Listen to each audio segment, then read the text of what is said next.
What's going on, everybody? What's going on? What's going on? How's everybody today? Welcome to the Aaron O Show. Welcome to the Aaron O Show, where ain't nothing but trouble, but we don't run from trouble. What's going on? What's going on?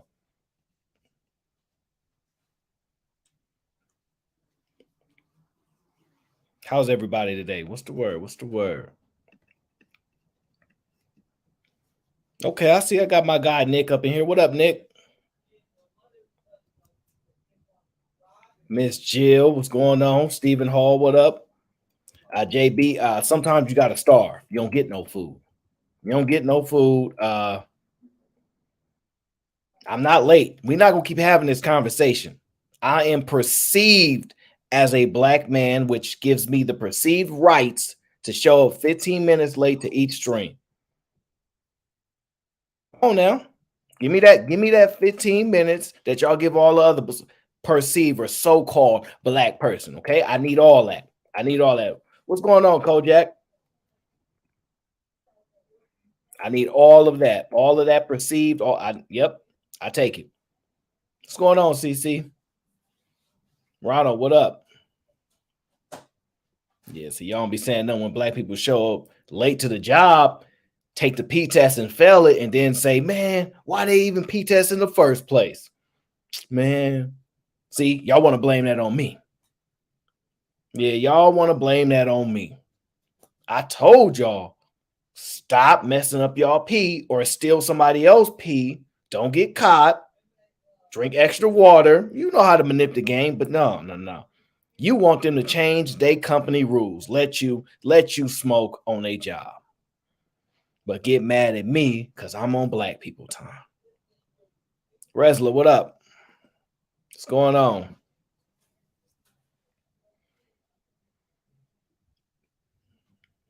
Why? Why must we discuss the topics that people really don't want to talk about? You know, this race thing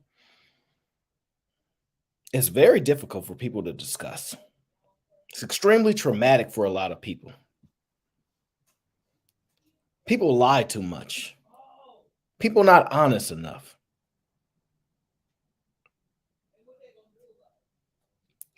But I'll be honest for you. D, what up? I'll be honest for you. We're not going to lie here today. We're not going to hide. We're going to talk about the truth. No more this, no more that. Tell the truth. Tell the truth. Now, how many of y'all seen my thumbnail? Okay.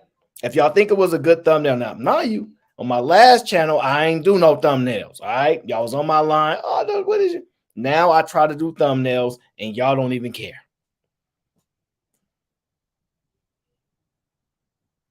You don't even care. So, I'm going to start just putting like color crowns in the background and just do the color crown show at this point. You got vegan popcorn? Ain't nobody wants no vegan popcorn. Like Jay be the type of person that be eating popcorn in front of people's face. They snatch the popcorn from him, they taste it, spit it out, and throw it back in his face. Nobody want no vegan popcorn. No.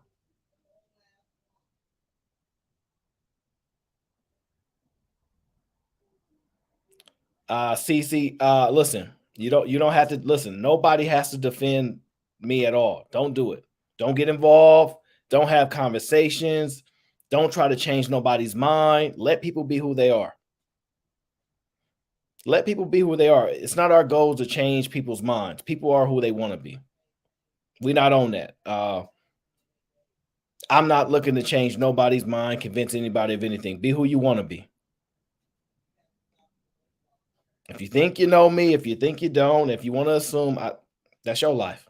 I should have almost no impact on what you're doing in your life. You should take none of the negative and take only the positive.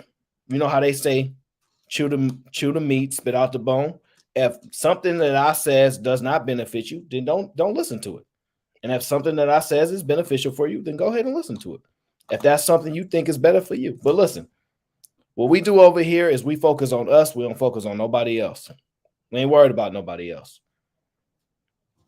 That's how you stay out the rearview mirror. They all listen, they all chasing us. They all looking at us. They're mad because we don't see them. I don't see you. So do what you do. And listen, I'm going to explain this like I always explain. If people don't like my content, don't watch it. I'm not begging you to watch it. I respect your right as an individual to have your opinion about whether my content is good, bad, indifferent, etc. It's your right. You can press the unsubscribe button if you dislike me, or if you do like me, you just don't want to watch it. I'm not mad at you. Respectfully, I respect everybody's decision to do what they want to do for their life. Do what you want to do. But don't try to convince anybody else to change their mind. This is that. That's not what we own. There's no benefit to us for that.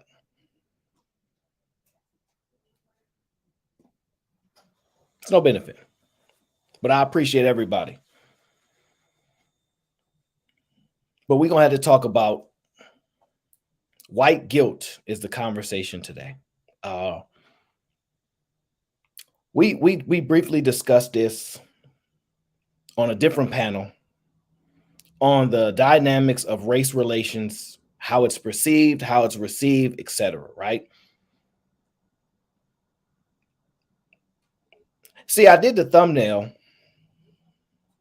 because I do think white guilt is something that is extremely, I don't want to say alarming, but it is prevalent in the United States specifically.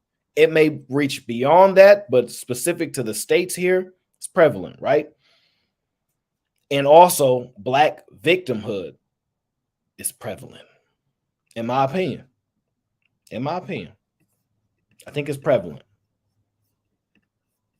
It's causing an issue in a lot of ways that we don't realize it is.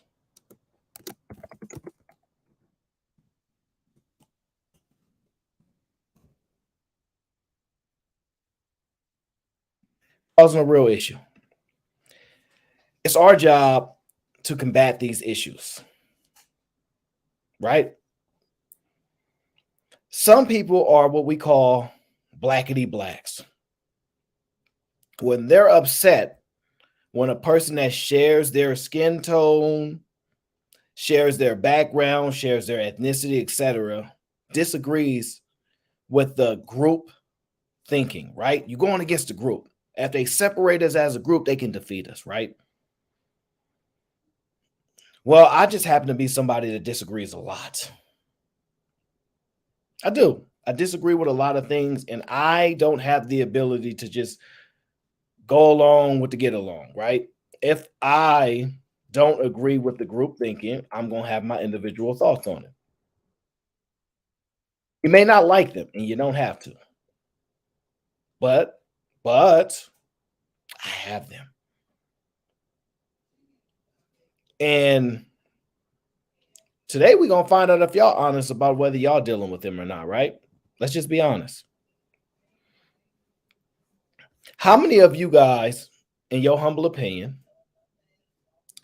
think Black people are victims or believe that Black people believe they are victims, right?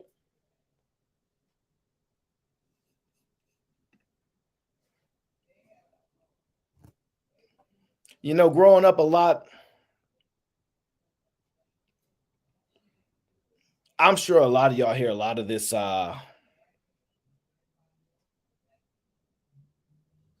this victimhood mentality, right? We can't do this because of this. We can't do this because of this, right? And then you're given partly even a blueprint. If you just do this, you'll be all right. Well, no, that worked for you, but it might not work for me. Even in these spaces, we have these conversations. There ain't no solutions. Why we don't ever talk about solutions? We talk about solutions all the time. You know what people say? They not realistic. Or you know people ain't gonna do that. There's nothing someone can do for you if you don't believe a solution is realistic and or something that you're going to do. If someone says you need to do this and you say, I don't think I'm gonna do that, don't say they didn't give you no solution. Say you didn't like the solution and you didn't want to participate. Tons of solutions. I hear them all the time. Most of y'all know the reason y'all in y'all current life right now, the reason y'all at the position that you are in right now is because of you. Whether you have an exuberant amount of success, that's because of you, or you lack success, it's because of you. How you perceive success, what you think success is, it's all on you. It's all your perception on reality and what you're able to process and accomplish. It's on you. We are our own worst enemies. We are our own worst enemies. And that's consistent for everybody, right?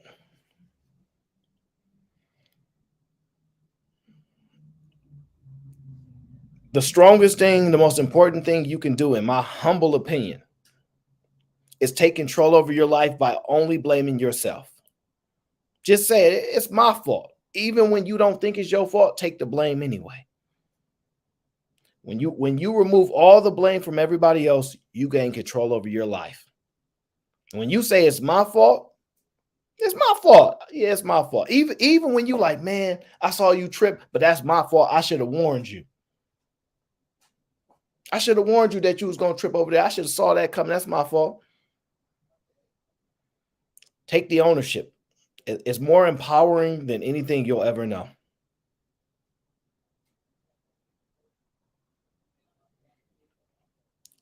We're in crazy times right now. We're in times where white people are saying that white privilege is a problem. And I'm not saying it's not a problem. I'm saying that they're saying it's a problem. We have black people that are saying,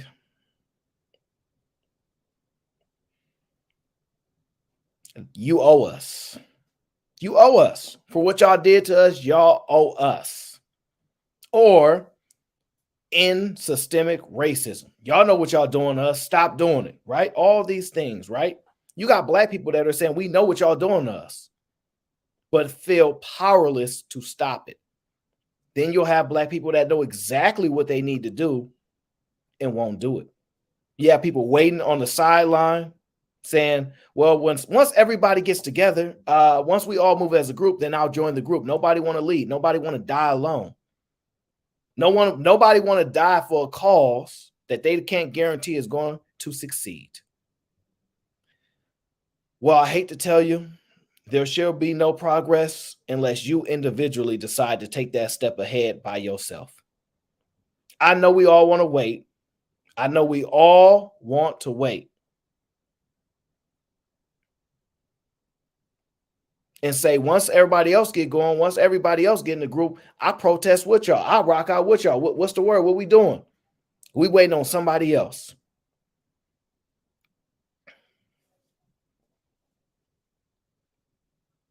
Do y'all think white guilt is real?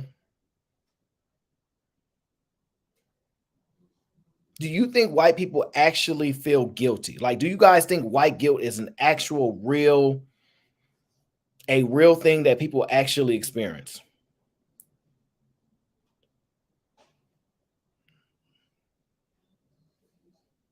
Or do you think they're faking it? Do you think it's false claims that they feel bad?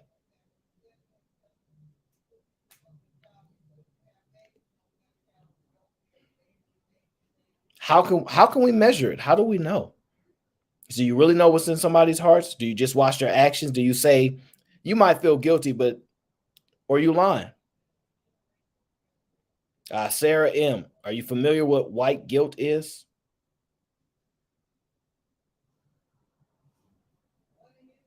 Let me ask y'all this. Do you think at some point white guilt will stop? Do you think white guilt will stop?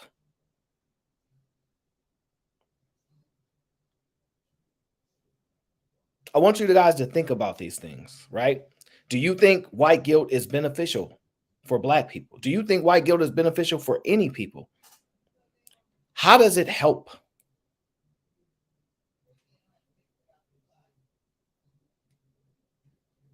How does it help? So one of my homies sent me a video and I haven't seen it. but it kind of talks about this conversation a little bit, and I want to watch it with you guys to kind of break it down, and then I'll give a few more thoughts, and then I want to hear you guys' perspective on this, because I in this conversation I actually have a lot to say, and y'all might not like what I'm gonna say. Some of y'all might like it, some of y'all might not, but y'all know me, I'm gonna say it anyway. Good, bad, and the ugly, I'm gonna deal with it. The good, bad, and the ugly, I shall deal with it, right?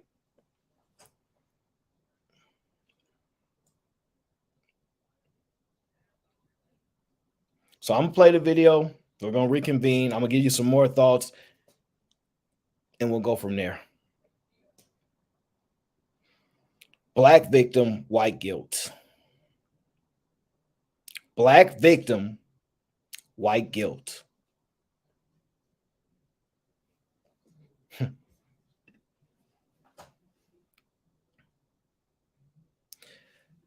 See, this question here is a video that I haven't seen, but clearly here there's a depiction of a guy. To me, perception wise, I would say this person seemingly seems Asian descent, possibly, right? Wouldn't you guys say that person looks of Asian descent, some background in that area somewhere, right? They're the ones going to bring this conversation. I have not seen the video. They sent it to me. Some of y'all seen it. I don't know. I just want to see what he got to say. I have my own thoughts. You guys have your own thoughts.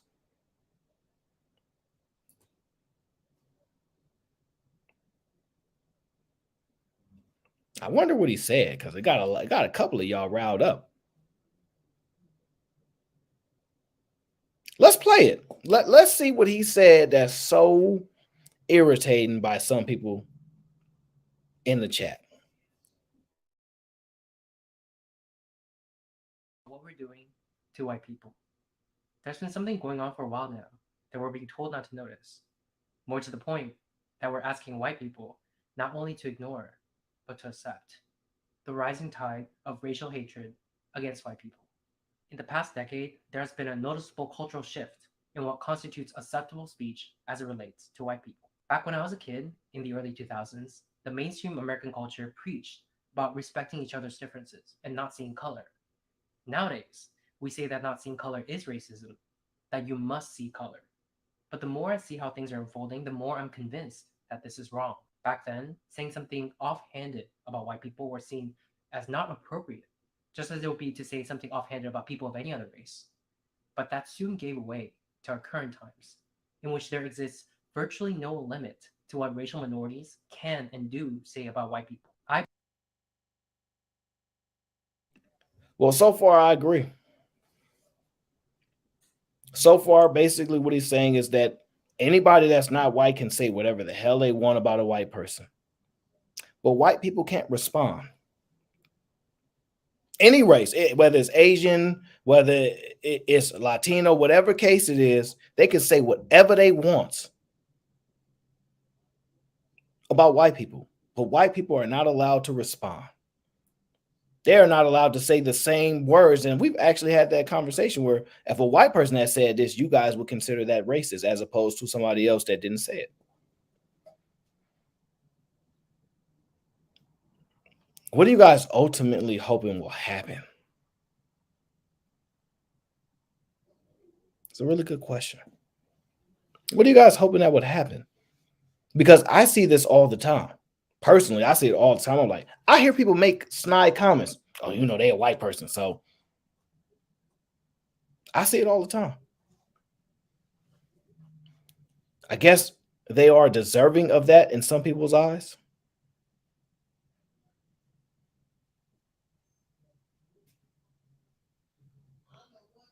Is it right?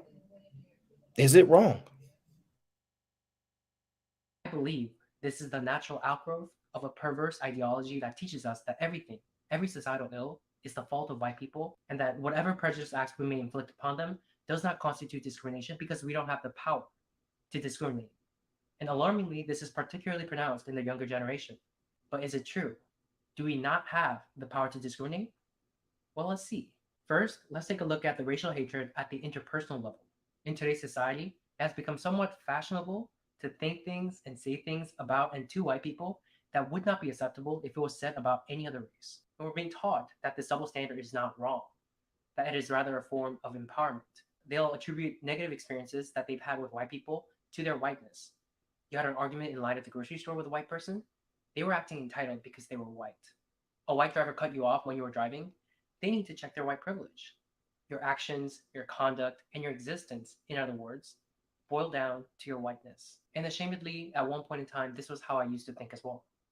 And beyond the people in my circle, I noticed that many people of color have this sort of blase attitude, an attitude most particularly pronounced when there are no other white people around. Things are being said not just behind closed doors, but out in the open, not just between close friends, but between complete strangers. So here's the thing.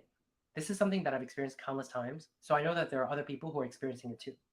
I know it must resonate with at least some of you. The difficulty here is that no matter how many anecdotes I share, they are just that, anecdotes. And people who refuse to believe that this is happening will just chalk it up to my experiences being a fluke. Or worse yet, they'll say I'm lying. So I've compiled some TikTok videos. I want you to take a look at the things that are being said about white people, especially by the younger generation, the kind of statements people wouldn't dare say about people of any other race. Take a look at what is stunningly in vogue in today's society and ask yourselves, where does this lead to years down the line? You have a token white and you're hanging out with your friend group of color, you need to ask permission from everybody in the group to bring your white friend. Like, Yeah, I'm sorry if the audio is a little low, but that's as loud as the video go. That's the one at least that was sent to me. So I'm sorry for that if you can't hear it as well. Uh, that's kind of crazy. You need to ask permission to bring a white friend. You know what? That's probably true, though. It's probably true.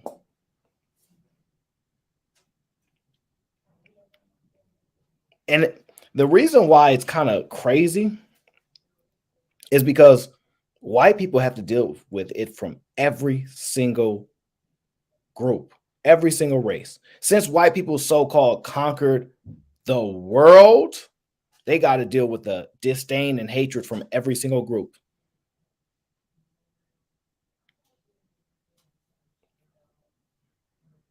This is really crazy. But I know some of y'all are actually going to enjoy it because a lot of y'all don't want things to be right. You want things to be.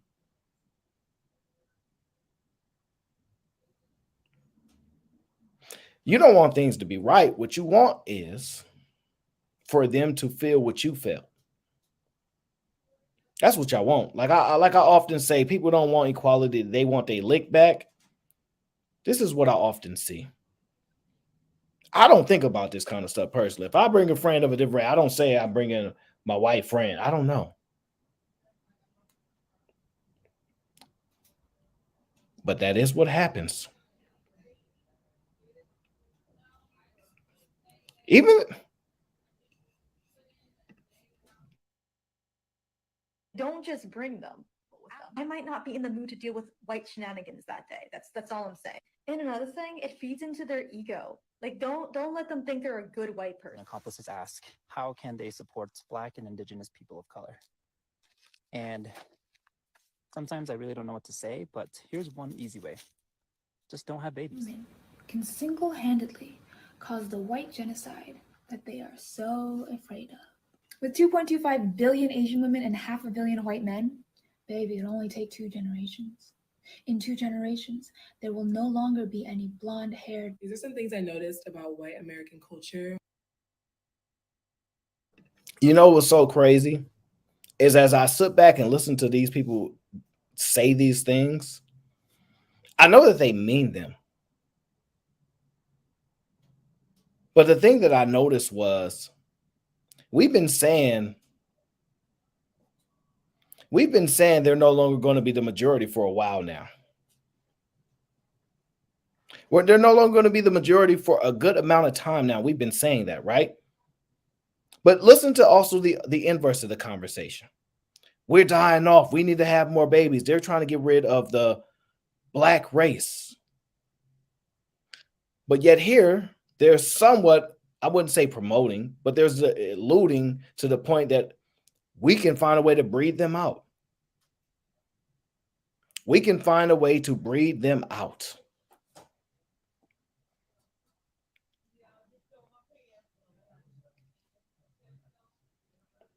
That's what they're saying. We can find a way to breed them out, but we're sitting here having conversations of how we ourselves have a depleting population. We're not having enough black babies. So they want essentially us to tell them to get rid of their own people. That's crazy. I don't know why y'all think why they would agree to that, why they would want that. They can't convince y'all to get rid of each.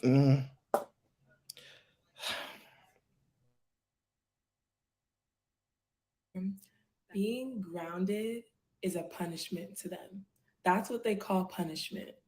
The least grounded, least balanced, most destructive race considers being grounded a punishment? Yeah. They also say really violent phrases. They say things like, kill two birds with one stone. Why do we have to kill the birds? Why is everything so violent? It's almost like one's language and phrases reflects one's nature. So that new Jeffrey Dahmer movie on Netflix is the perfect example of the sensationalization of white violence. People have a much easier time sympathizing with white criminals than they do with black victims. People think these shows are harmless, but they actually contribute to a much bigger issue. It contributes to the viewpoint that white people are less violent than everyone else, and white violence is something to be consumed in media. And that's White people made you wear that. White people made you wear that on. Boy, there's a lot of.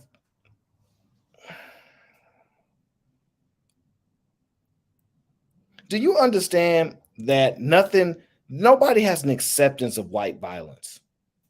That's a false narrative. What people are so like, yeah, white violence. People, that is the biggest complaint in American everywhere is white violence. What are you talking about? What kind of avocation do you want people to have? I don't understand that.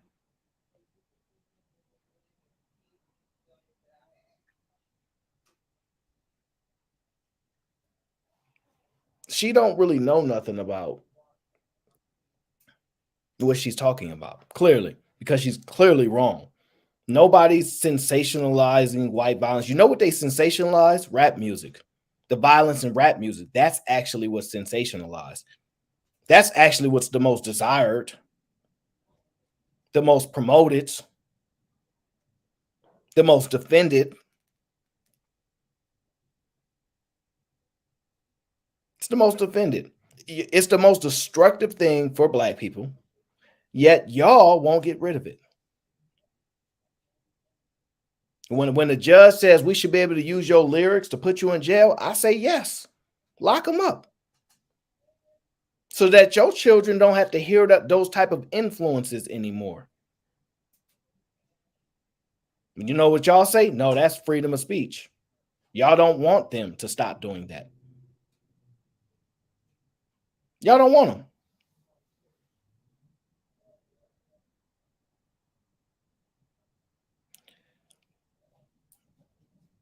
How many of y'all agree that we should lock up rappers for their lyrics? If they use lyrics, talk about crimes, they should be able to use those lyrics to lock them up. Do you think it's a possibility that they will stop promoting this music that you guys don't think is beneficial for your children, your family? Or my guess is you'll find a way to defend it.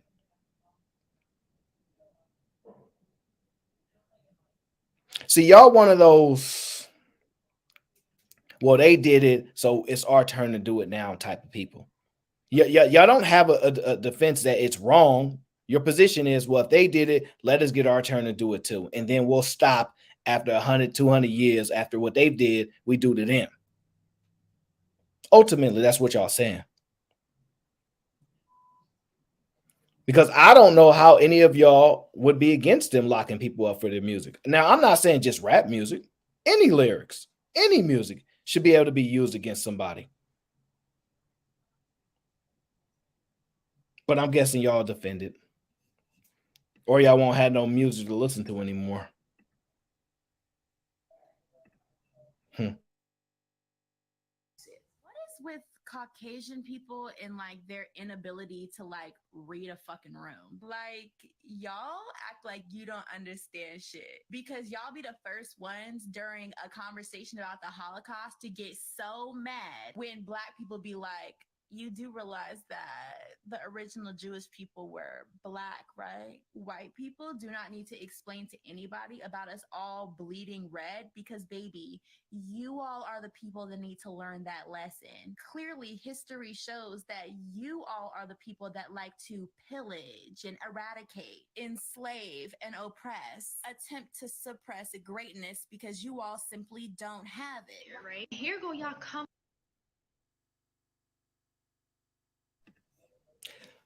Do y'all hear the idiocracy in what she just said? Did y'all catch it? Did y'all hear what she said? That is a problem, right? I'll see. If y'all caught what she said, put it in the chat. Because I know y'all not going to catch it. No, you're not going to catch it. You know, I'll rewind it for you so you guys can hear what she said.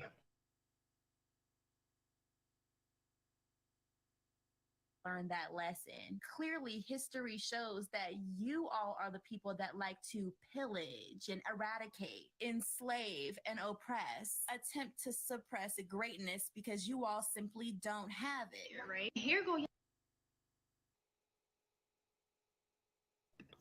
Did you catch it? Did you catch it? She said an attempt to suppress the greatness because y'all don't have greatness.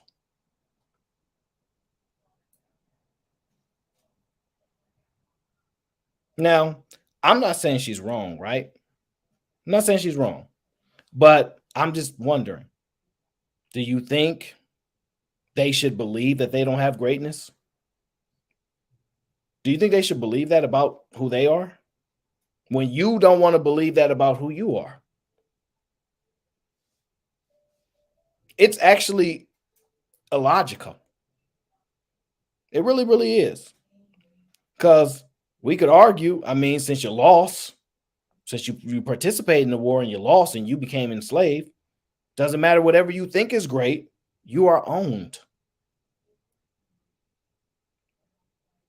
What's so great about somebody that lost, that loses?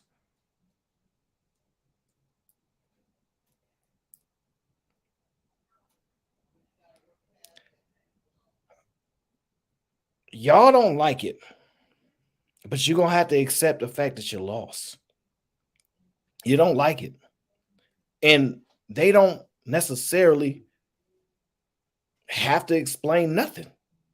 I know it don't feel good. I know it don't feel good. I know when I say it, y'all think, oh, you one of them, you work for the white man, you believe in their mind. No, I'm literally just listening to the statement. I'm breaking that down. Y'all don't like it. Y'all don't like the fact that you got to look the person or the people that look like the people that defeated you in the face. Because right now, you believe you could defeat them. But y'all know that's not true. That's why y'all not fighting for nothing. Because you know you can't beat them. Yeah, you're not going to like I said that. You're not going to like that. Y'all come goblins who don't even live in the fucking city. Which, by the way, the Q-tip people are the last ones to ever talk about somebody stealing anything. Y'all wouldn't be in this country had it not been for y'all stealing it. So y'all are more focused on people looting and trying to get necessities and things that they need. And yes, a TV is a fucking necessity thing. But you feel like you're better than because people are out here stealing and you would never. First of all, if you are A Mayo monster. That is how your ancestors got everything from stealing. People are And that Do you see? A Mayo monster. If you are a Mayo monster, how do we determine who's that? So if someone's a, let's just say a church-going person, right? She probably said Q-tip people, but I heard her say Mayo monsters. Listen, man, I don't know why they put these videos out like that. Listen, if they did nothing wrong, why can't they call out something that they see as wrong? If they didn't actually do anything themselves, right? Why should they not call it out? If they see somebody stealing and they're not a thief and they didn't steal, why them calling it out? Why is them calling it out a problem? I don't understand it. I don't understand why there's your response to them calling out, well, I guess your people stealing and robbing is that your people stole and robbed before too. That's the argument. And you know, this is the sad part, right? You know, the sad part is some of these white people didn't even participate. Some of these white people weren't even here.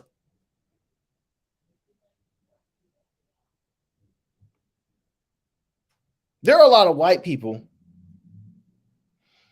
that are attributed success from slavery that never actually participated, none of their ancestors, et cetera, et cetera.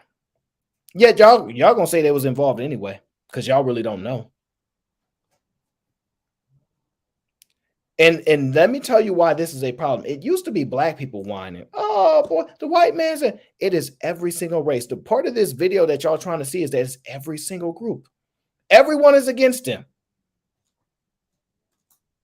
Every single one. And they're so openly comfortable to say these things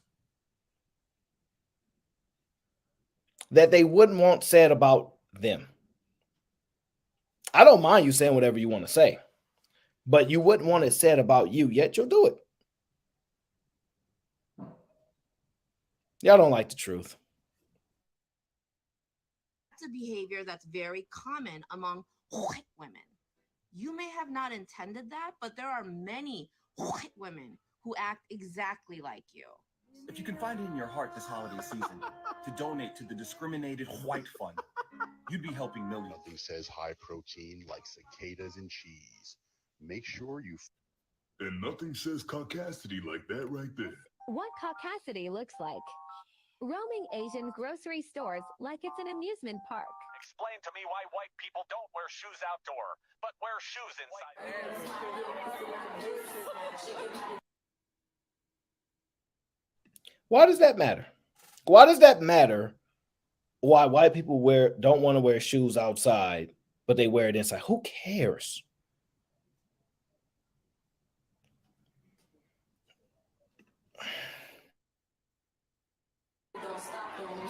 We're both white women. We are inherently a danger in spaces for Black, Indigenous, and other people of color simply by existing. It's white cis men who are a part of the far right-winged ideology of fascism. That is a true threat and the terrorism to this country. If BIPOC stand in the street and scream at the top of their lungs, I hate all white people, I want all white people to go die, die white devil, you cracker bitch, that's still not racism. You're not one of the good white.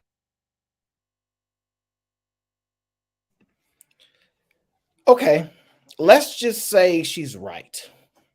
Let's just say die, correct, this, that. Let's just say that's not racism. But is it wrong? Is it wrong? Is it wrong for you to be the encouraging of anyone to die? Now, specifically, you're targeting based upon race, but forget all that. Even if you think it's not racism, should you do it? Is it right? What is the benefit of doing it?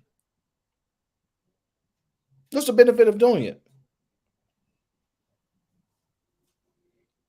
They have convinced, listen, this stuff is so bad. They got white people convinced that they're wrong for just being white. Just being, not an action, not something you done to somebody, just being white. Just like if you're black and you born black, you dumb. Not that you can pass classes, not that you can actually read, not that you have a high IQ, it's you're black, so you're dumb. No, just because you're white don't mean you're bad. But to some people, that's what they want to believe. People, stop separating us from the bad white people. Don't sit out there in comments and say we don't claim them. We are that.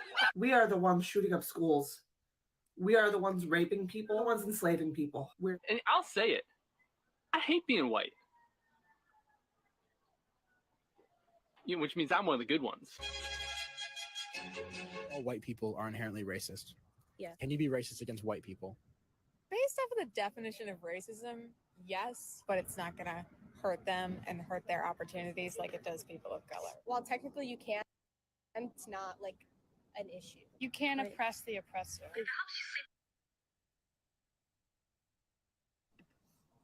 I bet y'all agree with everything they just said, right? Technically you can, but it's not going to really do anything to them, right? Not really going to do anything to them. Can I just let y'all know that when a white person calls you the N-word, it actually doesn't do anything to you. That I guess that's not racism, right? Your feelings is hurt because they said something. Did it really do anything to you? No. But you'll take an opportunity. Like I always say, black people just want to get a free reason to beat somebody up. And somebody saying the N-word is a perfect example and way in time where they like, oh, I get to beat you up for free without no consequence.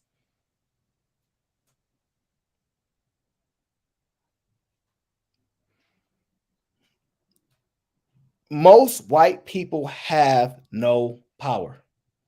I'm going to repeat this again. I know y'all don't want to believe it. I know y'all live in a victim mentality. Most white people have no power at all. Yeah. Most of them have no power at all. Some of you guys are more powerful than them. Some of you people are business owners. You can employ a white person and then fire them the next day just because they white because you want to do it. Most of them have no power. See, what y'all have done is a very dangerous thing. You have allowed your grief. You have allowed your misdirected anger to be. You have allowed your misdirected anger to be perpetrated to the wrong people. You ever wonder when we go through these conversations, they use the word they know what they doing to us. They know what they doing to us. The system, right? Can't identify them, but y'all know there's a system, right? You're mad at people who are not the system. You're mad at people who don't know they're the system, who aren't the system, who you can't correctly identify as the system. You don't know who they are. You don't know what the system is. You just know something is not right, but you don't know how to identify why it's not right. You don't know how to identify how to fix it. So you're upset at the people that have nothing to do with nothing. Most of these people in this video have not experienced anything. They're literally projecting. They ain't experienced nothing. None of these people ain't did nothing to them. If you're literally telling me someone said, oh, I don't like black people. If your life is destroyed because they said that, that's on you. Y'all were perfectly fine with that white person that just said, I hate that I'm white, which makes me one of the good guys. Y'all perfectly fine with that. It might make you feel good because you're hoping there's some hurt or some pain for them to go through. You guys don't really know white people with real power. And even if you did, oh, he wasn't trolling Venus. He said it. And even if he didn't believe it, you convinced him enough to say it. How many black people can you convince enough to say they hate being black? I know what we typically do in this say we say your mama black, which is the state of saying that means you hate that you are black, you know, stuff like that. We have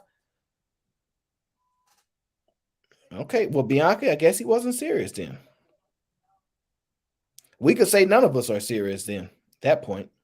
And I'm not saying he is serious. The point of it is forget him. It's the bigger point. I'm not focused on I don't know who the hell he is. But you see real life examples all the time. If there's a issue that happens to a white person, passport bros do not hate being black. Venus, that's not true. There, if something happened to a white person, they were killed, right, by an officer, whatever the case is, right? None of y'all gonna say we about to go march for these white people. Y'all be like, I ain't marching for no white people. Hell no. It ain't gonna be right is right, wrong is wrong. It's like I ain't doing that for no white people. Let's just be honest. Y'all not gonna do it. And the only time y'all will do it is if it's beneficial for you in some way.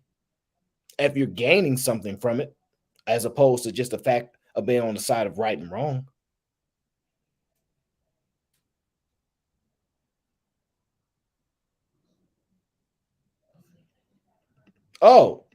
So yeah, so wait. So what y'all saying is black people do march for white people. For example, give me the example. I don't know when y'all when did y'all march for white people?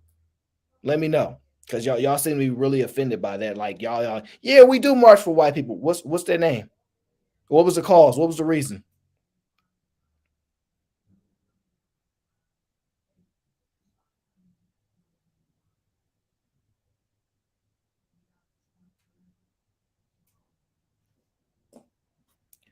Didn't think so. Why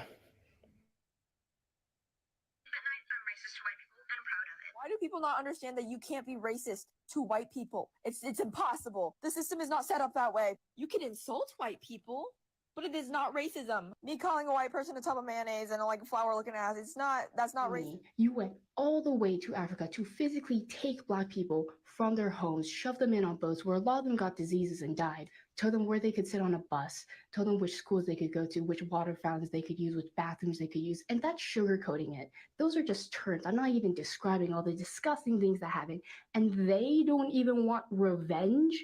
They are letting you guys skate by asking for equal rights. That's it? And you're still saying no? They are not as angry as they should be. Y'all are getting off easy and you're still saying no? Fuck you. Some people look at that and chalk it up.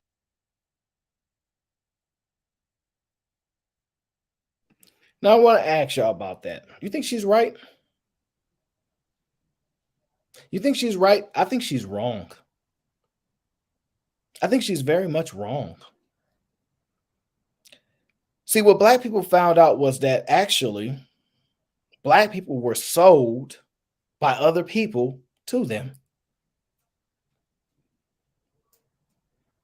Yeah, they didn't just get up and just no, they were sold. You will be sold to your enemies. You were sold. You were sold. And let's be honest. So we might as well have some fun. How many other particular areas in time and history where they just said we quit slavery? We don't want to do it no more. Most people were enslaved until they died. Or a war broke out and they got their freedom through war. Never in which people said, all right, we're going to cancel slavery. Because effectively, that's what happened. I know you guys want to talk about the Civil War and whatnot, but realistically so.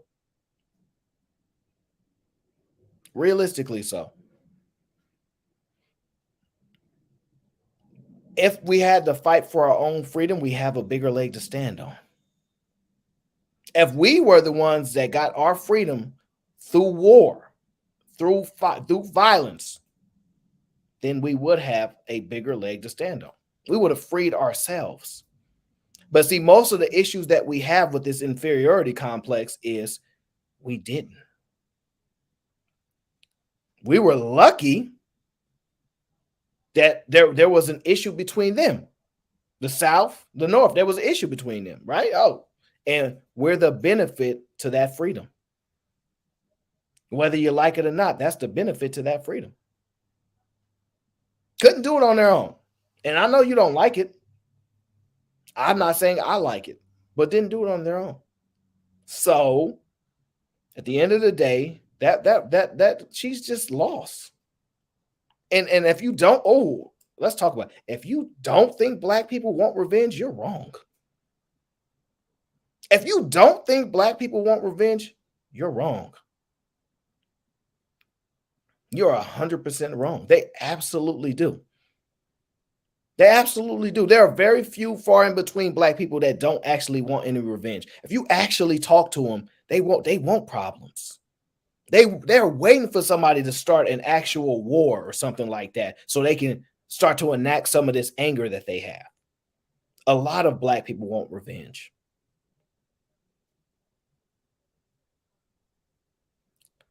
Venus, fairness is a place where they judge pigs. It doesn't exist. So if you want fairness, it's nearly impossible to get, but you can put the odds in your favor. It ain't going to be here.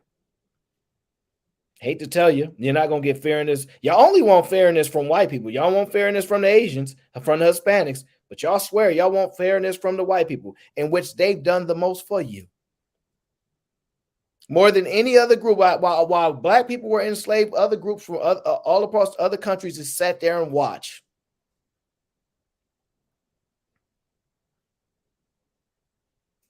They sat there and watched. They didn't help. They didn't help. And people can come from other countries into this country anytime they want, make money in this country, do what they want to do. Y'all befriend them, but as long as they're not white. Because as long as they're not white, then y'all have a common enemy that y'all can stand apart. While those people watch you guys, since y'all like to take credit for what y'all didn't actually go through and your ancestors actually went through. Well, D, that's true, but they lost too. I'm in California. It used to belong to Mexico, but so they lost too. So at the end of the day, L's. No victory. Some of you black people that are in the chat right now are so angry that I even talk this way because y'all want revenge. Y'all mad as hell. Y'all say over and over during these conversations, well, we're at the bottom. So does that mean y'all want to be at the top? How do you get to the top?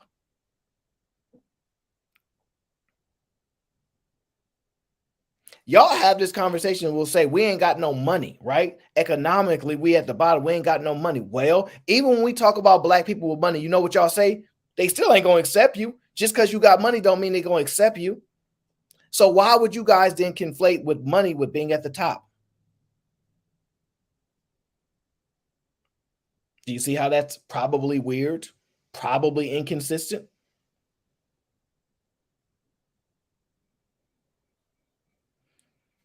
Y'all want revenge, especially the victim mentality. All y'all want is actual revenge, but you don't know how to get it.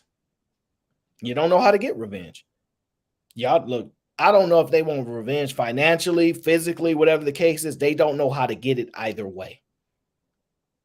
And every single group is attacking. They're attacking white people that are homeless. They're telling homeless people, you know, you homeless and you got privilege. Ain't no homeless white person in the world looking around. Do y'all think they doing better than y'all? They in a better state than y'all. It just make you feel better to say, well, if I was broke like you and we both was in the same position, you will have a little bit more privilege than me just because you're white. Well, let me tell you something you're not about to like. Let me tell you something you're not about to like. The only way you can get privilege, is if you're a poor white person and another white person is willing to help you. That's privilege, right? Oh, yeah, I'm just help you because you're another white person like me. That's the privilege, fine. But the only reason black people would not then have privilege is because there ain't another black person willing to lend their hand out to help a black person, because that'd be your privilege. See, you might say you like black people, but if a black person was out on the streets and they needed a place to live, can they stay with you? Can they stay with you? And I know what y'all gonna say. No, I don't know them. They can't stay with me, right? So just because they black ain't enough for you, right? So why do we believe just because somebody's white, that's enough for them? I don't know. Maybe that's too simple. Maybe that's too logical, right? Y'all don't like black people. Y'all don't like black people. Y'all prove it every day. Your actions prove it every day. Y'all get mad at somebody like me who tries to be objective, who's not going to follow the herd mind and just repeat what everybody in the group wants to repeat. I'm not going to do it. I'm going to say the uncomfortable things that other people tend to not want to say. You can call me whatever you want. That's your decision. But black people have privilege too. Y'all know how y'all said, listen. Y'all know how y'all was like, man, when we go to the Grammys or any type of event, you know what they say? I just want anybody black to win. I'm going for anybody black. I'm just being honest. That's what they say. Could you imagine at the Grammys if somebody was like, oh, Gwen Stefani, who you expecting to win? Honestly, I'm voting for anybody white. I want anybody white to win. Outrage. We probably try to protest. But you know what y'all will say? That ain't the same. They've been having it for so long. We don't control media. This, and that. But y'all still want to show up and ask for stuff.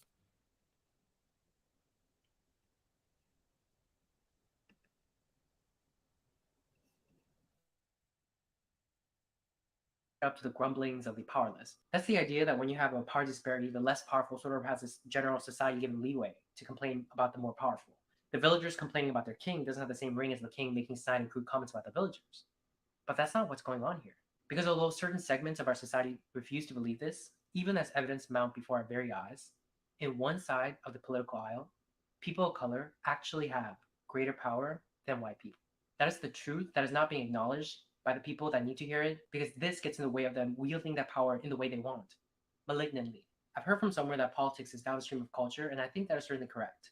We have a mainstream culture that tells us it's okay to hold prejudiced and hateful view of white people, and our politics is then infused with this energy, and we see active, overt, and on the books racial discrimination of white people that those who are perpetuating this hatred is refusing to see as discrimination. They'll say, no, this is remediation. These are the same people who are making tenuous arguments that some of our race-neutral laws discriminate against people of color. And this is certainly evidence that in one side of the political aisle, people of color have more power than white people. Because if we didn't have the power, we wouldn't be able to put into place practices and policies that does this. That's what power is. Things like Minneapolis local government agreeing to a contract with the teachers union that says white teachers must be fired first. Did y'all know about that?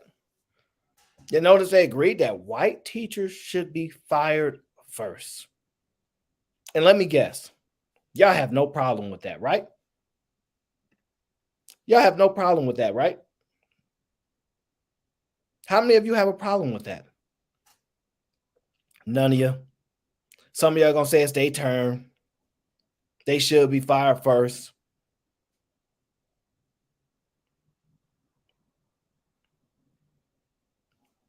Y'all gonna say that's not power. Some of y'all will tell me y'all business owners. Y'all got businesses. So y'all should have the power to employ. You know, most of the complaints is, well, they own all the companies and then, you know, they not going to hire us. Well, if you own a company and you can employ somebody, you have power. According to how you guys describe power. Now, I think that's crazy that they said they would fire a teacher because they white first, as opposed to the less qualified, the one with the least amount of experience, etc. Literally said because they're white. And y'all have no problem with it because they passed it. They passed it. Somehow, some way, we convinced them to pass stuff like this. We convinced them to put in laws all the way and stuff like this. Why? Black victim, white guilt. Black victim, white guilt. How else would they do it? Why else would they do it? Why? New York City's government enacting a policy of having white seniors go to the back of the line on life-saving COVID treatment. A college professor that says white people should be killed and facing no repercussions. Cornell University banning white people from rock climbing lessons. One of many, many, many instances of liberal colleges doing the utmost to exclude and ostracize white students. BIPOC only events equal no whites, but they don't have the guts to say that, even though that is what that is. That's what makes us different than the mere grumblings of the common villager. The villagers have surrounded the palace, demanding Marie Antoinette's head. The power dynamics have shifted. That is a fact. Progressive media outlets do not cover these stories.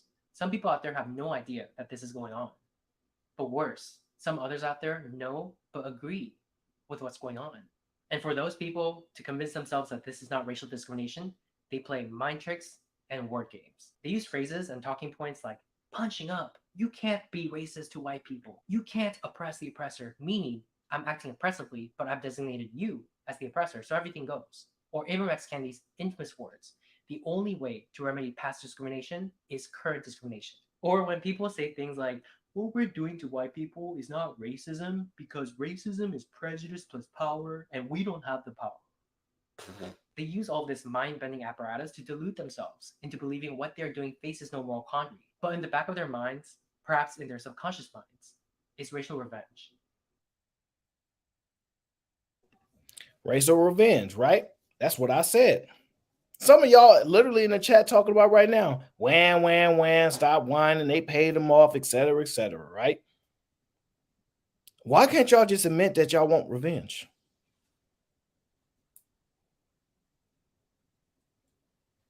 Just admit it.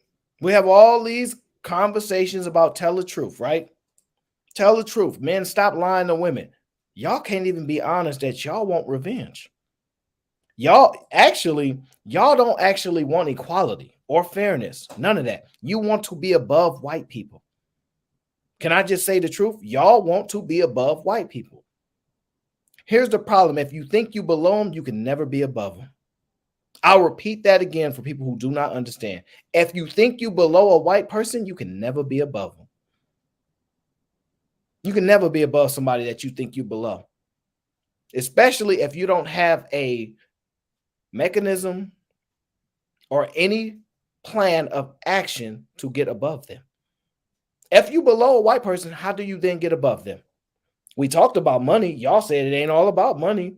So you can't get above them for money. What would you need to do? Do you even know? Is it really actually even a thought or a plan, or it just sounds good to say? Makes you feel better. Y'all ever have heard that talking makes me feel better? I just need to get it out. Y'all just be talking. Y'all just be talking. Y'all just want to get it out. Oh man, you white people get on my nerves. That's what y'all saying. Makes you feel better. No progress. You ever tried to ride on a bicycle that had no chain on it? Your progress was not very much successful there. See, I don't believe I'm below somebody because of their race. I believe I could be below somebody based upon the standard in which we're judging the comparison. For example, if we're judging who is on top of the standings when it comes to testing in English proficiency, I would probably not be at the top because they'd have a list and it would just, let's put an arbitrary name, Jessica Simmons, #1, highest score. Aaron O, 494th out of 495. Bottom of the list, right? There we could measure said things, right? But that's just the truth. If you believe you below somebody based upon the way they look, their skin color, that's on you. But I'm going to need you to get out of this black victim and stop trying to push this white guilt. How far will this go? What do we actually need to accomplish in order for this? What kind of change do you really want to see happen? We experienced it. You experienced it too. See how you like it. That people of color are using our newfound power to act this way and then pretend like none of this is going on leads me to believe that we would have done the same thing that white people did were we to be in their historical position. Because such acts have its roots in human nature not white people nature. And one can only imagine what might happen in the coming decades when the demographics of the US will have shifted such that white people will no longer constitute the majority, when the younger generation you've just seen have graduated from elite schools and hold positions of power in our institutions, our government, corporations, entertainment, news media, and so forth, how they might, in wielding the levers of society, be able to rationalize using their adult brain the hatred that was embedded in their minds during their adolescence. What we're seeing is just the beginning. To the white people who are watching, I just want to say, you are not an oppressor for refusing to accept an ideology that teaches people to hate you, that teaches you that you are inherently bad, that your children are inherently bad, that you're inherently racist no matter what you do or how you think, that you need to repent by taking affirmative steps in your life to redress harms that your ancestors may have done, or the racist actions of other white people. In fact, you are not an oppressor, period. You did not choose to be born white, just like any of us did not choose to be born in our race. And to ask of you, at the individual level, for example, to give your life in service of people of color, to be used as physical barriers at protests, to give away your house to Black people instead of your children, all. Yeah, I got people in the chat right now saying they want reparations. So you want people to give up their house and give it to you? Really? That's what y'all saying? Give up their stuff and give it to you so that they don't have stuff anymore? Some of you don't even want to share your shoes. You don't even want to. Some of you wouldn't even take hand-me-downs. How do we know y'all take a used house? Y'all don't even want no hand-me-downs. But y'all gonna take a used house? Dangerous, dangerous, dangerous. This is very dangerous. Let me finish the rest of this video. It's like 2 more minutes. And then I'll start taking you guys distorted views of why y'all believe y'all deserve all this stuff that y'all asking for. All actual things that have been publicly demanded of white people. To ask this of you is morally reprehensible collective punishment. You are not under any obligation to carry yourself in any sort of way that others demand of you just because of the color of your skin. This, you need to do this, you benefit from privilege thing is bogus. It is just a way for people harboring racial animus to attack you, to say that the accomplishments you've achieved in your life isn't yours, and to silence you. It is not you. It is this ideology that is wrong and perverse. It is one cloaked in a shroud of pseudo-justice and self-righteousness, all the while excreting toxic fumes of racial hatred. It blames all white people for the actions of their ancestors, something you have no control over, while absolving Black people of personal responsibility for their own individual actions by holding that Black people commit acts of harm, for example, towards another community. That's a fault of white supremacy. White people are controlling them like puppets on a string. It's a backwards, transgressive ideology. If you don't harbor any hate in your heart but want to fight it as a matter of principle, this does not make you racist or bigoted. If you refuse to accept their premise in your head but are too afraid to voice your opinion, you're neither conditioned by government and law. I implore you to ask yourself, what are we doing to white people?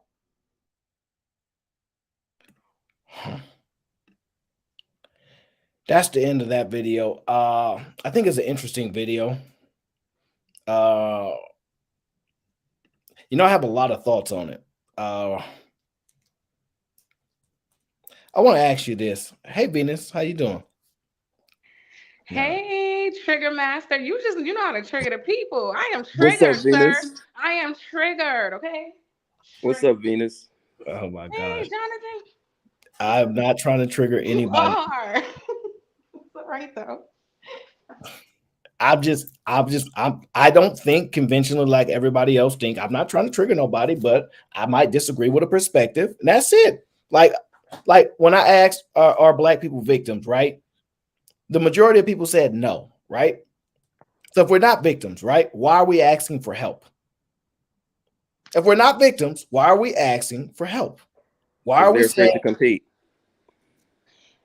Well, what's wrong with asking for help? Every other group who has been oppressed has asked for help, has received help, and their own kind never looked at them and said, hey, why are you asking for reparations? Why do you want help? They support each other. For some reason, only Black people will look at other Black people and be like, you don't deserve the help that literally everybody else got. Make Well, that So make Venus, sense. I think there's a difference though between, like, I personally, I think Aaron doesn't believe in reparations, but I personally think I don't see an issue with reparations on my, like, personally, right? But that's a demand from the government. I think the point that Aaron is getting at in this video is about white guilt, the average white person who has no power, right? If you're coming to the government and saying, hey, we want to be, paid what we're owed and whatnot. Personally, and Aaron and I, we had a back and forth one time on this because I think Aaron disagrees. I personally think that's a valid claim. Like, that's a valid claim for somebody to say, because like you said, other groups of people have done the same thing. And if it's a debt that you feel is owed to you, not feel that you can prove is owed to you, which I think you can prove that, then I don't see a problem with it. But I think that's very different from from black folks, talking about the average white person like there's some mastermind racist or some shit. And it's like, the average white person has no power, like Aaron said, and that's just a fact. Okay. Do you consider protection a form of power? What do you mean by protection? Or like white privilege? Meaning, like, on average, if Mhm. someone who looks like me or you commits the same crime that someone who doesn't Can you give me an commits, example of white a lot privilege? of times, Well, uh, she's giving one right now, so let's listen. Let's see what a she's lot talking. of times, they will get a lesser sentence of a person of color for the same crime. That has happened a lot of times. So I'm So asking, like, do you consider that some type of power? Or So here's the thing, though, right? Um, you're still talking about somebody, like, why? Here's my issue with this, Venus, right? I'm not gonna say that you don't have a point, because there are stats that back up what you're saying. But my she issue don't with have this a point. is, if you could actually highlight cases of power where, like, in this case, this is a criminal, like, going to prison, right? Why do we got to go to that, right? Tell me some other ways, some other form of white privilege that does not involve, some crime or some shit like that. Like, and again, I'm not denying the point that you made about, people who are white and whatnot getting lesser sentences. But the other thing the other thing I should warn you of, that the number one mistake that I think a lot of people make when they look at stats, is that typically when you're doing proper statistics, right? And I'm like formally trained in statistics. There's what's called a univariate analysis, and there's what's called a multivariate analysis. Nope, that's too complex. Simplify it. Well, I'm about to. I mean, I'm not Basically, slow. I can follow his conversation. so I'm no, slow. hold up, Aaron. Let me just explain this, right? So a univariate analysis is when you basically, in simple terms, just consider one variable, right? And a multivariate analysis is when you consider, like, as many variables as you can get access to, right? And so what happens when people have this tunnel vision is that they only want to consider one variable, right? So it's like every time this has happened, this person has been white. But the thing with statistics is, more often than not, if you're looking at it from a univariate perspective, aka one variable, you're having tunnel vision because you're not considering all the other variables, like, for example, environment, neighborhood. Like, there's so many different things that may result in a certain conclusion Well, let that me ask you actually. this question. Go ahead, go ahead. I just want to speed up the conversation because I follow where you're going. Let me ask you this question. Let's say you and your brother JB both get whoopings, right? Y'all both the same age, y'all twins, right? But your parents can clearly tell y'all apart. When y'all both make the same mistake, your parents whoop you even worse, right? Do you think it's more beholden on you to stop making that mistake or to say, well, whoop us the same? Whoop us the same, Mom. What do you And think that's is more beneficial? Aaron, spot on. And that's why I'm saying, like, that's why I hate when we go to they get more sentences. Like, the point should be, let's stop committing crimes, right? Now, obviously, you can't get rid of crime entirely, but the point should be, how about we just stop? Like, how about we make this a non-issue because we don't have so many of our men getting locked let's up? tie this point. Since it's a race thing, because America, we were having this discussion earlier, which Sway was trying to say it's deeper than race, which I don't disagree. He just had a difficult time explaining it, and we might could touch on that later. But let's just say that if we take a black judge, right? Does that black judge then sentence a white person longer or more than they would sentence a black person? And what people. In fact, Aaron, to your point, there's something I was reading not too long ago. I'll send it to you in a second once I'm done talking, right? And one of the things they were highlighting is actually the high rates that a lot of democratically run areas where you have these judges that actually a lot of times let these criminals bail out too quickly and they go and commit other crimes, right? And a lot of those criminals turn out to be black people. So if we're going to talk about the other disparity, let's talk about that disparity of a criminal that's somebody who should remain locked up in jail. And because we want to, release them quickly, we want to not keep them locked up. They go out and go commit another murder, right? They go commit another murder. And now you have a situation that could have been preventable. And it so happens that the people that are the number one perpetrators in that scenario are black people. They're black men, right?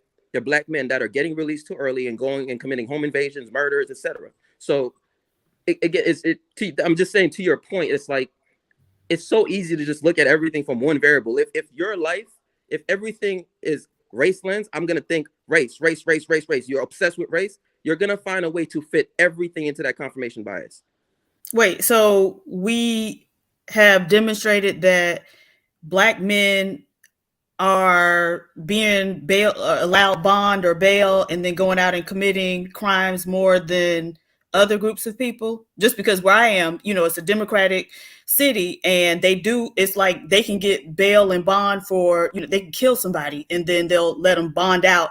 But what I've been seeing is, because there's an outcry over it lately, it's been, white women, white men, black men, everybody has been doing it. So is there some sort of evidence that black men are getting allowed to bail or bond out more to go and commit crime? Because I think everybody's doing it. I think that's certainly an issue. But he said he read a study somewhere. I mean, go ahead and Aaron, I'm gonna send you the link. I'm not even listen.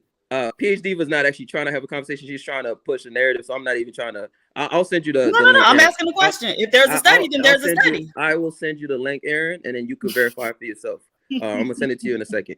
I got you. No doubt. Didn't want no more. So wait, Venus, Aaron, real quick, could I speak on the video? Because I just really came to speak on that. I 100% believe there's an agenda. I believe a white person paid him to do that. I believe that was a strategy. I believe the quickest way to try to get your message out, because often politicians do this with black people. When it's election time, they'll get a bunch of black people to start spreading their narrative, right? Like you'll see the black women who were running around with Trump when he was running for office. Mm-hmm. People do this all the time. I believe that little Asian boy, girl, whatever it was paid and was handed a script, and that video was circulated, and that was really all I had. Yeah, no, I could understand that. Just like I think black people are paid to do rap fact videos killing other black people, and they do it too. So yeah, sure. Now you're right. You are right. You're right. And they're also paid for being a victim, Aaron. Aaron, you can back me on this. I'm sure you know how big of a hustle the diversity industry is. Like that shit. Listen, Aaron, I personally know black women that are pulling in $250,000. It's been the head of diversity. I personally know, on a personal level, I know black men who are pulling in $250,000 to go into companies and tell white people that they ain't shit. Yeah, I know. Wait, what are they doing? Essentially, they're creating jobs, positions for diversity, etc. They're creating people to come in and be an independent consultant, etc. to say, hey, is my company diverse enough? Can you run studies on this? And yada, yada, yada. And they have to pick somebody of color to do it. Otherwise, it looks bad if they don't. And they running the bag up. And I'm not saying they shouldn't. Sure, take advantage of whatever you take advantage of. Yeah, I'm not mad at them. Get them coins. I'm not even mad at them. Get them coins. But what I will say is this, Aaron, on the white guilt topic, right? I'm glad to see some white people are starting to say fuck this shit. You know what I'm saying? Because you have all these supposed victims, right? But then they can sit around and basically bully white people. And white people for a while have just been taking that shit. They just accept it. I'm white and I'm bad, so I gotta take this shit. Listen, Aaron, if your pops was a crackhead, right? Are you responsible for the shit that your pops did? Well, the Bible says he is sins of the father. Wait, so yeah. But I'm asking Aaron, can you answer me, Aaron? No, I'm definitely not responsible for that BS he did, but I definitely for the consequence. Though. We're not responsible. Somebody got feedback. It's the drugs. We're not responsible. You're not responsible for the sins of your ancestors. You're just not, right? So when I see the average white person today, literally denying their whiteness, claiming they're not white no more. I got white privilege. First of all, that shit is cringe as hell. Second of all, I can tell you from my activist days when I was a leftist, right, that a lot of these people, a lot of these white liberals, they actually believe there's some kind of white savior, right? So they actually believe they're superior to you and they're here to save you, right? So I don't need that either. But on top of that, like I said in the chat, I think these white folks should start telling people that make you want to feel guilty. Tell them niggas to kick rocks. Like, tell them to kick rocks. Stop letting these people bully you and tell you you shouldn't be proud of your whiteness. Like, you didn't choose to be white. You didn't choose to be born in America. You didn't choose none of that. Stop letting these niggas bully you. Like, tell them to kick rocks. So how many black people are making white people feel guilty? Like if you had a number, because I Right, think like it's a where very is that low really number. a thing, guys? Wait. How many black people do you think have an issue or a dislike of white people solely based on the fact that they're Well, white? no, that wasn't what I was asking. I'm talking. I heard what your question was, but since you wanted to ask a question that's difficult to substantiate, right? Mhm. Because obviously we're not going to make up a crazy number that's just non-existent. I'm asking you, do you think it's reasonable, based upon whatever you've seen, your own anecdotal experience, that black people have an issue with white people just because they're white? I think a lot of that often where I live at, because where I live at, it's definitely like more diverse and everybody kind of like, I live in like a small city, so it's a little bit different. Like everybody's kind of a little bit more interconnected. So there's not much like racism where you're at then. Yeah. Aaron, here's a to answer this question. Here's a personal anecdote to answer this question. Then I would like right? to comment after Jay After there was that one dude that got shot by the Wendy's in Atlanta. After his situation, right? I was near the West End, and I didn't know there was like some protests going on. I just happened to be in the area. This was in Midtown. My bad. This was in Midtown. I was in Midtown, and I didn't know there was a protest going on, right? So I happened to just walk right basically into it, right where it was happening. And there was this white lady. And listen, Aaron, I've been an activist, but I didn't even know this was a thing, bro. This white lady had something called a safety pin, right? She had like a pin, and she literally came up to me to tell me that she just wants to let me know that this is a safe place. And it basically they have this whole safe. I had to look that shit up. I didn't even know this was a whole new thing that they do now, where basically the so-called white allies, they wear these pins that are supposed to basically tell you, hey, you can come talk to me. I'm here for you. I'm your friend. and I'm sitting here thinking like, man, this weak ass shit. Like, and you got niggas just like eating the shit up, bro. Like they just eating the shit up. Well, sometimes people find black people threatening even when they aren't though. So it's like I could see why they would do it. Sometimes the white ally thing can be cringy. I agree with you to some extent. So TK, I'm sorry, it's Tyranny's turn. She did ask. Sorry. You're good. No, so something that I'm learning while in college is something called implicit bias, right? Where you're of an alternate race outside of black, and you don't know you're racist, but the things that you've been taught, the things that you've heard, the things that you've seen will unknowingly make you a quote unquote racist. So it's not so much as like, oh, I see a white person, I know they're racist. Like, I mean, that's not it. Or I hate them because they're white. It's just that once you get longer in life, you start to understand how their people think. It's crazy because I was just watching this show called Atlanta, and there was an episode called The Big Payback, where all the Caucasians had to give back reparations. And there was one scene where these two Caucasian male were talking, and the other white man said, why do we act like giving these people back reparations is something strange? The Jewish are doing it. That we have an Asian hate crime bill. Why not give people what we owe them if we really want equality and start off at an even slate? But then you have alternate speaking, sometimes, like I said, I hear you, Jay Bizzle, where we want to protect the Caucasian people so much, where we're willing to settle for no justice and let them live their happy life. So Tyranny, did you hear? No, JB, don't do it. Let me just respond to her because I don't think she's saying anything wrong, Aaron. Right? But Tyranny, you must have missed the part where I said I'm actually pro reparations. right? The thing is, like when you mentioned the Jewish, right, and you mentioned the Asians, you notice who they went after. They went after the governments, right? So it's not, what I'm talking about is differentiating between the let's just say the power structure and individual white people, right? So I'm not gonna look at a random average white person and think like, and look at them like they did some shit to me, because they didn't. It's just a fact. And I took this example in the chat. Like, it's the same thing as like when I go to a Trump rally, right? And it's hilarious to me because I'm standing in a Trump rally. No, see, you making that face, but check this out. I'm standing at a Trump rally and I'm realizing that Trump benefits me more than most of the white people in attendance.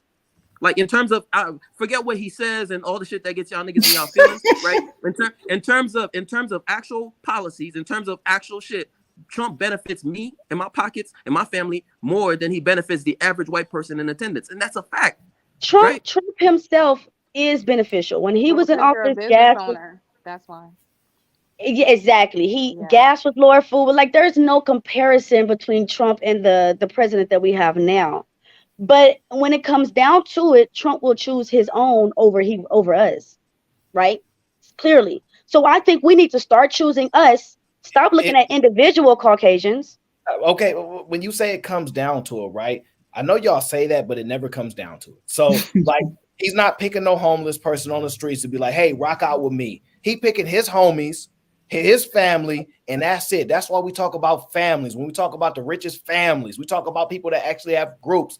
They're not talking about all white people. They don't care about them, just like we don't care about all black people. But the problem is we trying to carry all black people. I care about all black people. See what I mean?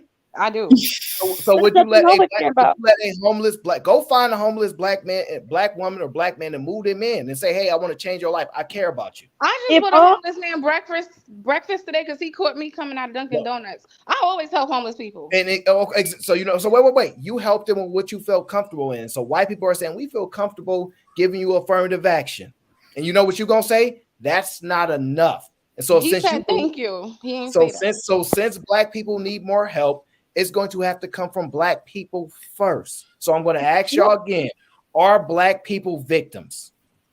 Victims of we're victims of everything. I think so, yeah. Financially, we of are everything. victims.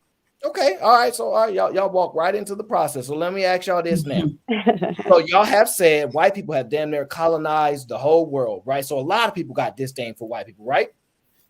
No, that's not what I'm saying. I don't have disdain, but I mean that's a fact they have, yeah. So when we talk about these foreigners, people have respect for white people because of what they did. When we talk about in Asia, right, when they want to light their skin and all these things, and all other countries, they want lighter skin. We always talk about these things because the white man colonized the world with whiteness is a standard, yada, yada, all across, right? If that's the case, right, all these other countries got issues with white people too. If that's the case, how come all these other groups come to America and thrive? And the same hatred that exists for them. That's not fair. It's not the same. It is absolutely it actually is no, it's not. The same. No, it's not. It's different. Hold on. So with me working in real estate for a little bit of point of time, when these foreigners come over here, okay, a lot of them start off with an 800 credit score. They start off with a loan. They get a 1 year. They get 1 year rent free. And this is not my opinions. This is what I know. They're starting off on top. Stop playing with me, Aaron. While we're struggling to get our credit score over 600. Tyranny, that's not true. Yes, it is. It might not be true in your Donald Trump world, but it's absolutely true in the real Negro world. No one comes in America and starts with an 800 credit score. Yes, they do. Yes, they do. I'm a witness of it. It's not true. Yes, they do. Yes, they do. I've seen it. I've signed leases with people coming over here off the boat, and you know what off the boat means. Off a boat. And so what are they? Are they a refugee? They're a refugee, and then I don't care what they is. They're not American. No, but tyranny. What I'm saying is, what you're saying is not true. Tyranny. It's just not. Yes, it is. Yes, it is. Yet I have rescued 2 people from the cartels, and all they had to do was go up there to Virginia and go get some other freaking. Yo, I know what I'm talking about, bro. Okay, no, it might actually be fraud. It might actually be fraud. They might just be doing identity theft. No. Not identity theft. I want to ask PhD, and I want to ask Venus, do y'all agree with what Tyranny just said about people coming to this country and having a perfect damn credit score? No. So I don't think people come in this country and have a perfect credit score, but I do think people can come to this country and get other entitlements. For example, Ukrainians who have been brought over to this country, if they are of retirement age, they are getting SSI when they never worked a day in this country. Meanwhile, those me and you who worked and pay into SSI, they're telling us when we need it, it's not going to be available. So those people have been given that. They also are receiving, regardless of age, free medical care. When the Afghanis were brought over here, they were given Section 8 because I own several several investment properties in Detroit, and there's a large Middle Eastern population in Detroit. And so my property manager called me and say, hey, would you want some of these people as tenants because they're getting Section 8? So they were given Section 8 food stamps, those type of things. So I do think people, immigrant groups can come over here and get entitlements that. Okay, so is it possible if you were in Europe and you injured your leg, would you have to pay for health care? Yes. No, I'm not sure. I haven't been injured in Europe. No, you wouldn't. So, like, we could play this game, and I'm willing to play. But Aaron, Yeah, but you're not going to stay there, and they give you housing and medical care, and all those, then food stamps. If you're visiting and you hurt yourself, certainly, but you're there. You're not going to go there, and they say, "Hey, well, come on, let me give you a place to live, some food stamps, so you can buy food for your family." And then that's what America does. Wait. But Aaron, let's address what she actually said, right? Because here's an important point that she's missing, right? It's not just that immigrants get those. You notice the two places you mentioned. You mentioned Afghanistan and Ukraine. Now, what do those have in common? What they have in common is that we started wars in both of those countries, right? We either sponsored or started wars in both of those nations. And as a result of that, and we do it because these are typically proxy wars, like what's going on in Ukraine right now, because we want to get at Russia. So we're in Ukraine. Right. And so America has to look good. And so that's why it's those specific group of people, right? Ukrainians, they're coming into America. These are not like the Ukrainians that are getting this benefit. And I know this for a fact are refugees, like are the ones that are considered refugees because of the war that hold up. Hold up. Because of the war that we're sponsoring. What I'm saying, and personally, I disagree with. I don't think they should get jack shit. But so Cubans, Haitians have also been entitled. What have Cubans and Haitians got? Tell me. List it out. They were they were considered. Okay, so what was his name? President Clinton changed some type of immigration law, and so now all immigrants who came in weren't entitled to get, things like food stamps or Section 8. What was the law? I can't remember what the name of the law was, but certain groups were entitled, and Cubans were one of the groups, and Haitians were also one of the groups. I'm from Miami, and so I saw it. You're proving my point. Like America, you notice even with Cubans, that's why. Here's the biggest discrepancy you'll see, right? If you travel to Cuba right now, and again, JP doesn't just speak from theoretical basis. You can literally just travel to Cuba. I've been to Cuba.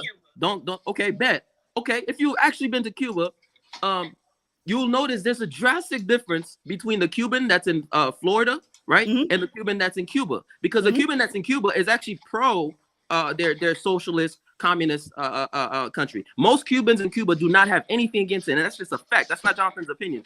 And the ones that run away from Cuba are the ones that are against it, typically because their families actually were wealthy and had had resources, and that was taken over by the government, so by the state. Now check this out. One of the reasons why is because of America. America's fight against communism, right? And so that's why when Cubans come to America, they become straight up Republicans off rap, right? Because we're going too far down the rabbit hole. I understand. I'm just highlighting, Aaron. I'm just highlighting that when the specific countries, like there's no generic universal laws that just give immigrants shit. Typically, America does things in a strategic way. Let's just concede that there are some. Let's just concede it, right? I don't want to battle that. I don't want to battle because there's. It just turns into yes or no type of thing. Like some people say. No, it's cool. There's situational things but in mass, I doubt that's the case. But for the sake of the conversation, sure, these immigrants get things, sure, right? But let me ask you this: was Hong Kong colonized? No. Was it? I honestly don't know. No, I don't think so. They're still standing. Ain't no white people in Hong Kong. Like they might have white people that moved over there, but they're not like, taking over. There's been so many wars. Does anybody in the chat want to answer if Hong Kong was colonized? It was. It absolutely was. So I don't want to fight. It absolutely point, was. but the point that I'm making is there are people that come from Hong Kong that were dominating, ruled over by white people, come to America and do just fine. You said Hong Kong people come to America and do just fine? Like, hold on, Jay. Again, because Taiwanese that's as what well. we just Taiwanese said. as well. That they're Oh, yeah, putting we gonna get to other. all that. Hold on. Let me finish. They're putting other cultures before us. Period. There is no such thing. Hold on. So I like to reference this because I just learned it recently. But you can have a Caucasian male and a black male, both of them 4 years old, but the Caucasian male is worth 23 times more wealth than the black male coming off at birth. They both got They zero already- wealth. That's not even possible. Yes, it No, that's sounds not like it's true, not possible, Aaron. right? It's not But they are true. absolutely worth So 23 a times more wealth. 4-year-old that owns nothing has wealth. Well, if that if you're 4-year-old born and to hold a on, certain okay, household, Y'all just want to say anything. let me get it out. Dang You'll it, somebody else wanna understand. talk. Let me get it out Who and is you'll this? understand. If your 4-year-old and my 4-year-old and you and I are in two different tax brackets, yes, our children have different worths. It is what it is. I should, huh? That's not the 4-year-old's. Wait, We're not where saying did it you is. where We're did not you saying get it that is, but that's study the from? situation. If you don't mind me asking. The study I got it from is actually I'm in school right now, and one of the classes is general sociology, and that's one of the facts that we learned. Point by point, India was colonized too, sophisticated church. Now, I didn't go to college, so y'all gonna have to help me with a lot of this stuff, all right? So, do Indians come to the U.S. and thrive? But white people to some extent, yeah. So white Yes, they do. They own every gas station store on the corner. That's a lot of money. All Arabs ain't Indian, Tierney. Oh. Why do y'all always compare black people to all these immigrants and ignore I all know, of the what I'm doing. What hold I'm on, doing. and ignore all of the challenges that black people have. Indians been through redlining? Have Indians been through Jim Crow? Have Indians been through segregation? Has Indians been through all of that in this country? No, they haven't. No, they No, haven't.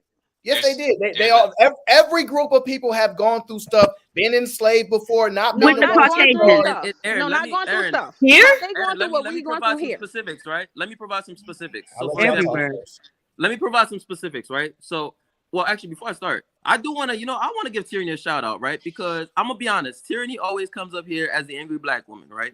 But shout out to Tierney. I'm being honest. Listen, She don't do that. She don't do that with me. She don't do that with me. She loves me.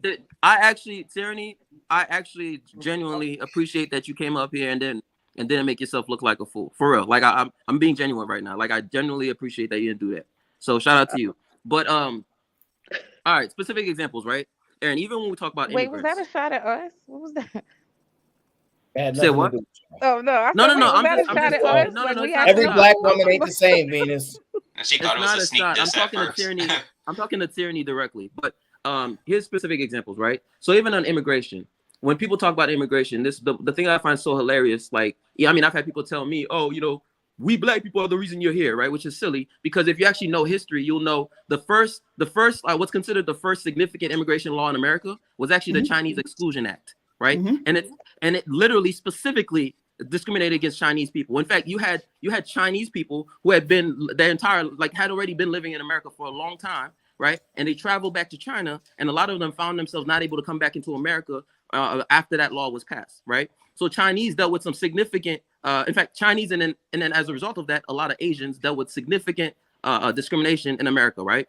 And then following that, then you had the Italians, right? Between the 1880 and 1920s, I believe, right? Between that period of time, that's when most of the Italians came into America, right? In America, I think in 19, you can correct me if I'm wrong, but I think in 1923 or 1924, right, passed the law that specifically targeted Italians and other Southern European immigrants, right? So Immigration Act 1924, yeah. Yeah. So actually, what ended up happening is that when a lot of these when a lot of this discrimination was reversed, it was actually reversed mostly to allow these Italians and these people to not have to be subject to that discrimination. And people from other nations, like other more nations of African descent and whatnot, those people, they just happen to benefit from it because of the quota system that was in place. That's it. That's just because of the quota system, and that's just a fact, right? Okay. So when people don't even know history, when people don't even understand the history, they just say shit. But you realize the Chinese people, right? They experienced a lot of discrimination early on in America, and guess what? I've never heard a Chinese person running in the Victim Olympics ever. Well, Okay, here's my last thing. They've Okay, go ahead. experienced it historically. My only argument that everyone keeps missing is there is no historically. It just changes, like it shapeshifts. It goes from segregation to it goes from slavery to Jim Crow to segregation to redlining to like they just find new ways to keep doing it. That is to me, in my opinion, the difference between us and everyone that you guys like to compare us to is there's a constant thing. The war on drugs, like flooding our communities with drugs. Like if you look through every decade, there's something. But you guys ignore all of that and compare us to people who are not in the same situation. They've tried to wipe out other groups of people as a genocide. They've literally tried to do that stuff. Oh my God. Right? But when we talk like about Italians it, were when we talk about it about blacks, oh, you're crying, you're playing the victim. Like how? No. I'm gonna meet y'all where you're at because I know Black Victim. That's why I named the show Black Victim. I know y'all very well. Let me ask y'all this: what would take y'all out of this victimhood? What would it require? I told you reparations. Equality. What would take us out this victimhood is equality. You're not getting.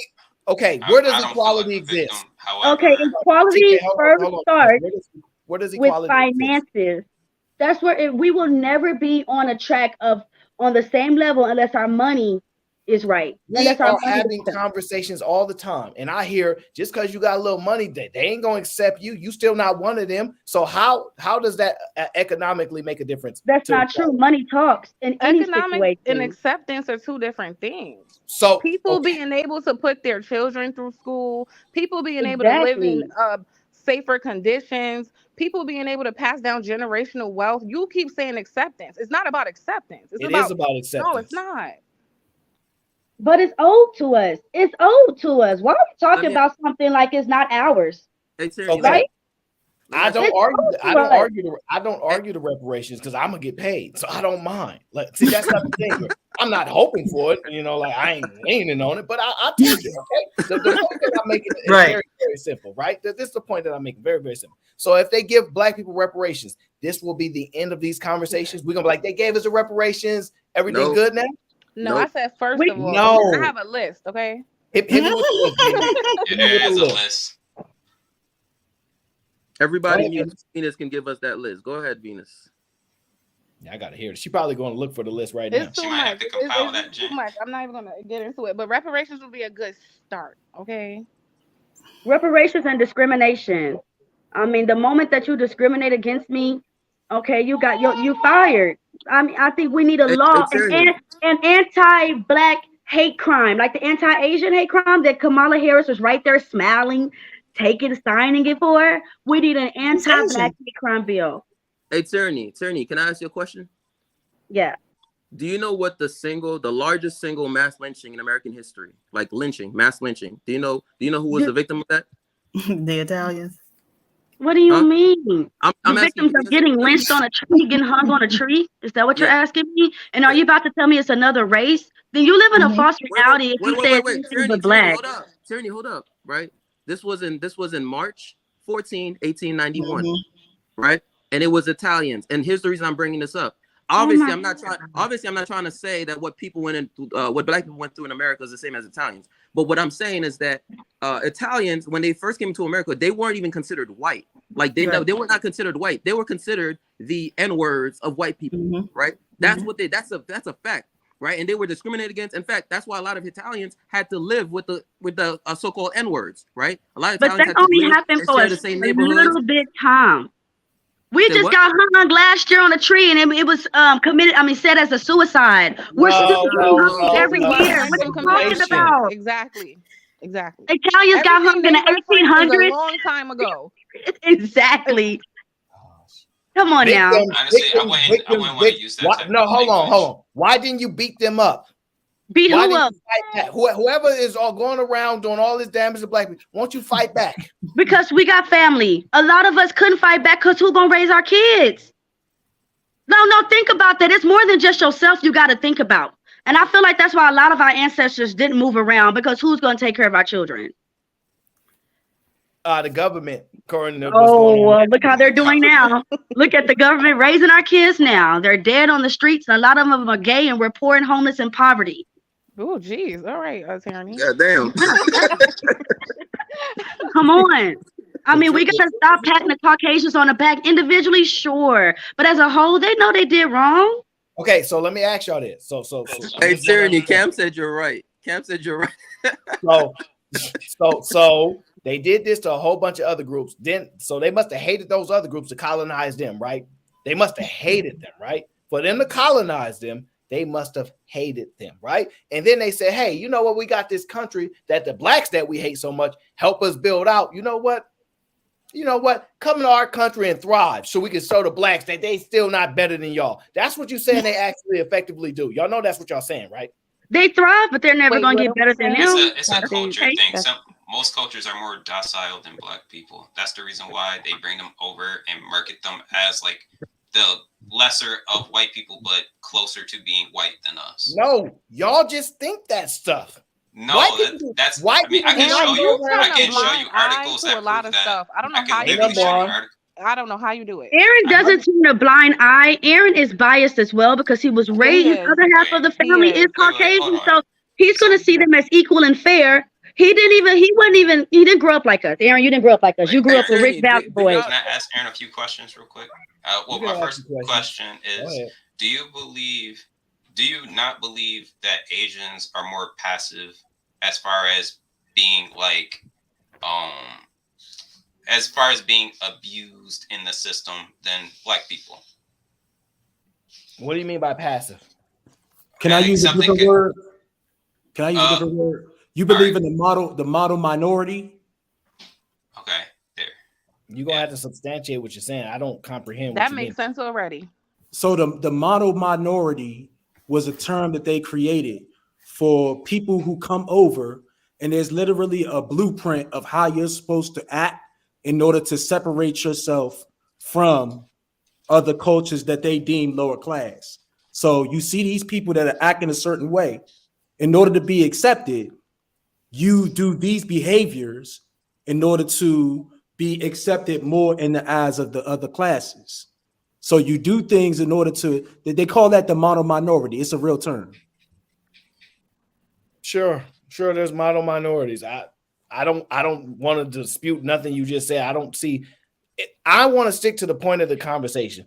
So since you want to talk gilded Quan, are black people victims? I'm not going to say black people are victims of other white people, but there are institutions that we have been victimized from. Created by white people, so yes. I'm not going to necessarily say white people because the average white person walking down the street don't really have that much to do with it. But if we're talking institutions, yes. Why not keep talking about white people individually versus them as a whole? No, if you talk about white people individually, then you're gonna make reasons to keep dating a white woman. But if you look at them as a whole, then you're gonna be like, no, I don't want the white meat. Let me just stick to where I know. Because there's more validity. No, tyranny. There's more validity to attacking the institutions that put forth these things than attacking individual white people. For example, the banking systems have historically discriminated against us in housing, who gets loans, all of those things. That's historical facts that go back years and years and years and years. Okay, can I say something? So somebody asked the question of whether or not Asians were more docile than blacks. And so to answer that, there's a black historian, and I'm blanking on his name, but he studies early Western history. And so when blacks went out to like California and Washington, there was also a fairly large Asian population out there as well. And so both were discriminated against by whites, and the blacks were kind of, complaining about it and trying to get the government to act on their behalf, but the Asians were not. In fact, the Asians, at one point, the Asians and the blacks were working together. So Asians had these restaurants at night, blacks would rent them out, and they would become like blues, or not blues, but like jazz clubs or whatever. At any rate, the Asians were kind of looking at the blacks sideways because they were saying if we have to petition the government to act on our behalf in this regard, then something's going wrong with us, right? So our businesses aren't as strong as they need to be if white people discriminating against us can hinder our businesses, right? So they just, maybe it's not that they were more docile, they just had a different mindset about it, that they were going to do it for themselves, and they didn't, regardless of what white people was doing, they were going to ensure that they had their own success. And even so with the banking, they have their own banks, and so the larger banks can discriminate against them, but they still have their own banking institutions and their own ways of doing collective economics or group economics, so that that's less of an issue for them. Well, let me say this real quick. Y'all victims for real, because all y'all do is go find stories of when y'all was victims, and that's what y'all good at. Secondly, Thank you, Aaron. Clearly, now when we talk about banking institutions, they bully all banks. If they owned by another white man, they don't care. They knocking you out the game. They're like, it ain't a racial thing. They want everything. Get out the way. Competing. So, Thank you. They're competing. You remember when that white girl Mo was? One second. I just want to clear this point. I just want to go check with everybody on the panel. Do y'all need white people to help y'all? I want to get a yes or no, or do y'all want to do it yourself? So, Tyranny, do you want white people to help you, or do you want black people to do it themselves? Yes or no? I want to get out this country and do it ourselves. Okay. What about you, PH Diva? White people to help you, or black people do it themselves? So I don't think it's an either or proposition. And so maybe it's not so much having white people help you. Maybe they stop doing some of the things that they're doing to hinder, right? But I think that black people do need to do a lot of things ourselves. You're never going to get a simple either or from me. Yeah, I think both needs to happen. That's why you PH Diva. Right. You have to take the diva that comes with it. Venus, what about you? You want white daddy to help you, or you want black people to do it themselves? I need both to happen, because realistically, just because of the power dynamics in this country, unfortunately, we do need a little bit of help too. In addition to, not saying sit on your behind and do nothing, but yeah, black people do need to take more initiative as well. So I think both needs to happen. All right, so if I keep trying to walk forward and you keep standing in my way, yeah, we both have to do something. Okay, can I reply to that? But the wait, hold up. Like keep going to the panel, and then Tyranny, you can respond after. Mr. Kwon, you want white daddy's help, or you want black people to do it on their own? I say both. Just like PH Diva, because at the end of the day, it's been. No. I don't need you to expand. All right, go ahead. Both. That's good. At TK. I want us to do it for ourselves, but I don't want any roadblocks while I'm trying to do my own thing. That's crazy. That's crazy. That's so. Fix that terminology. No unnecessary. Can I respond? Put it that way. Go ahead, JB. We know where JB wants. I wanna let my nuts hang and compete. Okay, listen. In fact, not compete. No. Listen. In fact, give me all the roadblocks. See, this is the thing. Like when women talk like this, I don't mind it, right? But when you're a man talking about I don't want no roadblocks, bro, that's weak as fuck. You didn't let me elaborate on what I meant. Hold up, that shit is repulsive. All right, so but you don't know what I meant by that. It can't be, because when people have roadblocks in their own countries, they run over here. And so if roadblocks, if all the men want roadblocks, they wouldn't be running to another place where it's easier. We get that point, PH Diva, but you saying we run into a place where there ain't no roadblocks? Well, no, I'm not saying that, but it's fewer than where they're coming from. Okay, fewer roadblocks, right? So, right. All right, cool. Can I want all the roadblocks? Then go back where you're from and make that better. So can I reply to Venus? What happened to Aaron? It seems to have pressed the wrong button. Apparently, I just want to reply to what Venus. Wait, hold on. But like, I you want to reply to what. extrapolated on a term that like I didn't Okay, elaborate yes, on at all. gentlemen, like, thank you. Listen, brother. I don't care what your elaboration is. If you say roadblocks, if you're like, if you don't want roadblocks, that tells me that. And don't take this the wrong way, bro. And you may be upset about this, but that makes me question your manhood, bro. That's just how I see things. Listen, life will never, bro. Listen, basically what he just said. Listen, life will never be easy. Crazy. I never said life was gonna be easy. You don't know what my life is at all. So let me ask you a question. Again, you're elaborating on something that I never got a chance to even say what I meant by that. So it's just kind of, Let me it ask just you makes a- you kind of look silly. Let me ask you a Get quick over the question. roadblocks. Get over the roadblocks, bro. You'll be all right. Let me ask you a quick question. So, The white middle class, did they compete to become middle class? no, we jump aboard. Let's not go there just yet. We'll come back to that point. So I want to know this, right? I don't want, because I already feel the victimhood. I feel it already, right? It's oozing out people's screams. Okay, so let me make sure I understand this, right? So let me just make sure I understand. Are there any black doctors or nurses? Yes. A lot of them are not women. So we have some, right? All right. So Can we look at the percentage? No. A We lot have of them are not African American. I'm just gonna put that out there, but go ahead. Wait, I wanted to say this before I had got kicked off, but Oh, my okay. Bianca brought me back. Thank you. But okay, so a lot of you guys are saying you want both, but do you guys know that once somebody pays you, once somebody has money over your head, they own you? So we have to just get away from them completely. We If don't I need their owe help. you money, Not if how you do I owe. own you if I owe you? How does So that you, work, Tierney? but we just said we're not getting reparations, right? We know they're not gonna get reparations. But the moment that But we the say, hey, conversation is reparation. So in that context, that's something that is owed. So how do I own you That's if a I'm debt. paying you back? hey Kevin, what's How? up, my amazing Lucas? That didn't No, make but sense. what I'm saying is, if you say you need my help in an organization, then therefore I now have an opinion in your organization But it's because my not help. funds. It's a debt. Hold on, I will. Nah, that's a Wait, false hold on. You equivalency. know, I'm sorry. just let me. No, it That doesn't sounds sound like an crazy investor. because it sounds like exactly that's what that is. You guys are wanting Caucasians No, to it's a invest. repayment. That's It's what that also is. an investment. It's also Right. an But you investment. think you're gonna go to Africa and what? They would still have to give you something. In No, which you don't case have you to would give still it. end up in the same situation. So I see a lot of people get upset when we start talking about moving to another country. A lot of the Oh man. Damn. They don't want to hear from her right now. Tierney So was I doing want. good today, man. She is doing good, huh? But listen, sometimes she did say some craziness, like everybody got an 800 credit score. I'm just saying she did say that. So listen, I just want to understand this.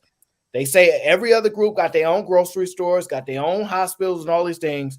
Do we need white people to give us our own hospitals and our own grocery stores? Well, we would have all that if they just left us alone. That's in the not beginning. my question. I don't want to hear victimhood. I'm asking, do we need them to give it to us You or notice not? how they default That to ain't victimhood. Yes. We don't necessarily need them to give that to us. So that's a yes from Venus. Who else said yes? As a, Well, to have a hospital, like there are some regulatory things that you like, so they're gonna have to at least sign off on it. Come on now.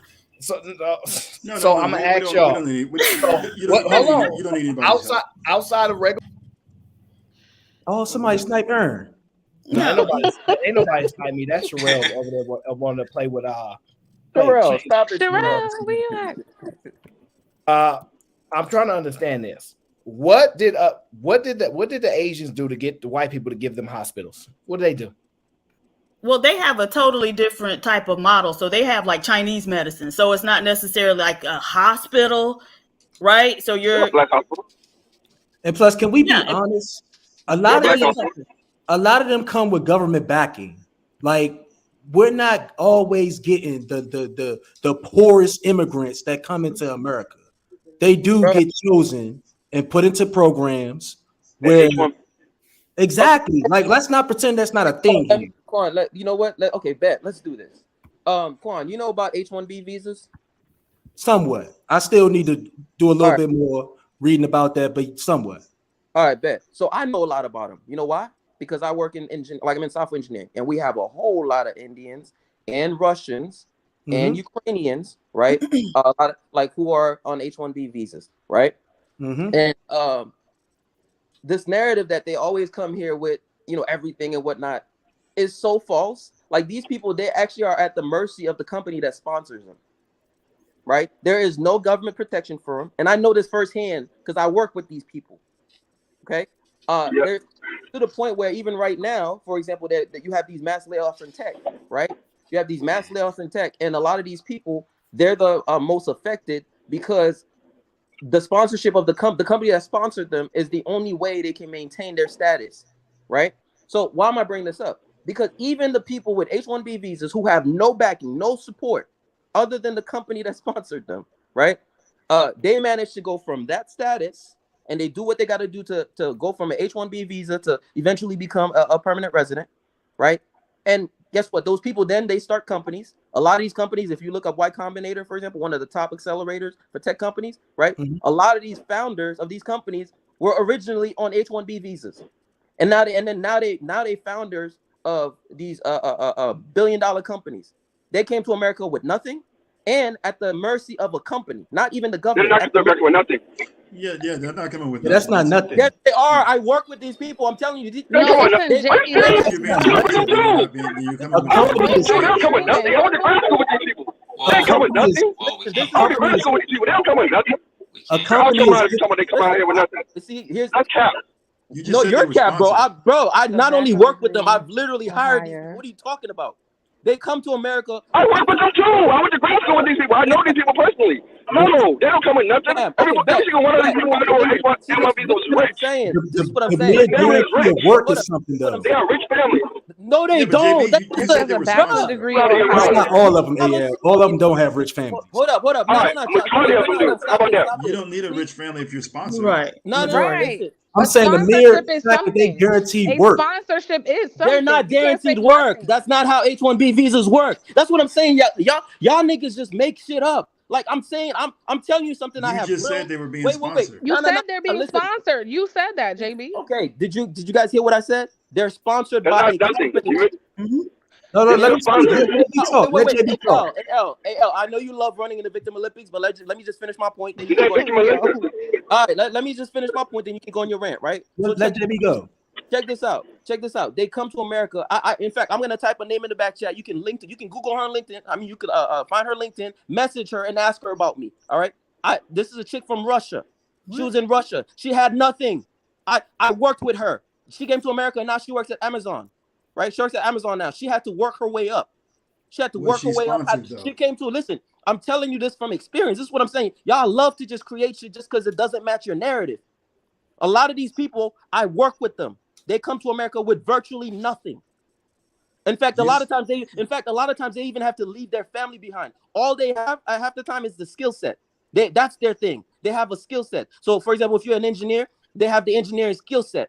They maybe had went to a university in India, right, and whatnot. So they made like that. That's the only thing they got.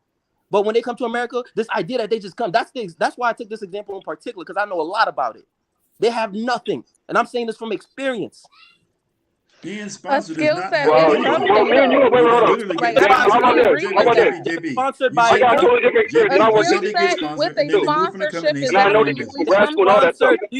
Wait. Do you guys understand how risky it is to be sponsored by a company? Y'all keep missing the point. Yeah, that you could be sent home anytime. We get it, but you still have the opportunity.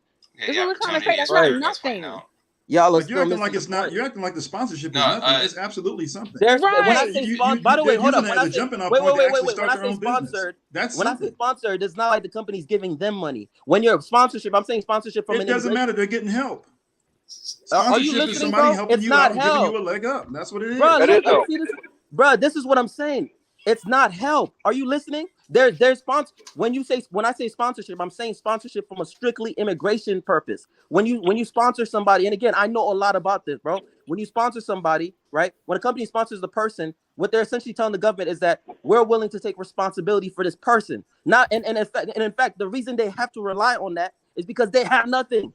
So when they come bro, hold up. Let me finish my point. I know you just want to argue. Let me just finish my point because I'm talking about real world. I'm talking about real world experience. Okay, right? Go ahead with your point. Go ahead.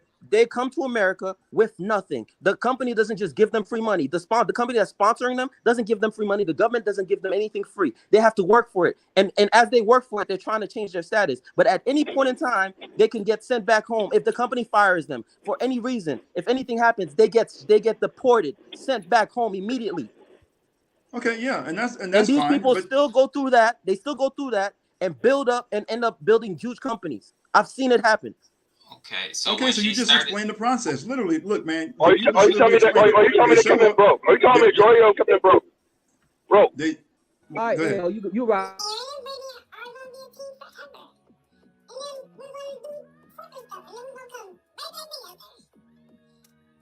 It's like having bad parents. Hell, you right. No, you know what? I'm gonna just let AL be right. I'm gonna just let AL be right. You're right, AL. They come here rich and all of that. You got it, bro. You got it. Fuck my real world experience with them over 10 years. Wait, hold on. Fuck my real world experience, nigga. You act like you're the only nigga who knows about these people. JB, we understand that you're saying they're not coming here with anything, but they're coming here to get help. They do their time, and then what help are they getting? They move out of it, and then they move. What help are they getting? And then they get, then they get their business. What help are they getting? They're literally getting cover from the company. So can I ask? And what help? They're literally just getting a paycheck like every employee. That's not help. But they're also getting cover from the company, and if they what mess cover? up, they go what cover? Name it. What cover? That's what a sponsorship is. The company is. That's not what. This is what I'm saying. You're no. All they're getting is a paycheck, just like every other employee. So they do their 5 or 6 years. They get out of it. They start their own company. Okay, so then what extra are they getting? But that's them. What are they getting extra? Some kind of help. What are they getting extra? You don't see that as help? A paycheck for your labor is not help, bro. What are you talking about? Is this a paycheck? Okay, no. That's even it's fair exchange. They work for the company. The company helps them out. They do their 5, 6 years. They get out of it and they start their own. The company does not help them out. The company gets their labor and pays them for their labor. I get Stop that. saying it helps them out. They don't get no paycheck. You're trying to relate somehow what the company is not doing is no kind of help, and that's exactly what it is. Again, if you get paid for your labor, is that help or is that your paycheck? Yes, what are you talking about? The sponsorship is the help, JB. No, it's not. Jesus. All right, y'all got it. Jesus Christ. Y'all don't. I know I got it. I know I got it. Okay, so no. Let's put it to this, JB. Let's put it to you this way. If the company didn't help them out, would they come at all? They wouldn't you be keep able to saying be here once again. No, stop. If the company didn't do anything for them, would they come at all? Again, all the company does for them. Answer the question, all the company does for them is give them a job. Would they show up at all? All if the company didn't do anything for them, all the company does for them is give them a job. If the just company like didn't you do have. that, would they show up at all? No, it gives them the right to be here. If the company didn't do anything at all, would they show up? Is what I'm asking. Again, all the company does for them is give them a job, and in exchange, they help our economy. Damn. Oh shit. We gotta listen to each other. I can't hear all y'all yelling over. They don't want to listen. They just want to push a narrative. I asked you. The company does nothing. You want me? No, you didn't ask me. You just want me to answer in a specific way, and I'm telling you, it's not. Yes or no question. Listen, do they show up? Paying somebody for their labor is not help. It's just paying them for their labor, and in exchange, they're giving that labor, and that labor is actually contributing to our economy. So it's not like they're getting some fucking handout. What? Fine. Okay, you're talking about the workforce. Okay, cool. Eliminate the company. When they're in grad school, how do they pay for it? How do they pay for grad school? What? How do they pay for grad school? How do they pay for grad? What are you talking about? In college, because most grad schools are going to give you a grant if you're international. We're not talking. Right? I was talking about H-1B visas. That has nothing to do with grad school, bro. What are you talking about? It does, because most of these people start off in grad school. Most of these people start off in grad school. No, bro. I don't know about that's the grad not school true. thing. All I'm asking, JB. All I'm asking is. Like AL, you just be making shit up. No. Hold up, Kevin. Hold up. AL just be making shit up. Listen. You know how many times I've called AL out on his shit? You know how many times I've called him out on this shit, and then he then has to back down on it? Go to Harvard, go to MIT, go to UConn, I went to all these grad schools. You making it up? I'm making shit up. Okay, I'm making shit up. Okay, shit up like you usually do. I don't know about the grad school stuff, but what I'm asking JB is, I know about it, bro. You don't know about it, but I know about it. Yeah, because he just wants to make it up. But go ahead, Kevin. Go ahead. Okay, so what I'm asking you, JB, how do they pay for it then? How do they pay for it? Because the majority of grad because the majority of grad schools. You look at the majority of grad schools, they're immigrants. They're Asian immigrants. That doesn't have anything to do with H-1B visas. I'm talking about H-1B visas. No, it doesn't. So these H-1N1 visas, wait, the people with the H-1N1 visa, did they come over here? An H-1B visa, an H-1B visa does not even. An H-1B visa, bruh, listen. An H-1B visa literally only gives you the right to work in the United States and get paid for it. That's it. So again, you're still making shit up. You can literally just go. You can literally just Google this shit. You can literally just Google. Nobody's sure about the grad school thing, but what I'm asking you don't understand what I'm saying. Because he just wants to make shit up. No. No, I'm not making shit up. I'm really not making shit up. And that's the crazy part about it, because you only understand the second half of it. You don't understand the first half of it. Once again, an H-1B visa. Listen, this is not JB's opinion. Are they going to University of India and pulling people out of the University of India? Are they pulling people out of H-1B visa? An H-1B visa. Damn. Oh shit. I'm laid back because I was in the back of the chat. An H-1B visa. Wait. Let me just say this, Kevin, right? Because this is something you could just Google. Don't take my word for it. An H-1B visa literally only gives you the right to work in the United States until your status is changed. Wait, so what he's saying? So what he's how they get here? They come out of the yo, AL, let me finish my damn point. Let me finish my damn point, bro. You're just straight up. You're just straight up lying, bro. Like, this is what I'm saying. Shout out to Will, right? Shout out to Will. They come here with a skill set. So they don't come here with nothing asking for a handout. In fact, the companies benefit from it because they get that talent. And like he said, we don't have enough engineering talent. And that's also a fact. There's a shortage, right? So now when you have these Indian people coming or Russian people or Ukrainian people coming through these H-1B visas, the H-1B visa literally only gives you the right to work in the United States, basically work and live. That's it, right? Then you can adjust your status. You can end up adjusting your status later, right? As you live in America to get a green card, etc. Right? But what I'm saying this from real world experience, both working with them and hiring them. That when they come here, a lot of times they come here with nothing. They leave their families behind, bro. They leave their. I know plenty of Indians. I know plenty of Indians who left their families behind, and they gotta wait years before they can actually try to sponsor their wife and children to come back to be able to join them in America, or they have to keep going back, right? So they come here with nothing, only their skill set. Then they're compensated for their labor. Nobody gives them a free check. They're compensated for their labor, and in fact, a lot of times they don't even have the opportunity to take advantage of all the benefits the company can offer because of their visa status, and so they have to wait until they get that green card to even be able to benefit from it. Cool. That's just a fact. That's not my opinion. Wait. So number one. Wait. I gotta address this. Number one, I didn't say what you're saying was wrong. But however, you're ignoring the first half of it. How did they get over here in the first place? They got over here in the first place because they went to grad school here. When they go to grad school here, they didn't.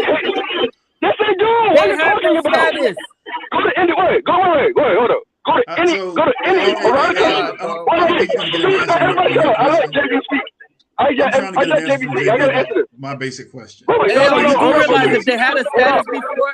Wait, AL, you're not making sense, bro. If they had a status before, they would not need the H-1B visa, nigga. You're not making sense. They all need it. What are you talking about? Bro, are you listening to yourself? Once again, if they had... No, JB. You're not going to put this on me. My bad. Let me finish talking. Let me finish talking first because I let JB finish talking. Now, when they come over here, before they get the H-1N1 visa, they have to come over here to go to grad school. When they come over to go to grad school, they don't get... Shut up for a second. I let you talk. Let me talk. All right? So, when they come over here for grad school, majority of times they cannot get scholarships. There's not that many scholarships or grants for international students, right? They have to pay for that shit themselves, which means the majority of times they're rich already when they come over here. Bro, this is not true. How you gonna tell me? Go to India. Go to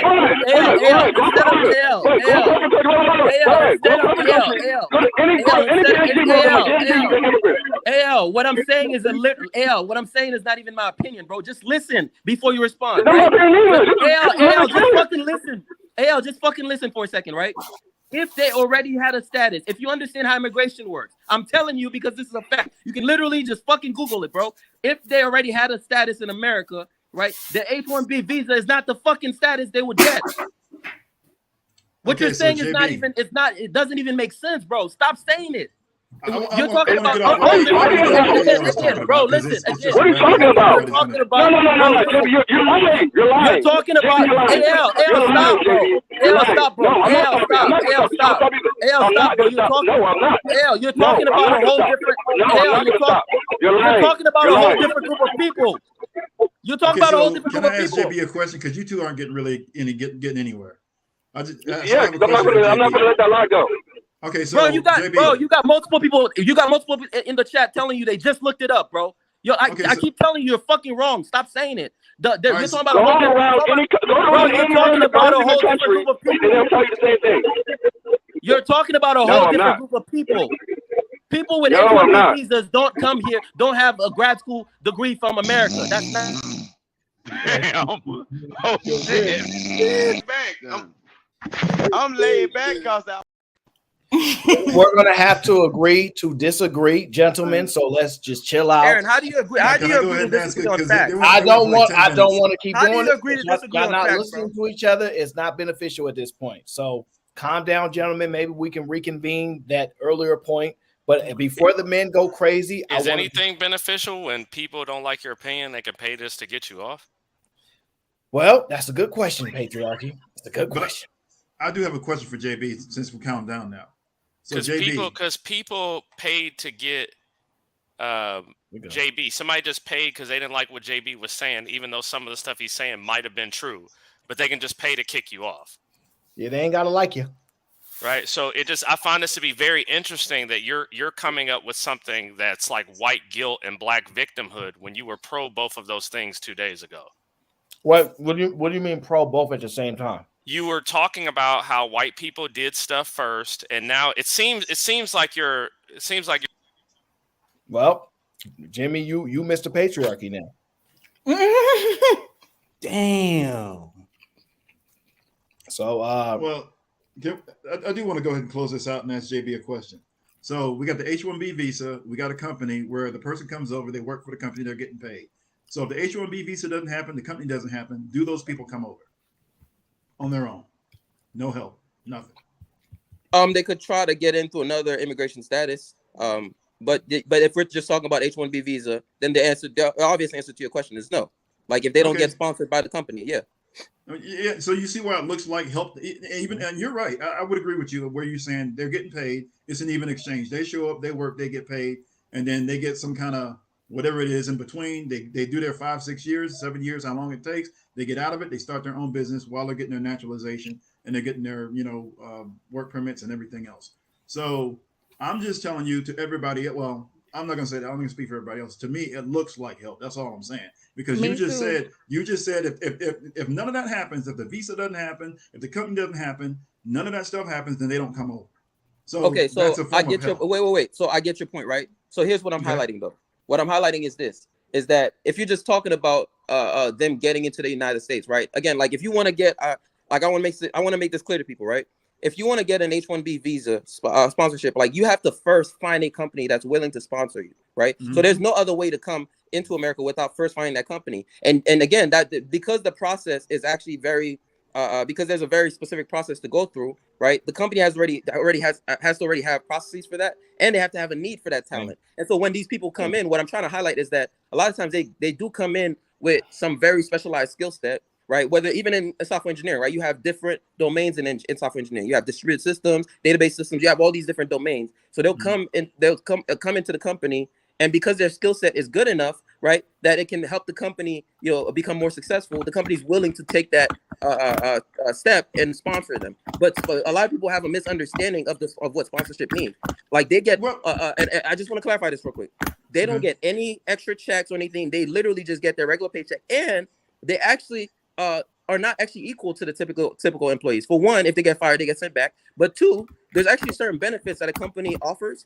Let's say, for example, 401k and whatnot. That these workers, they actually cannot even take advantage of them because they're not residents or citizens yet, right? So that's what I'm saying. So it's like when people describe it as if they're getting some free paycheck, it's like they're giving value and getting something in return. And as a result, these companies, when they become successful, they actually help our economy.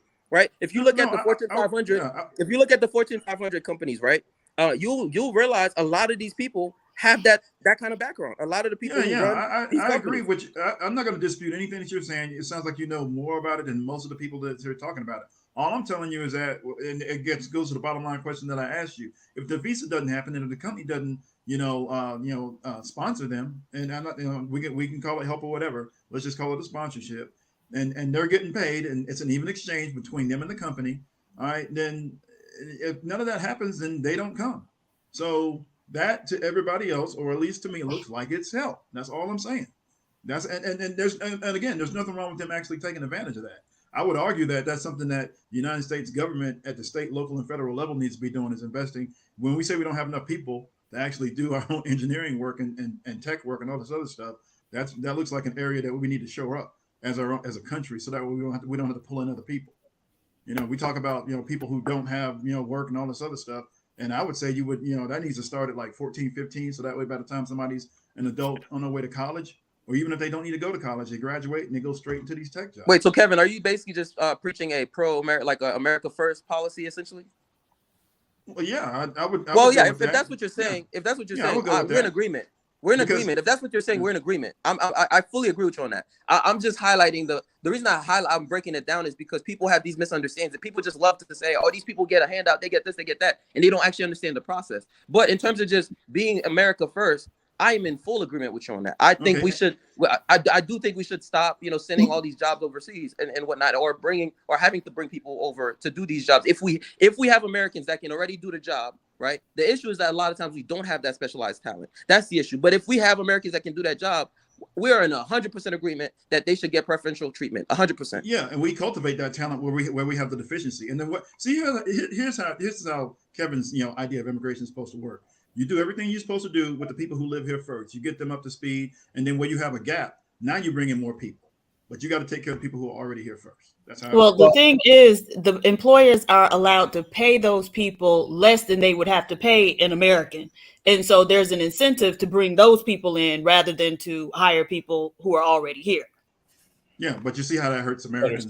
So, and that's something that easily Congress could shut down. Between the Congress, they could shut down. They go, no, Congress wouldn't. Just how I explained it, which is you make sure you invest in your people first, and then when you have a deficiency and you've already exhausted all of your folks right here, and while you're still trying to cultivate and build up your group, now you bring in people to shore up your temporary deficiency. That's all I'm saying. And the other reason I came up, JB, was to actually correct you when you talked about the lynching for the Italians. You understand that they were compensated. They actually got reparations for that and multiple apologies. So sure. I was just highlighting that. No. Listen, Kevin. Mm-hmm. Again, you know this from the very beginning. I said I'm actually pro reparations for whether you want to call yourself FBA or ADOS. I'm pro reparations, right? I don't deserve any reparations in this country, and even if they offer to give it to me, somebody else can have it. I don't want it, right?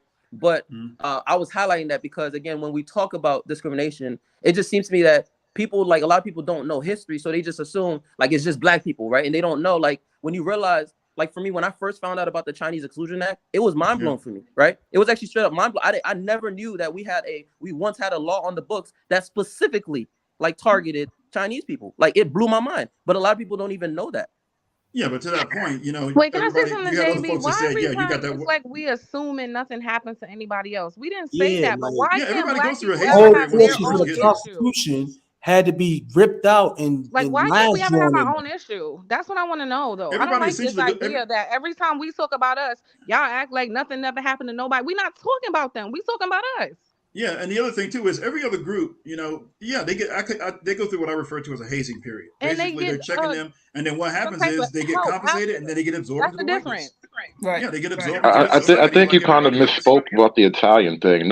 It's not like every single Italian got a bunch of free pizzas. Like, the people who are individually involved got something out of it. No, yeah, it's people who are. I think everybody understands. So let's stop going over this. They did this to that. Yeah. Now, Kevin, you think black people can do it on their own? Yeah, absolutely. Yeah, we absolutely can, because we've done it, and our history shows that. Essentially, matter of fact, and you can argue that whether segregation was a good or bad thing, but the forced segregation actually shows that black people can actually do stuff on their own without any interference, and when they're left alone, we're fine. I would say that also proves one other thing too. It's weird because you kind of just jumped to reparations, but the people who literally deserved it the most thrived without it, and we're complaining about it as if we need it. Well, you know what I'd be willing to do? I'd be willing to dismiss the reparations discussion if everything was fine and all the stuff that's going on, the systemic issues and all the other stuff that everybody keeps referencing. If that were to cease and desist, the reparations discussion would probably cease and desist. Well, what systemic issues are we talking about? Here's what's happening. So we talk about this white guilt and what white people are doing. And it's really the government, right?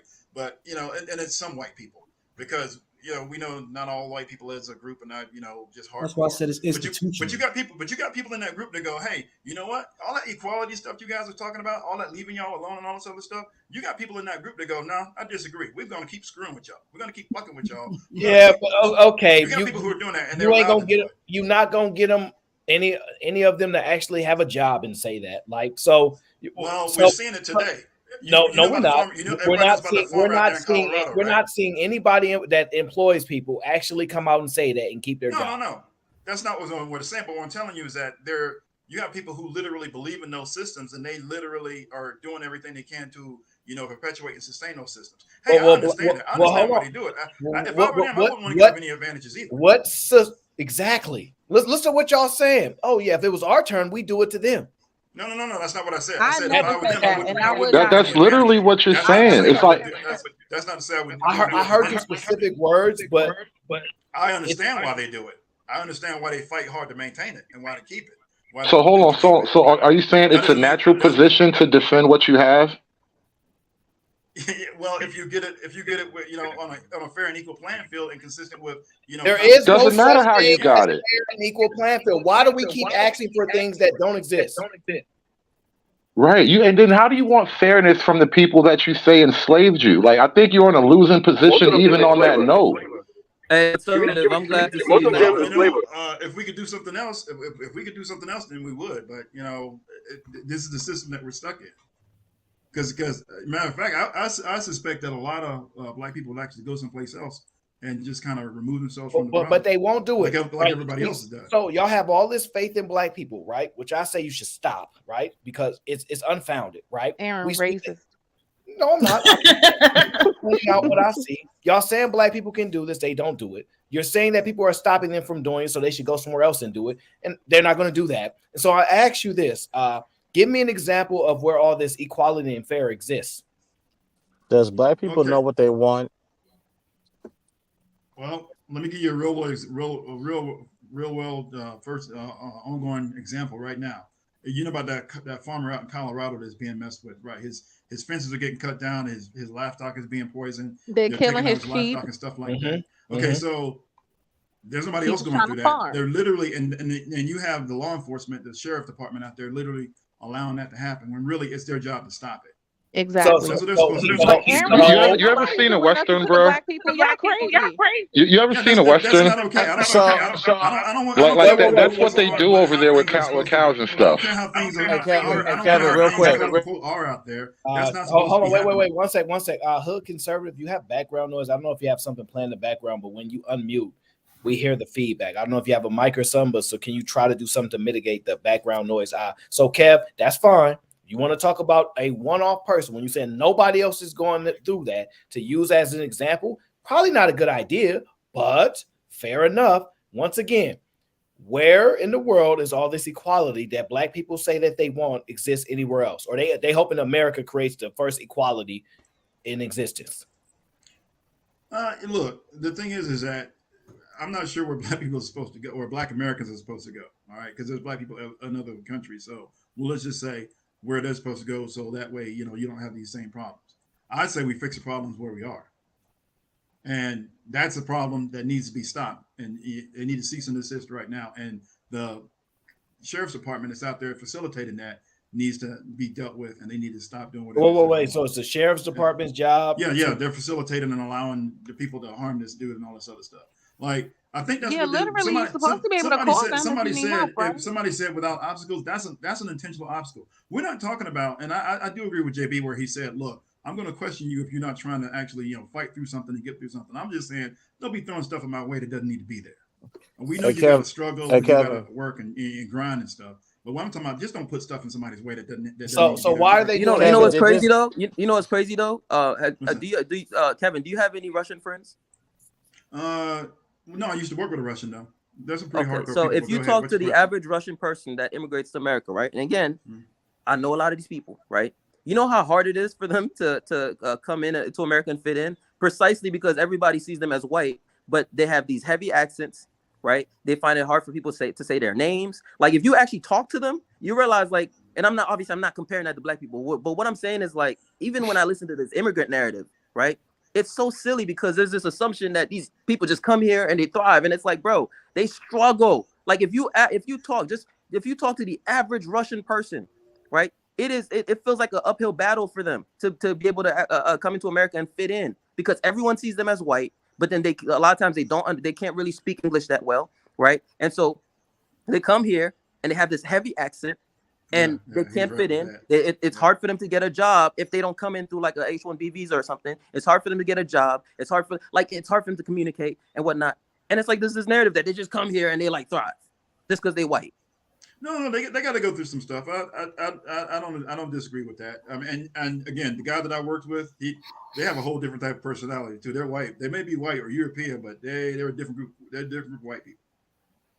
But they're good people. But my thing is that even with all of that, nobody's literally throwing other stuff in their way to try to stop them from being productive. That's all I'm saying. So if we ask other groups of people, Asian people, Filipino people, let's say Hispanics, etc., do y'all suffer hardships? Like do they throw obstacles in your way and they say yes? Are you gonna just call them liars?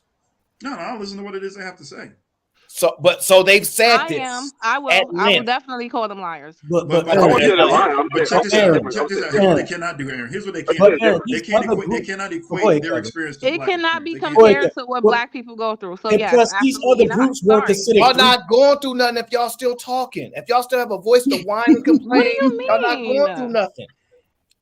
You're telling Y'all not somebody. going through. You're Y'all telling not someone. going through nothing. You're telling someone that they don't have any right to complain about anything. Didn't say that. Like, what do you mean? Didn't say that. The I But said- you I just said- said you'll hold on. But you just said you'll call another group a liar if they tell you about their experience. So didn't you just contradict yourself? If they're But you gotta telling me understand. about their experience in comparison to me, because he said just No, like that's y'all. not what he said. That's not what he Thank said. you. He just His said argument is just like y'all. They're going through I'll things hit- just like y'all. No, that's they're not what Aaron not. said. In our That's not what history, Aaron said. in our history, we weren't even considered a full human being, and we Venus, had to okay, overcome okay, all but- of that. But They Quan, come here's the in, problem. they don't have that Quan, experience. We're not arguing Okay, but Quan, historical guess what? facts. Quan, Why not? You Quan, just have got you? here. We Wait. absolutely No, I are. said What are we're you not talking about? arguing. We're not arguing it because we know what happened. But it I matters. know, but even more so, Right. Quan, have you personally been considered less of a man? I'm not talking about No, me. I'm talking asking about- you. I'm asking you, Quan. Have you personally? Yes or no? That doesn't make sense. I'm asking you, Quan. No, I haven't. But Okay, I'm not so just talking about but me. Quan, nobody's telling. Listen. Nobody's telling you to throw away Black history. Like, obviously, don't. Right? I'm not even asking you to forgive the people who enslaved our ancestors. I'm not even asking you that. Right? So, what I'm just saying is this: is that, like, I'm gonna just keep it a buck.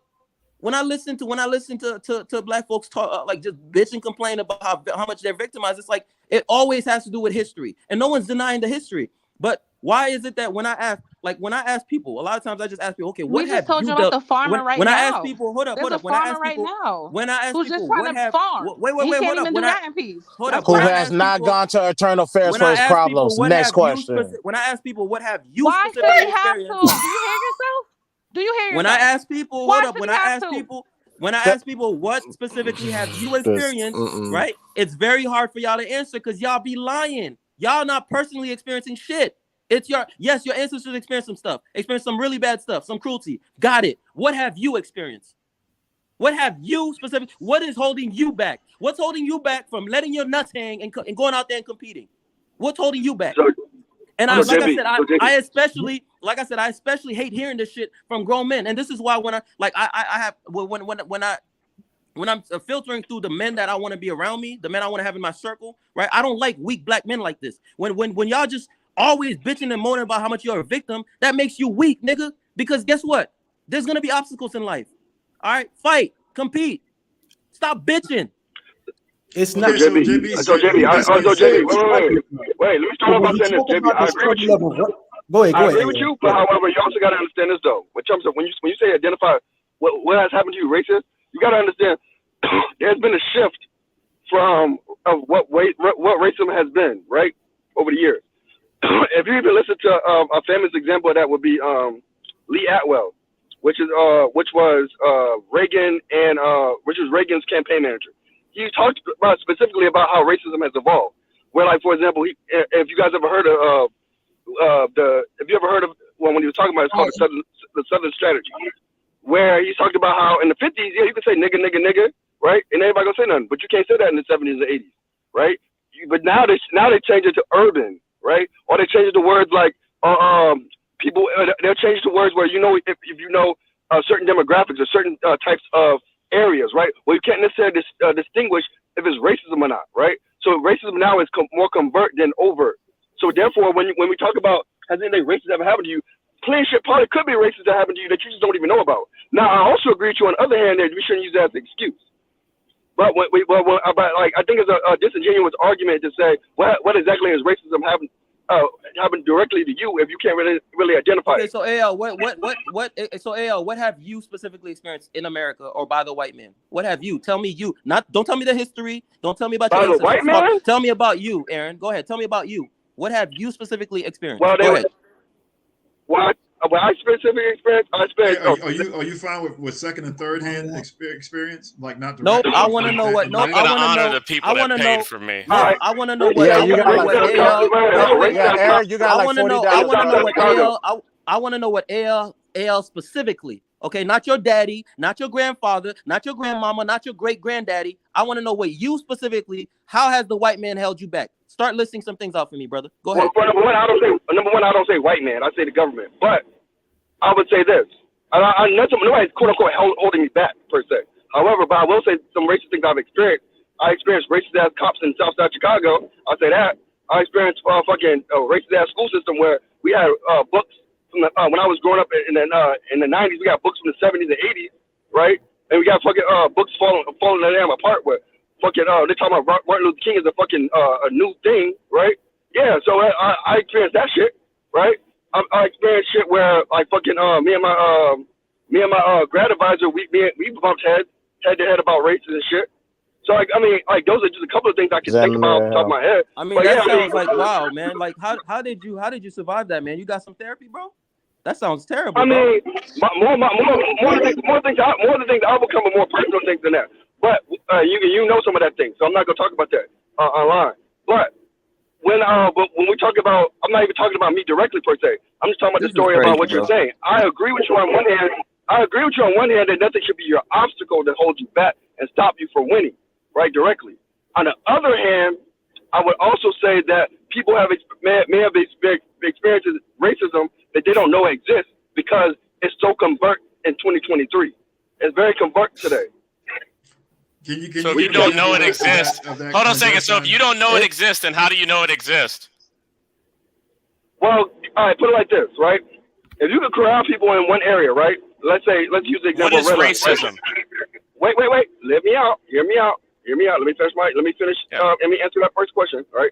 If you could corral people in one area, right? Let's say be a redliner, right? So all the black people in this specific area, right? Mm-hmm. And then all of a sudden you target the police in that specific area, right? You're not necessarily being racist per se by saying, oh well, we're gonna target black people directly, but you're targeting people in that area, right? Hold on a second, but that's what y'all. No, hold on a second. That's what y'all want today. Y'all pro-black community, support black business, and we don't want the melanin. No, you want that. You want to support black business. Like if anything. I do want to support. No, there's a difference. Wait. There you go. There's a difference. There's a difference between racism. There's a difference between separation and segregation. There's a difference. What's the difference? Separation and segregation. What's the difference? Segregation is basically saying, all right, you have an area, right? And let's say black people living in that area. Well, guess what? You know what? The garbage truck's not going to come out over too many times. Like everybody else is once a week. We'll do it every 2 weeks. Oh, So tell me. The streets and roads are black. Okay, we're just not gonna do it. Oh, the city services that are in that area, we're just gonna slow those down a little bit. Oh, the taxes in the area, we're gonna raise those taxes in the area. So tell me right now, right? Because the argument that I make for you is this, and I'm gonna go ahead and say it. I'm gonna go ahead and say it before they kick me off, right? Good. If I bring a dog into the house and the dog is pissing and tearing my carpet up and becoming more of a burden versus a benefit.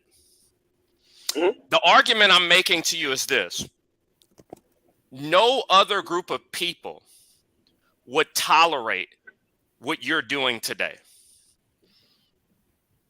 If you were, let's say you were enslaved by the Arabs instead of whites, right? And let's say I don't think slavery is excuse me, right? Let's say you went east instead of west. And let's say the Arabs start feeling bad for the people that they enslaved, right? And they release you from slavery. You will not be able to guilt trip people into doing this. Is everything you're doing is a grift. This goes back to, once again, I said it before, Nietzsche, master and slave morality. People really need to start understanding master and slave morality. You think things should be done for you because people should feel sorry for you to do them, and that's the only reason that you're bringing racism. Excuse me. The only reason you bring up racism is because you know by calling a white person racist, they will give something to you. No. It's a currency. Yep. No. Victimhood is a currency today. No, he's right about that. Well, I'll agree with you that victimhood is a currency, but that's not my argument. But I agree with you that victimhood is a currency. My argument is this, right? The best thing that could have ever happened to you is living in America. If you played Back to the Future, and you went with Marty McFly, and you told your ancestor, don't go to the beach that day to get in and don't get enslaved, your life would be way worse than it is right now. Maybe, maybe not. No, it's not a maybe not. You can't be saying everything else. It's not a maybe. It's not a maybe. It's not a maybe not. I say in general, you're correct. In general, you're correct. But I think maybe. I also say maybe, maybe not. You never know.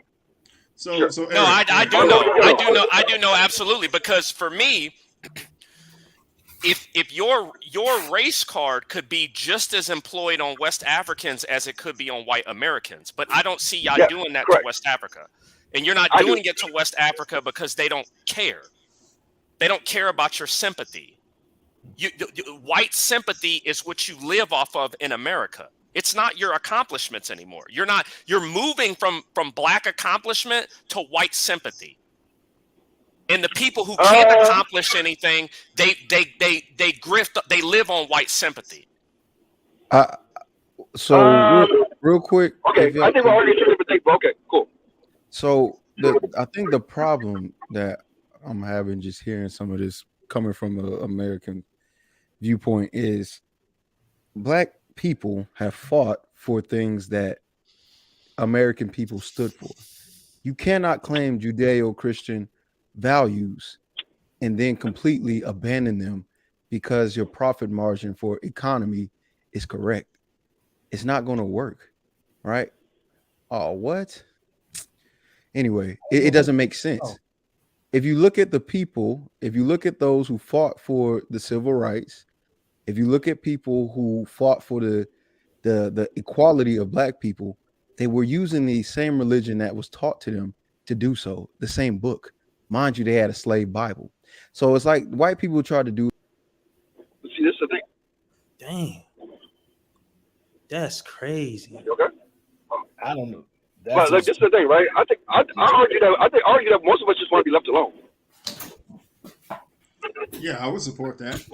Bro, you guys do realize you guys do realize that you know what's hilarious to me when I listen to these conversations is that a lot of y'all, like, first of all, give the white man so much credit. Second of all, like, I think a lot of y'all really think white people get up and think about black people. Like, white folks don't give two fucks about y'all, right? But every time I listen, it's always but the white man, but I's a victim, right? White folks don't. It's so crazy how obsessed y'all be with white people, bro. And it's like when I listen to y'all and I see how like y'all really think y'all inferior. That's why y'all have this victim mentality, right? Because I don't care.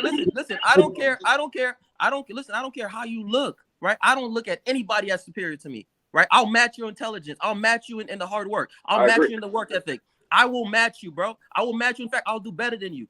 But JB, go ahead. I welcome the competition. I welcome it. JB. So when I listen to you men always fucking bitching, right? Y'all some weak ass niggas. And the funny thing is, it'd be the same niggas bitching all the time who want to act like y'all some thugs. Y'all gonna beat somebody up. So you got all this aggression, but you can't even compete in the real world. Weak ass nigga. JB, what about the argument that a lot of it is institutional? What about that side? Not necessarily a white man or woman, but a institution that historically have done institution has held me back, bro.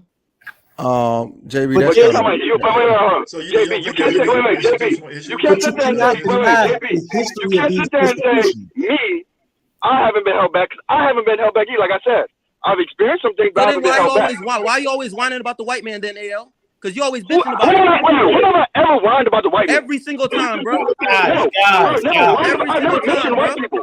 I never mentioned white people in this. So I never mentioned white people. Damn. Oh shit. Back. I'm laid back because I was in the back of the chat.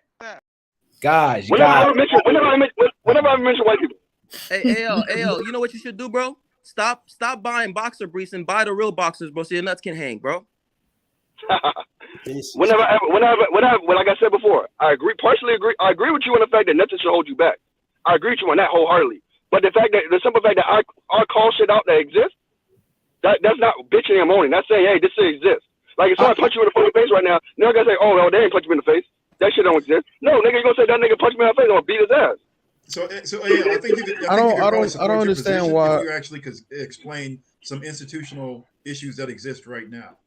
Yeah. That you can physically point to. Well, not physically point to, but you can actually give examples of. That would probably help. Because I think that's maybe what people are missing here. I gotta go quick before the guy snipes me out again.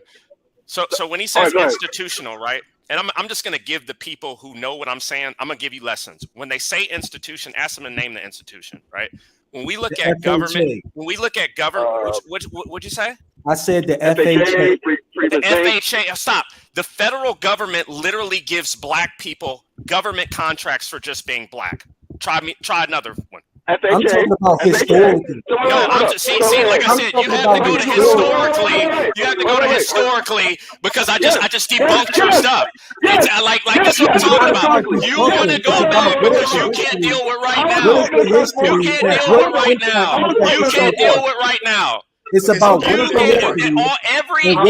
single affirmative action, diversity and inclusion. White people have done more than enough to say that they're sorry. Okay, so you just want to keep complaining about history? It ain't fucking white people. It's fucking the government, nigga. No, the government's made up of who? A whole bunch of different types of people. But didn't you say the FHA? The FHA is the government. So then why you blame white people for the government? So if it's the FHA, then you can't blame. Then who was the FHA? Whenever I blamed white people for shit. So who is the FHA? All the time, nigga. All the time. No, Every time. I don't mention white people. What are you talking about? So listen. Every time, bro. Listen. I mentioned white people. Tell me when I said that shit. That the history of the FHA. What is the history? It's been proven. By who? It's been proven that they have been aiding and abetting. I can't hear what you're saying. Being sued, just because somebody gets sued doesn't make you right. And once again, you have a slave morality. You want equality. You want people to give you stuff. You're asking for equality. You're talking about things that are not fair. I didn't ask for shit. Okay, so the person that brought up the FHA, the person that brought up the FHA, you're jumping on the side. Explain. Yeah, I can't talk over AL. Go ahead, AL. So who you want to respond, me or AL? I don't care. The point I'm making is this, right? If you got a problem, the thing that I'm telling you is this, right? Equality does not exist. You right now are on a grift. You would, if somebody bullied you, you would never go. What you're doing is if somebody punches you in the face, you're walking around saying, hey, he punched me. Hey, he punched me. Hey, everybody, do you see him punch me? When did you punch? Okay, so if you were punching back, you would not be on YouTube right now talking to me. You would be out there punching back. Wait, hold on. That's not true. The Taliban punched back. That's a bad analogy. The Taliban, that's what I'm talking about. No, if you was on here, you would be punching back. That is a bad analogy because that's a perfect analogy. No, it isn't. It's why not? It's not a perfect analogy because it's based off of the principles that America set for itself. What do you mean? Okay. You cannot continue. Who set those principles? This goes back to your Bible argument, right? No, this goes back to the people who said it. The quote unquote Christians. Who said so are you okay? Judeo-Christian. this country is known to have quote unquote Judeo-Christian values, and According the people, to who? according to America, according Who's to America? America. Give me the The document you're founding talking about. fathers, not all of them believed in God, but it was definitely Okay, a part no, of it. stop, Having Kevin. Do not jump in. Without having the idea of having unalienable rights given by God, and for a man to be What was able to the pursue all of race those and things, the color? What was the race and they the were color white. of the? Thank you. So if it So wasn't for those, hold on a second. So if it wasn't for those people writing it down somewhere, what would you have? What do you mean? What would I have? You wouldn't even have a standard to use against them if the white people never wrote it in But the first place. you're putting a hypothetical. Let's talk No, about. no, it's not. It's not a hypothetical. It is you a just told me. hypothetical. No. You just told me. You just No, told wait, me that no. Don't, no. I was in the middle of speaking, and what I'm saying is, it's a hypothetical situation because you're saying, what if they didn't? You're saying, what if they didn't claim? But no, they I'm do. saying that they did it. Yes, they did, and it's Okay, no. I'm saying black people didn't. It doesn't matter if black people did it. It does matter. No, it does not. The reason Well, why then if it doesn't matter, then why do people bring up race if it doesn't matter? Let me finish. The reason why it doesn't matter is because the same people that you stripped from a religion and culture, you gave them a whole new one. So now you don't have a choice in whether or not it matters. You made it matter, or white people make it matter. Okay. If I am a black or African Muslim and I come over here and you tell me I can't keep my original name, and you tell me I have to get rid of my original name and get an Anglo-Saxon name, and this is my new religion. Now you put the principle on me. Now you're making me share the same principle as you. And not only did you do that, but you're allowing me not to read exactly what it is that the Bible says. So when people start learning how to read and do all of those things, is that for me or is that? No, it's me. Let me just say this one thing. Those rules were followed by everybody. The stripping of culture, it wasn't something that white people just did. Okay. Islam did it too. Eric, hold on. Wait. That's the thing. I'm not saying that that's any different. And I'm not saying that it's different in the sense of America shouldn't have done it. But I think it's unfair to say that somebody's walking around saying somebody punched me in the eye. Look who punched me, instead of going, hey, these rules you have set in place, you should abide by them. This is something you say that you are. I'm going to challenge you to that. I think that's very different. Only rule creators have the rights to determine what rules should be followed.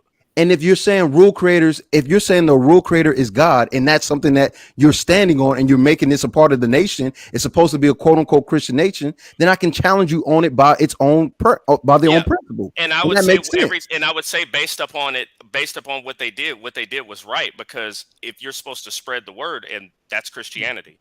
No, what they did was wrong, because when you look at the context of how they did it and what they did and why they did it, it broke many of the rules and principles and morals of the people. No, I'm not Christian. I don't have to be Christian. But why are you using Christianity if you're not a Christian? Because that's what the United States is founded on, the foundation or the idea. Yeah, that's hypocrisy. The foundation. Right. That's hypocrisy. What you're doing is you're trying to use somebody else's standard on them when you have no standard of your own. That is not what I'm. No. That's exactly what you're doing. It is not. No. That's exactly what you're doing. You can't. No. You cannot call something. You cannot call. Dang, bro, stop booting the man. Trying to have a. I think he's got a bad. I think he's got a good. But let me finish what I'm saying. Isn't that hypocrisy to use somebody's rule book when you don't even have rules of your own? I get the same point he was making. You keep saying we don't have rules of our own.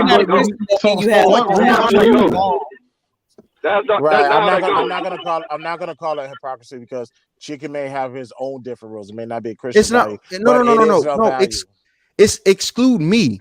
If you're saying these are the rules that I stand by, these are the rules and the principles that I live, and then you create an entire country based off of those particular standards, me as a person can read the same thing that you're reading and challenge you on that, and that is how people got to where we got to. The reason why Dr. Martin Luther King was able to make powerful speeches and be able to do the things that he would is because he used the same scripture and he said the same things to Judeo Christian values in America, and said, how can you say this is who you are when I'm reading the text that you said and is beloved, you aren't living by that? And according to that, based on these people who have strong principles, they have to change. And if not, then you can't claim something, and you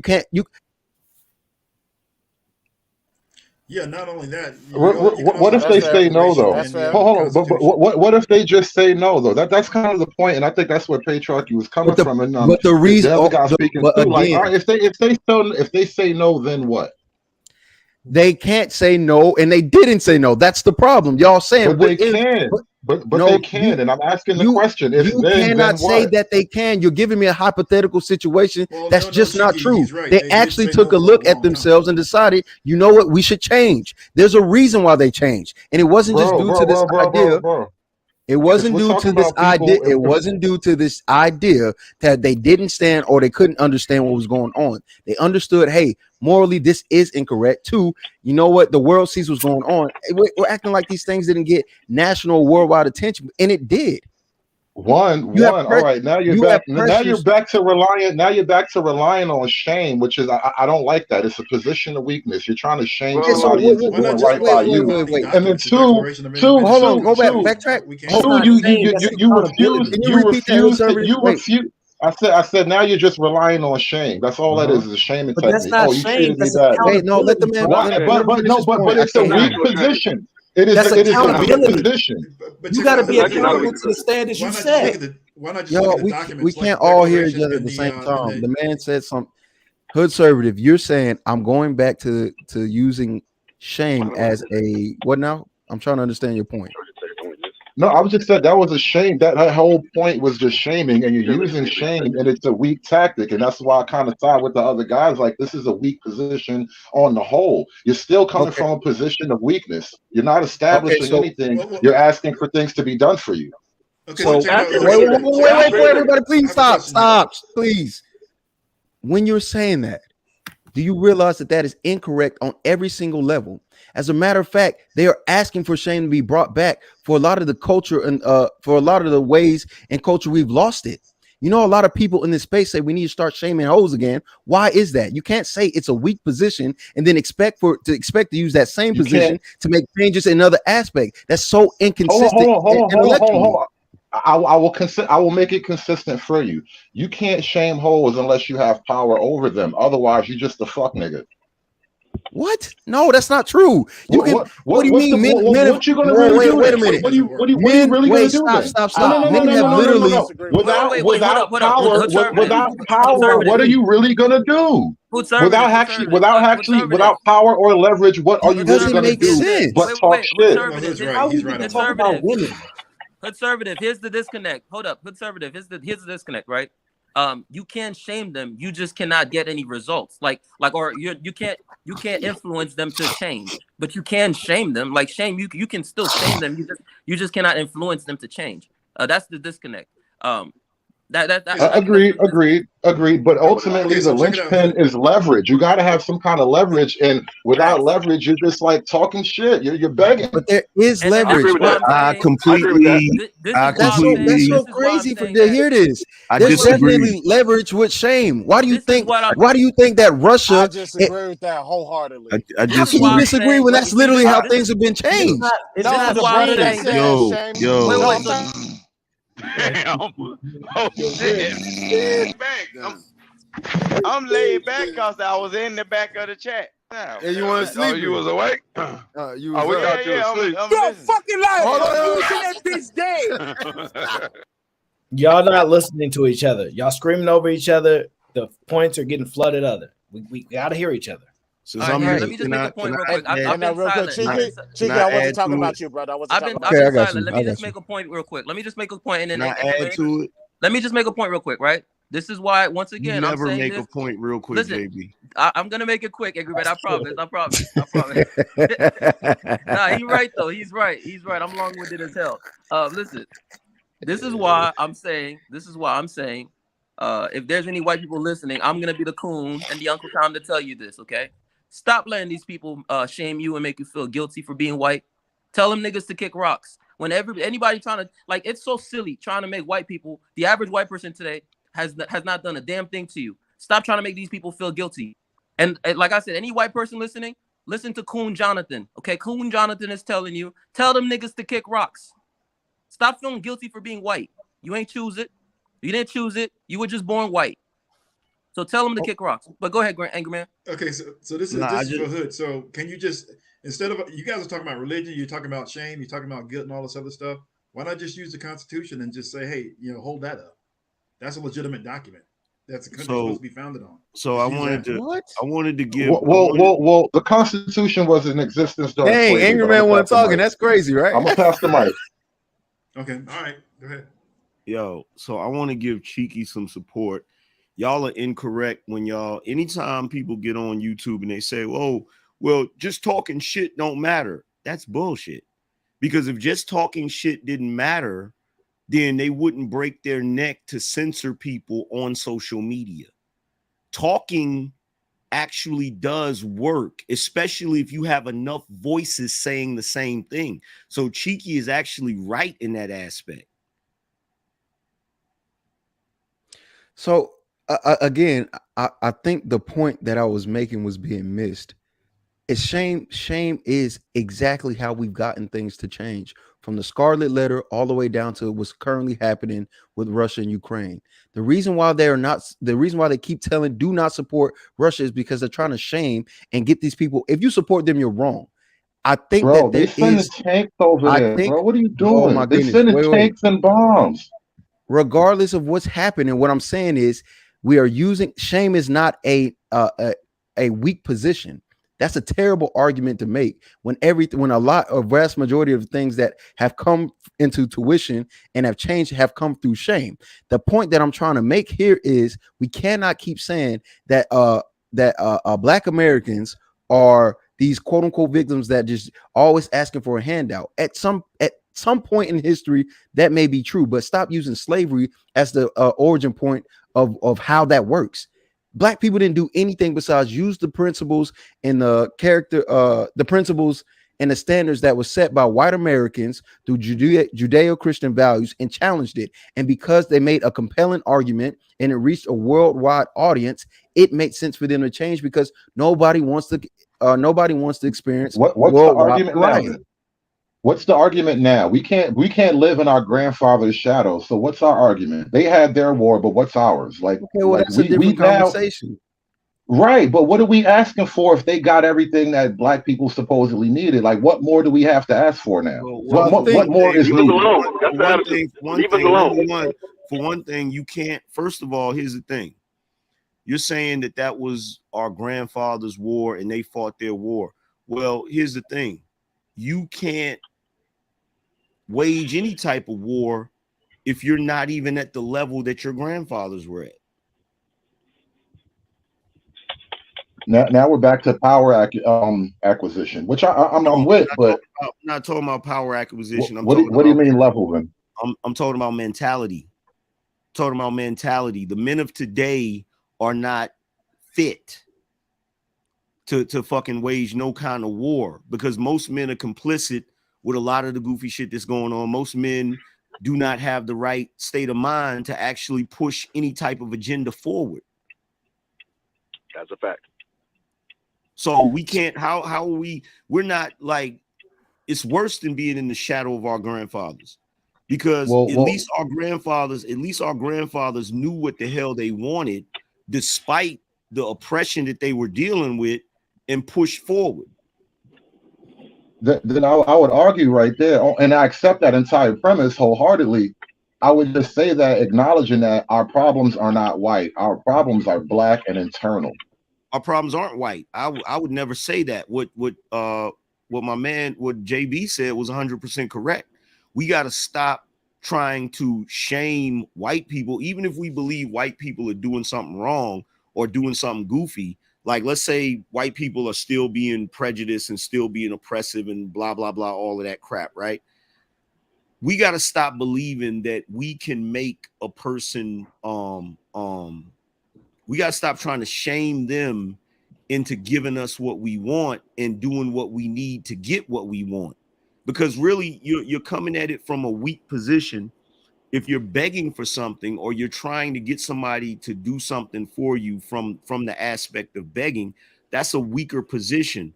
But if you're doing something on your own, it's kind of hard for a motherfucker not to respect you when you're doing something on your own. Even if they don't respect you, you put yourself in a better position to where they still got to deal with you, even if they don't like you. But we're incapable of doing it on our own. And so that's the problem. That's where the problem is at. They're telling me they can. They're telling me, oh, we could do it on our own if people stop getting in the way. Why if I have a form and you have a form, would I not try to get in your way of your form being more successful than my form? Well, hold on. Ask that again. If you have what now? Say it again. I have a form and you have a form. Why would I not try to get in the way of your form in order for my form to be better than yours? Because of a personal or principal value. That's the only reason why. Bro. That's why I asked you if you ever seen a Western, bro. No, that's what people been fighting over for hundreds of years, land and property. The only thing that would hold somebody back from doing something like that would be principles. But if you don't have any and you don't claim to have any, there's no reason to really talk about it. So if other companies, for example, Aaron, you got a girlfriend. I want your girlfriend. She's attracted to me and I want her. What's stopping me from taking her? Besides me going, that's my bro, and I don't want to do that. Aaron's an incel. He don't got no girl, bro. All right, we're gonna move on from Aaron. Whoever, just the idea. What I'm saying is the reason why people do or do not do certain things is due to moral or some type of principle. Now, if we're going to abandon those things, which again, you can't hold a business to a particular. Well, you can actually. Or because they have their own ethics. We only can hold them to law. Wait, Aaron. I know you can't really hold a business to the ethics. You can try. You just got to find a way to prove that they're doing what they're doing, win the lawsuit and all that. So there's still a system for it, but proving these things is the problem. As long as people are following the law, if they're defeating you with undermined tricks that are within the law, then you lose. That's a fact. Now, if you're doing that, that's a fact. It's a W on your part. Let me say this: like it's if you guys are talking about what I think you're talking about, it's a double-edged sword because white guilt is fucking this country up. I agree with Facts. White guilt is fucking this country up because you have white guys that are in power that are afraid to do certain things because they don't want to be labeled a bigot and a racist. And they're being demonized right now. And to be truthfully honest, a lot of them don't fucking deserve it. And angry man, and that's why that's one of the reasons why I really rock with DeSantis, because when I see how like he's moving and these people are trying to get him to get into on that white guilt train, he's just doing his thing. Like to me, it's not, and at that point for me, it's not even about race anymore. I just want to see men being men, right? As a man, your mindset should be conquering, right? Should be competing and trying to win. Doesn't mean you're gonna always win, right? But at least trying. It looks weak as fuck when I just see people just, let me try to guilt trip this white person into giving me some shit. And it's a whole industry now. You see it all throughout corporate America. Like there's a whole industry of these people coming into organizations. And bro, it's to the point where in some of these situations, they'll have white colleagues writing apology letters to black. Like that shit's crazy. But here's a big point. Like, that's why I asked the question. What happens? What do you do if they just say no? Like somebody has to address that if you on the other side of this argument. Like, because sooner or later there's gonna be a lot more DeSantis, bro. That's why they wanted to get Trump out of there, because they felt like, he was going to get the white people all upset. Now you got DeSantis. There will be another one and another one. What do you do when they say no? It doesn't matter if they say no.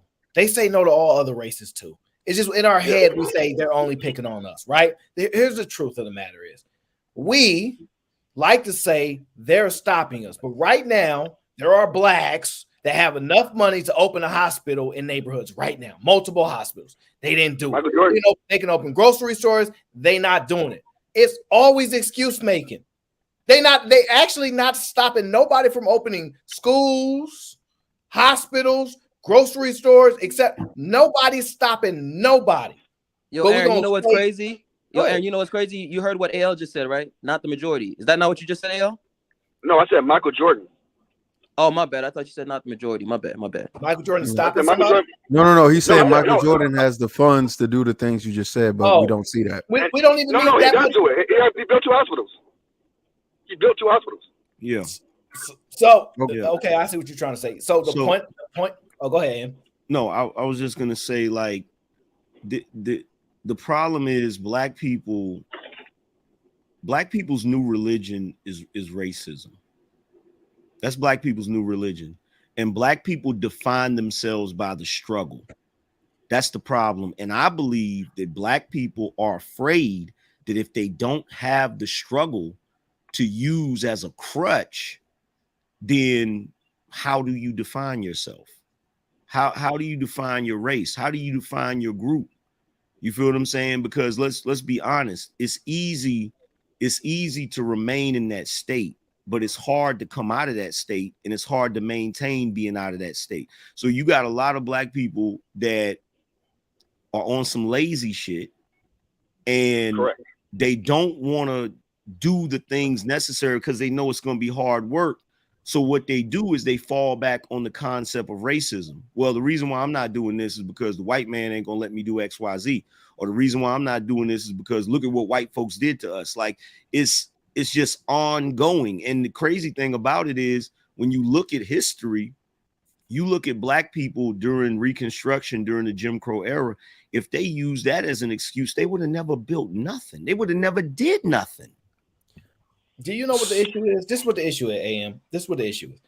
Black people can't beat white people. For the ones that think that they're in competition with white people, they can't beat them. So they're upset every time they play basketball. They getting dunked on. They losing 21 to zip. And they like, man, I can't. Then they got to watch you celebrate every time they lose. And instead of getting better, they're sitting on the bench coming up with all kinds of excuses. They got better sneakers than us. Their coach is better than us. They're doing this, that they're making all kinds of excuses instead of doing what they need to do to win. They're basically saying, okay, we got a 5-on-5, all black squad, all white squad. White squad dominate, destroying them. They basically they mad and they say, give us your white team so we can play against the other white people to beat them. That's basically what they say. And another thing too, you know what's crazy? This is what's crazy though. This is what's crazy about it, Aaron. This is what's crazy. What JB was just talking about. We live in an age now where you have a large group of white people that suffer from white guilt. And I'm talking about white people in positions of power. And they're bending over backwards to give black people opportunities, bending over backwards not to offend black people, bending over backwards to make sure that black people get into certain positions. And niggas still got the excuse of racism. Facts. I mean, Angry Man, that's the irony I was trying to highlight earlier when I mentioned these diversity coaches, right? Who are making $250,000 being diversity coaches, and their whole message is how much they're victims. And I'm like, but you make $250,000. Yeah, it's like the shit makes no sense. You make $250,000 to tell white folks, the same white folks that are paying you, that they ain't shit. Yeah, it's like LeBron. Like it's so stupid. It's so stupid. And to me, it shocks me. It shocks me that these white people let these folks finesse them like that. But guess what? I'm not mad at the ladies that are able to get that bag. I'm more mad at the white folks that let them finesse them like that. Did y'all see LeBron giving the interview, and he was sitting there holding the autobiography of Malcolm X? And one of the reporters asked him what was his favorite part of the book, and he couldn't answer the question because he hadn't read the damn book yet. Y'all saw that? Yes. Y'all saw that? That sounds amazing. That will always be a classic moment. That was goofy as hell because it shows you that there are certain black people that have money and they have a degree of power, and they're using racism as a prop because they're pandering to the group. They're pandering to the group. It's no different than Sierra, who's married in a relationship she claims she's happy in, but she knows that a lot of black women are not married, so she's trying to pander to them based on their struggle. It's the same shit. Bro, Al Sharpton takes private flights everywhere, bro. Yeah. This man takes private flights everywhere, bro.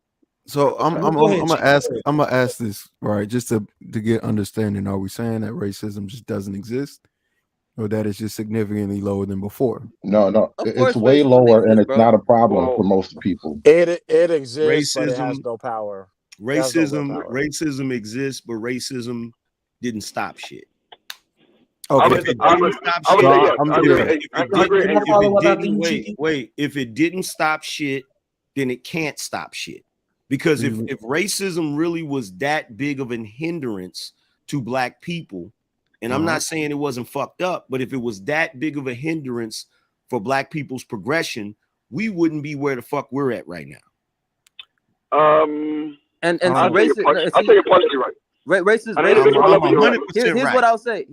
Racism exists. Obviously, racism exists. But what we call, like, what our ancestors went through was terrible, right? Like, was cruel, right? But what we call racism today, it's mostly just tribalism. And guess what?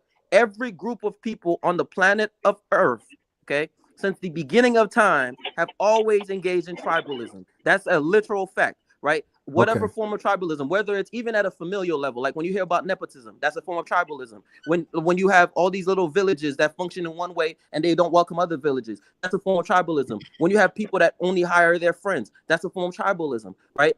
A lot of what we call racism ain't racism. Just because somebody don't like you, doesn't mean it's just because they're racist. They might just not like you. Right? It's the same shit. It's almost, and I know Angry Man might disagree with this point, right? But it's almost the same shit as like when I hear these black men talk about colorism, right? And they're like, oh, I didn't get this. The men don't want me because I'm dark skinned.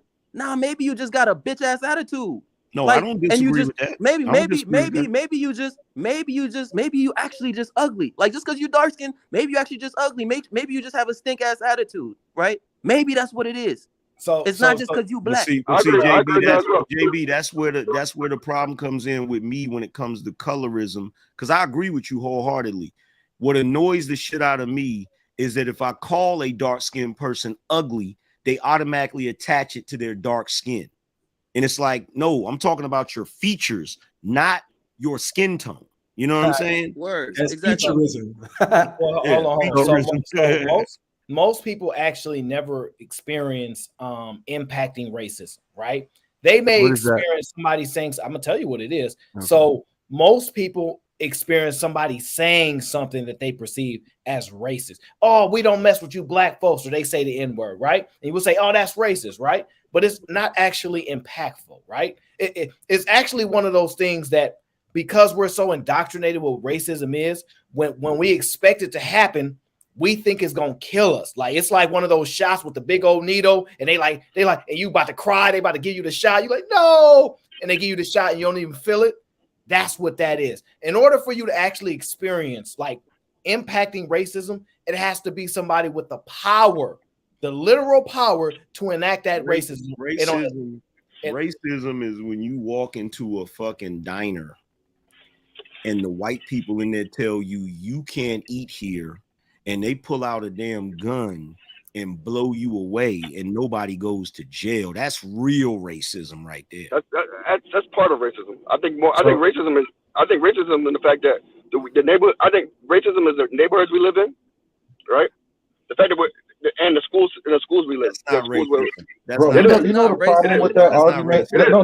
Let me explain why that's the problem.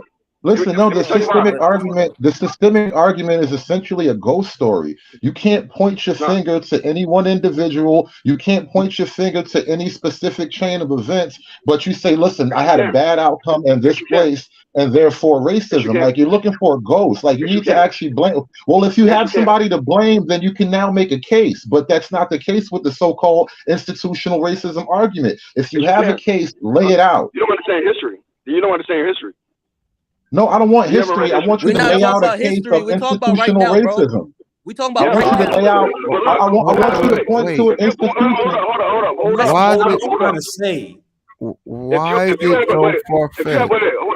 If you have a family who are otherwise educated, but you're still stuck in the South Side of Chicago, right? And that's fucking racism.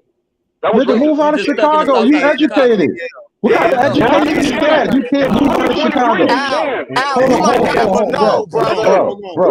What kind of education you got and you can't even leave? Oh shit! I'm laid back because I was in the back of the chat. Yo, let me say this to AL. Let me say this to AL.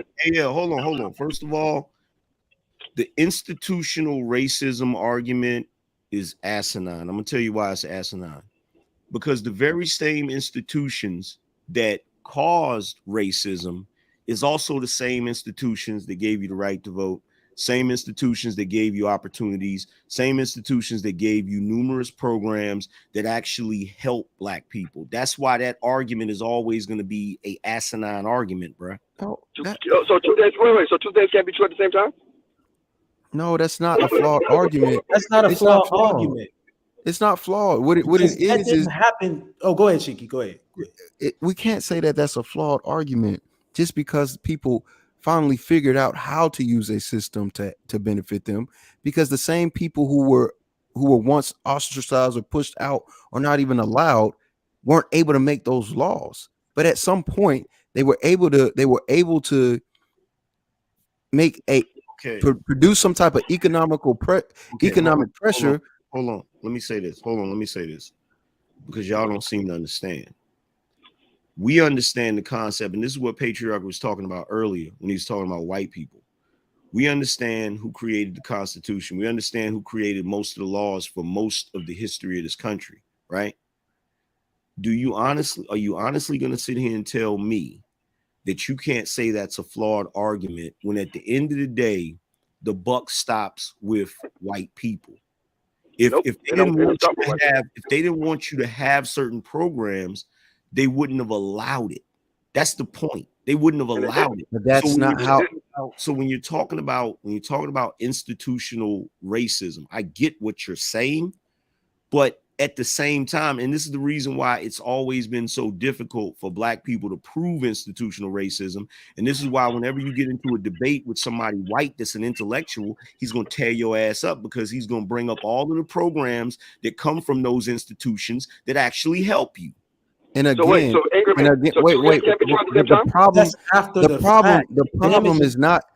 problem isn't the institute itself is racist. It's the people that are in it. Right. And if you have somebody who can make a moral or intellectual argument like James Baldwin, Malcolm X, and other voices of black of the Black race, and they can actually prove their point intellectually, you have a hard time not agreeing with it and making a change based off of that. I do not think that people are racist just to be racist. I think people are taught to be that way. So if you have enough intellect to sway or change the influence of people of important power, you can get it done. That was 100 years ago. Can I give an example? You literally just debunked the concept of institutional racism. No, not at all. Okay, so Because the institution. No, because what you're basically saying is that it's not the institution that's racist, it's the people that are running the institution. So if I'm mistaken, the concept of institutional racism is that an institution, a set of guidelines was created to continuously be racist. If the institution, come on, AL, I know you want to be right, my nigga, but can I finish my fucking statement? Go ahead. If the institution is set up, you know what an institution is. Institution is when somebody creates something and they give it guidelines, they give it rules, they give it stipulations, right? If those institutions were created solely for the purpose of being racist, it would not matter who came through there. It wouldn't matter what people passed through there, because they would still be adhering to the rules and guidelines of that institution. So by you saying that the institution isn't racist, it's the people that's in it, that debunks the concept of institutional racism. So I think that the institute, because based off of the definition, right, that I'm reading, this makes sense to say that at some point that was the case, right? So it says institutional racism is the perpetuation of discrimination on the basis of race by political, economic, or legal institution and systems. According to the critical race theory, an offshoot of the critical legal states movement, institutional racism reinforces inequality between groups. The only definitive look, here's the thing. The only definitive rule that is written that you can point to and say, yeah, that's racism, that's institutional racism, is the 3/5 of a human being. That's not the only one. What about COINTELPRO? That is the only one. What about racial covenants and FHA loans? What about racial covenants and FHA loans? You say what? What about racial covenants and FHA loans? What about racial competence in FHA loans? No, racial covenant and FHA loans. Meaning that, like, for example, up until recently, let's say the last 20 years, you could say, yo, you know what? You move into a certain area, no black people can live in that area. No black people recently. Yeah, you're talking about redlining. You talking about redlining? You talking about redlining? Restrictive covenants. You talking about redlining? So let me ask you this: was redlining before or after integration? It was before. After. It was after. So it's actually before. It started redlining started in 1920 and ended in 2018. So again, you're talking about something that was changed through the fucking institution. No, it still exists until 2018. Bank of America just got in trouble for that shit. Okay, right. wait. Stop right there. Right? See, I was waiting for you to say this. Okay. Go. Here's the perfect example of institutional racism not actually being a thing. Because guess what? Every time these banks have been sued and there's been proof that they actually discriminated, guess what happens? They gotta pay a settlement and pay back the people. Every time. Right. That's literally proof. Listen, that is literally L, stop. L, stop. But JB, stop. L, wait, hold up. JB, wait, hold up. He don't even realize what he said. He said somebody just got in trouble for that. If it was an institutional rule, how the fuck they get in trouble for it? Thank you. It's literally proof. It's literally proof. Wait. AL, stop, bro. Stop and listen for a second. Listen to your fucking self. It's literally proof. It's literally proof that this is not okay because they get in trouble for it. Every time. Okay? Every time. So you can't say it's institutional racism is when it's happening and they let it happen. It still exists. No, because when you say it still exists now, what you're doing is saying that black people should never have anything bad happen, and if something bad ever happens, it's racism. Institutional racism. Okay. Bro, institutional racism is like having a law that black people can't fucking vote, bro. That's institutional racism. They're both institutional racism. That's institutional racism. A person that is doing some nefarious business practices that's already been fixed to where they're not supposed to be doing that through legislation. That's a bad actor. That's not institutional racism. But if it was a part of at the time, if it was a part of a government standard, if it was a part of a government standard, that's institutional racism. Not listening. Bro, I am banks listening. aren't a government standard. FHA loans are. So black people don't get FHA loans. Black people don't get FHA loans. Now they can. Get the fuck out of here, bro. What are you talking? Hold on, wait, guys. I think it would be it would be a little disingenuous, right, to act as if there aren't things that black people will have experienced on a financial level, and then require a certain level of qualification. So, for example, if I know the average black person doesn't make such and such, right, and then I require you to have at least $10,000 in a bank account, but the average black person only makes $5,000, and then you look at the history as to why they make $5,000. It's hard to pinpoint. You cannot just say based off of that alone that is some form of institutional racism, which makes it very devious in the way that it moves. I think that what you're saying makes sense.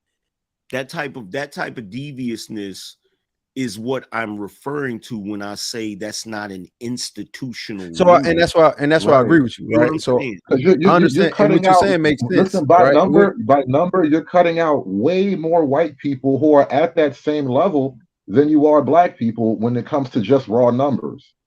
It's literally not a white man. But what I'm saying is, I get what Angry Man and what John, because that's true.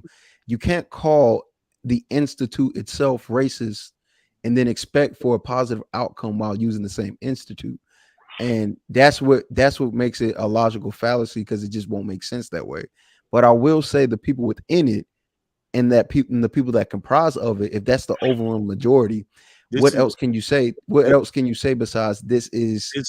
And that's what I'm saying. This is what you think is. This is what the problem is. You guys are conflating things.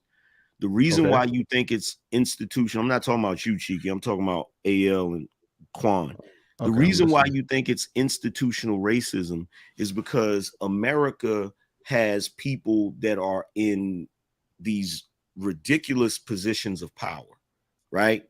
And they may be able to institute certain things in their business practices and shit that are a little more hard to find, a little more nefarious, because that's the way racism works to a degree. It's kind of elusive. It's kind of hard to prove. But the reason why it has to be hard to prove is because we now live in a world where if somebody does something that is definitively racist, they are going to pay for that. There's going to be they're going to have to answer to that, right? So the reason why I'm saying that when we're looking at institutions when it comes to racism, I'm talking about having 3/5 of a human being in the Constitution. I'm talking about the Bill of Rights and the loopholes that they used to use in the Bill of Rights that the states used to use to practice racism. And then Congress, one particular dude, I can't remember his name, but he was a lawyer that became a congressman. He literally pointed out, and he was a white man, he pointed out the flaws in the Bill of Rights that actually gave people in states the ability to practice racism. So what I'm trying to say is when you have people moving through these institutions such as Congress, the judicial system, and all of these different organizations that are meant to govern this country, when you have people moving through there that are actually doing things to get rid of those things, you can't keep saying it's still institutional racism. That's the point I'm making. Makes sense. Cool. But Angry Man, I gotta go. I'm just gonna say this one thing. All right, but Angry Man, let me say this right. So let's say, let's go. I'm gonna go back to the example of the redlining, right? And just because things change and now things are looked at frowned upon doesn't mean it didn't happen then. And just because it happened then doesn't mean it's not affecting things that happen today. Can we agree? Jesus, bro. Everything. Now you're doing the ghost story thing again. It's not a ghost story, bro. It's not a ghost story, bro. So things don't change. What do they? Bro, that is really the racism of boogeyman, the racist boogeyman of the 1950s. Wait, I need AL to tell us, and right? that's why white since, people's not tripping off of black people because of ghosts. AL, since you're always bitching about this stuff, tell us, what should they do now? I'm not bitching about anything. What should they do? Because again, we accept history here. Nobody's being ignorant. Nobody's being ignorant and saying, "Oh, the history's not true." What we're saying is, right now, today, in 2023, what's holding you back, bro? What? But see, wait. Come on, stop, Angry. And I told you from the beginning of our conversation. I didn't say anything's holding me back. Me personally, no. Nothing's holding me back. Guess what? But however, we have to acknowledge. If something happened before, it still might have an effect today. Now you're defending imaginary people. Now you're relying on imaginary people. Wait a second. AL, let me tell you why your thought process is fucking dangerous. I'm gonna tell you why your thought process is dangerous. It's dangerous because if you come up here and say that to us, we're gonna challenge it. We're gonna say, well, what about this? What about that? But the average black person that has believed that wholeheartedly, that has taken that concept into their heart, guess what? They won't apply for an FHA loan. They won't. There's brothers out here that can legally own a gun, and they'll go out and buy an illegal. They'll go out and buy an illegal gun because they believe that there are certain things that they're not going to be able to do based upon the fact of institutional racism. You got all kinds of black people. And those are idiots. You got all kinds of black people.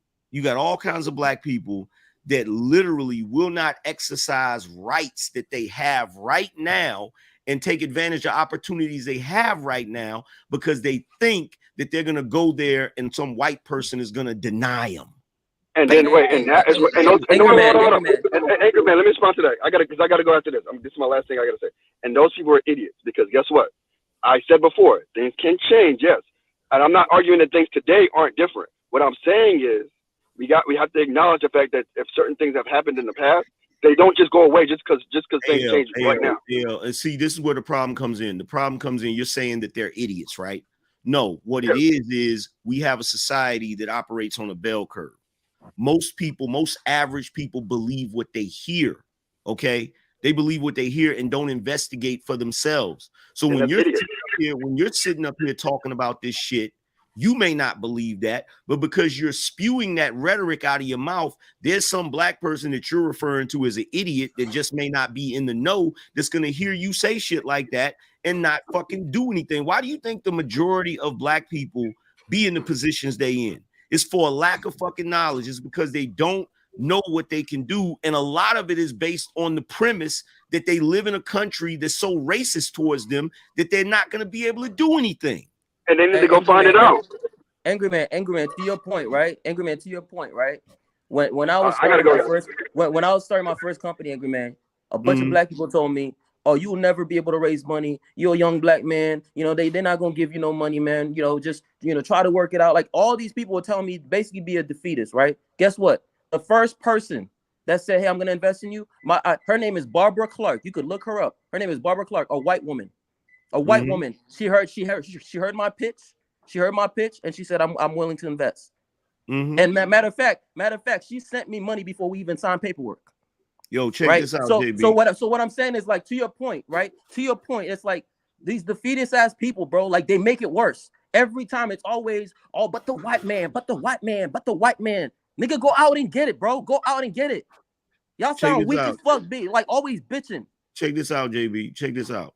So when I first went to get my gun permit here in North Carolina, right? The background check came back and they contacted me and said, "Oh, we can't give you a gun permit." And I was like, "Why?" "Well, you got this charge in VA from I think 2007, and the way they had wrote the charge up, it sounded worse than what it was, right?" And so it was basically, I had a kid in the car. I had one of my kids in the car, and the police officer said that they had to be in a car seat. I thought they were big enough to not be in a car seat. So the way it's wrote up, the charge looked like something way worse. It looked like some, vehicular manslaughter, child endangerment, something. It looked crazy, right? So it looked like somewhere, well, we're not going to give him a gun, right? So I contact the clerk's office in Virginia and I say, "Yo, they got this charge and, I need this to be clarified or whatever, right?"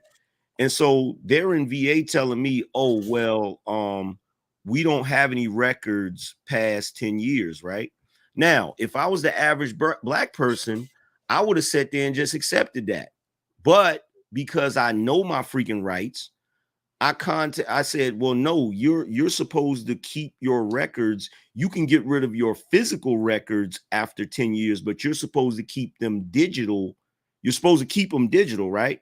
So I found out that they were up there not doing something they were supposed to do. Now, once I spoke with the head clerk or whatever, because she didn't want that coming out, guess what?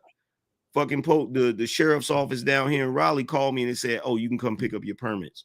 But see, if I was with that mind frame like AL is talking about, I would have just been like, "See, white folks don't want me to have nothing," and I'd have left it alone. So can I ask a question? Because I understand what y'all saying and that makes sense. How does the 94 crime bill, what is that considered? The 94 crime bill, you can't consider that institutional racism for the simple fact that it didn't. Hold on, wait, y'all, before y'all interrupt. Angry man, if you can't consider it, what do you consider it? I mean, y'all not letting me fucking finish a sentence. Didn't most black people agree with it? One nigga just interrupted me, and then you just asked me a new question that's still the same damn question. What's the point of asking me a question if I can't answer it? If you niggas want to believe that the whole goddamn world is fucking racist, then just believe it. That's not what I was saying. I was asking what would you classify? I don't know what you classify as that. I agree with you. If anybody looks at the damn study, right? Any person any social scientist that study this will admit that the 94 crime bill contributed to mass incarceration. Was there a higher percentage of black people? Yes. But the reason why there was a higher percentage of black people is because back in 65, freaking LBJ created this whole new program to police black people more heavily. So by the time you get the 94 crime bill, the fucking the groundwork was already laid for that shit. But anybody that wants to argue against you about institutional racism will say, did only black people get locked up? AM, what about COINTELPRO? Oh God, what about don't let that nigga COINTELPRO? backpedal up out of that 94 crime. One more thing about one more thing about the crime bill. How come so many black politicians supported the Niggas crime that bill, talk bro? about the leftists, nigga, y'all talk about Joe Biden and the 94 crime bill. Knock it the fuck off being disingenuous. Wait. How come so many black politicians at the time supported the crime bill? Y'all. The 94 I crime wasn't asking it as a gotcha moment. I was asking it to try to understand the position because I agree with what Angry Man was saying. Yo, here's what's crazy, right? When Quan, you're the one who just asked about the COINTELPRO, right? Mm-hmm. All right, check this out, right? I'm asking for information, by the way, too. All right, so let me say this, right? Again, this is why it's important that we don't just say things, right? Because if you actually look into COINTELPRO, it wasn't just targeted at black people.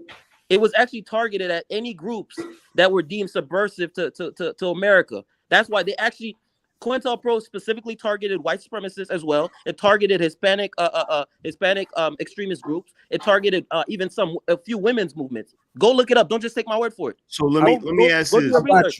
They were targeting communists, bro. They were looking for communists. Let me ask. Hold up, real quick. Hold up. Let me just finish, right? So every time it's like when people talk about COINTELPRO, it's always like, oh, they target black people. It was towards groups that were deemed subversive to Americans. Let me ask this question. To Gilded Quan, right? So you asked about COINTELPRO, and you heard what JB just said. They were targeting anybody that they felt was subversive to America and American culture, right? So did COINTELPRO go after the Black Panthers? I would say, well, I'll have to do my research on what happened specifically. Okay, well, check this out. Do you realize that a lot of what the Black Panthers was pushing was socialism and communist ideas? Yes. Okay, so guess what? Ask me, don't ask him. Ask me. Don't Guess ask what? him. Ask me. Who was that? Hood. Sean Antonio. Ask me, don't ask him. Sean, were they or were they not pushing communist ideas? No. That's a damn lie. Wow, that's a first. I ain't gonna cap. I gotta go, y'all. Y'all be safe. Wait, stop it. Freddie, bro, listen. Nah, Sean, you're lying, bro. Sean, I asked you, no. See this one. This was his Nah. question. See this He one. a big boy. He a big boy. Communists always lie, bro. This one I can Communists always lie. No, hold up. See this one I can actually speak on as a former Marxist. But let me an angry man have a conversation. Wait. No, as a former Marxist, I can actually speak on this. Fred Hampton, in particular, was literally a Marxist-Leninist. Like literally. I got you, JB. You're right. I agree with you on that. Let me ask you a question, right? Is communism a very, very broad definition? No, what can be considered communism. No. Let me answer. Communists and socialists all the time. Let me answer you. You say that Aaron is in California all the time. I'd be joking. It's not actually. No. Listen. Hold up, Sean. You asked me a question. Let me answer. I never even answered the original question, bro. Let me. You asked me a question. Let me answer. Right. So there's actually a specific. In fact, I call conservatives out on this all the time, right? Because conservatives love to use the word Marxism for everything they don't like, right? And because I have that background in Marxism, right? As a former Marxist, I always highlight that there's a difference between socialism and communism and even Marxism, right? There's a difference.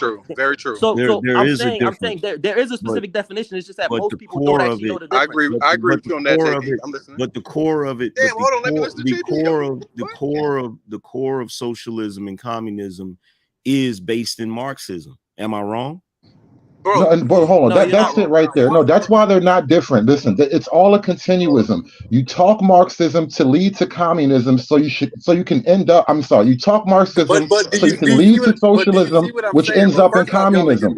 But how are they different when they're all the same steps on the staircase? Right? Like, so y'all are making my point, right? You said communism, Marxism, and socialism are connected. What I'm trying to get you to understand is that he just connected all three of these things, which means people are broadening the definition. which means damn near anything can be considered either one of those. No, Y'all you're not muddying saying the what water. You're muddying the water. That's what you're No, you doing. We just know said what it. it What are you is. talking about? We know You what it said is. You you want to said confuse agreed us. about the same Hold thing. on, What are you Sean. talking Listen, Sean. Here's the problem. Here's the problem, right? When you look at COINTELPRO, you look at any of these groups, right? I'm not going to sit here and say that they weren't practicing racism, but here's where the problem comes in, right? When you have a group like the Black Panthers, right, doing what they're doing, and they're operating they're attempting to operate within the confines of the law when it comes to the Second Amendment, bearing arms and all of that. But then when you have them constantly preaching rhetoric that sounds communist, right? I'm going to say sounds communist because you kind of disagreeing. When you have that going on, guess what? Now you've just given whatever organization the excuse they need to practice their racism under the guise of protecting America. Facts. Yeah, all right, absolutely. cool. Can I respond now? So AM, what you're saying makes perfect sense, bro. I totally understand what you're saying. Right. So all right, let's frame this properly. Let's have an adult conversation, right? I'm listening. What would we consider communism? That Communism. the black organizations was doing. What was considered communism that they were doing? Well, you cannot have communism that cannot exist at the level of an organization, right? Because it has to involve the state.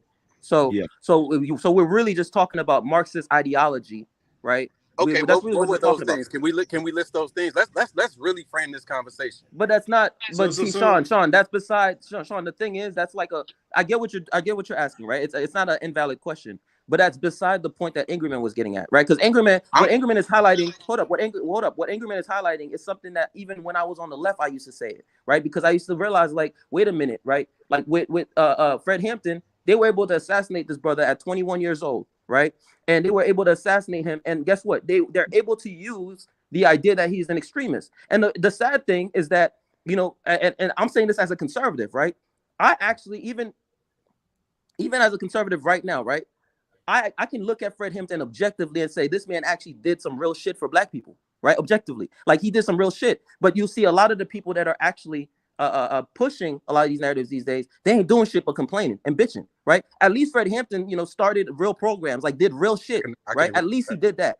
At least, and Fred Hampton never asked for a handout. He never asked for a handout. They just went to work as a community and built some shit, right? So I can be against communism and still give him that and still say, you know what, that they did actual work. But the point Ingerman is ultimately getting at is that they were targeted not because they were black, but because of the Marxist ideology. And America has literally fought against communism since forever, bro.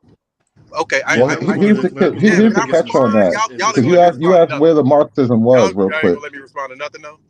God damn. 1 second. Because you asked where the Marxism is, and I'm just saying that the racism is the Marxism. Instead of it being like the rich versus the poor, they made it black versus white. But that is the Marxist playbook in essence, right there. All your problems as poor people, they try to ascribe it to your blackness and they say, "Oh, those are the white people. Go get them." That's what Marxism was. So don't say you're. I get you, but I'm making a bigger argument. It's not about you personally, bro. When I first started, like, JB, I never even got to respond to JB. You niggas keep talking, man. God damn. Go ahead, bro. Why you so angry, bro? My name is Angry Man. Sean. My name is Angry Man. Look. Let me stealing my thunder. Right. Let me state my position. First off, I'm an independent, right? If Angry Man, first off, even JB, Aaron O, right? We disagree on some things, but if they was running for office and I heard some of the things they were saying, I will fuck with them. I will vote for them. I never voted Republican before, but I would vote for them because I fuck with a lot of the things they be saying. And I'm an independent, right? So I'm not some leftist, right? Even though I run community programs. But I like to have honest conversations. And what I feel like is a lot of times niggas don't be open to having honest conversations. And none of these conversations are about fucking solutions. It's about a bunch of niggas talking to hear themselves talk. So to act like there are not disparities in sentencing guidelines in the juvenile justice system and in the justice system in general is a very disingenuous thing. I've worked in it for 20 years. You can't tell me that these things don't exist. I keep telling you niggas to look up these different things. You never look them up. You never bring them up on the screen. But the disparities, look, here's the thing. The disparities, right, that you're talking about. I know they exist. But the way they practice doing that they tie it up in a way that makes the racism elusive. It's not a definitive, like there isn't a rule that says a black person is going to get sentenced this and a white person is going to get sentenced this. That's what I'm trying to say. You know what, Angry Man, I understand what you're saying, bro. I do. You feel me? I do understand what you're saying, but I want to move from the word racism to the word prejudice, right? Yeah. Racism is one thing, prejudice is another thing. Even black people, we can be prejudiced against one another. Which I would argue that the people that put black men at risk more than anything is other black men. So I would say black men are more prejudiced against black men than anybody else. So what I'm saying is racism is one thing, and I can't argue with y'all on certain things about racism, but prejudice is another thing. So if you think about it, right? So if I wanted to create something that would disproportionately affect women, I know how to do that in terms of creating laws that would affect women disproportionately, and that is done to minorities as well. Well, well, first of all, we got to be careful with that word too, minorities, right? Yeah, I hate that shit. So here's the thing. Like I said, the groundwork for all of that shit was laid out right after the institution of the Voters' Rights Act in 1965. In fact, Lyndon B. Johnson did it the same year. I forgot the program. I forgot what the program was called, but he overhauled the criminal justice system and invested a lot of money, which in today's time would be the equivalent of, like, I think $10 billion into heavily policing urban centers, which is, you had the migration of people moving into the cities in order looking for work or whatever, right? And so then you start getting programs like probation officers and shit like that, basically creating a revolving door for the criminal justice system. So I get what you're saying. Like a woman, I think she's from Yale, Elizabeth Hinton, actually wrote about it, did a lot of research. Her book was From the War on Poverty to the War on Crime, where she details how that was laid out, especially with the disparities in sentencing and stuff. So I get what you're saying, but the problem with it is if you don't have any representation, if you don't have enough representation to actually change any of that, or worse, you have people that are in positions like the National Black Caucus, which they'll hear Joe Biden, a raving freaking racist, give a speech, right before he drafted that 94 crime bill. And then you got the freaking Congressional Black Caucus actually supporting it without actually saying, okay, well, how is this going to affect the community? Because they're working with limited information. It's like, okay, we got a problem in the community where, you got a lot of crime or whatever, but how did all of this occur? Right. And by the way, to your point, Sean, to your point, right? To your point, I will say, a lot of what you just said, Kami Sean, I agree with you, right? Now, listen, you might have noticed. You my nigga, man. I fuck with you. In the beginning of the conversation, somebody brought that up, and I think it was PH Diva, and I acknowledged it, right? Like, I'm not gonna, act like the stats don't show what you're saying. But here's the thing: I think a lot of times, again, because we focus on one variable, we never actually get to the root of things, right? So, like, when you look at what causes these sentencings, first of all, I do think a lot of times judges have too much discretion, right? A lot of times, that's the first thing. I think they have too much discretion. The second thing is that, unfortunately, Black people, we do it to ourselves, right? We actually help them and part of the reason we help them, I'm gonna explain, is because if you understand how the private prisons work and how that system works, because if you notice, there was I forgot the judge's name. I'm gonna Google in a second, but you probably already know about this. There was a judge that actually was arrested because it was found out that he was literally picking off juveniles to send them to jail. And guess what? Those juveniles in that case were all white, right? They were all white. It just so happened that in that community he could get away with that. And what happens is because Black men keep committing so many crimes and a lot of these heinous crimes, right? It makes it so easy for them to pick you specifically, right? Because there's a profit motive, right? Whether we like it or not, there is a profit motive to how the prison system works. And so because of that, you actually help them, right? So yes, the disparities actually do exist, but it's not just, because you're a Black man. It's ultimately all they care about is money. All they care about is green. Yeah, at the end of the day, like the white elites, look, I gotta say this. Look, the white elites give just about as much of a fuck about a white trailer park, trailer trash person Thank as they you. do black folk. That like they don't give a shit. Like it's really what we're dealing with, and most people don't want to acknowledge it. That's why I like the fact that Sean is using the word prejudice instead of racism, because what we're really dealing with is elitism in this country. That's really what we're dealing with. That's a good point. So look, I always Not only I that, know you y'all talk have said, about the I know black y'all elites heard me. too. We don't hold them account at all. I know y'all have heard me say this before, right? But I'm gonna talk about New Jersey because this is where one of the places I run programs. Look up the station house adjustment in New Jersey. What that means is that, and AM, I agree with what you said, but I would add this, right? There's a thing called a station house adjustment in New Jersey, and it may exist in other places. What that means is that police officers have discretion. If they pull Aaron over and they pull over Jordan, the white supremacist in the comments, right? The police officer gets to decide who gets involved with the juvenile justice system. What that means is that he can say, all right, Jordan, white boy, what we're gonna do, we're gonna give you a station house adjustment. That means that you don't get probation like Angry Man is gonna get, because we're not gonna run you through the system. And that it's strictly at the officer's discretion. So they get to decide who gets any charge and who gets any record. Even before you get to the judge, like you just said, which is absolutely true, it starts with the police officers. So there are absolutely structural things that exist that we know. And I was on JDAI, if y'all can look it up, Juvenile Detention Alternatives Initiative. I ran detention alternative programs in New Jersey. You can look it up. We have all the data since 2012 that literally showed that 81% of the time white kids got the station house adjustment and black kids didn't. I know that's one small I think you're example, missing but the it's a big point. I ass think thing. you bring that up. You kind of obscure things when you bring that up, bro. Because look, here's the black people's problem isn't How's that criminality. We live obscure? What are amongst you talking about? crime.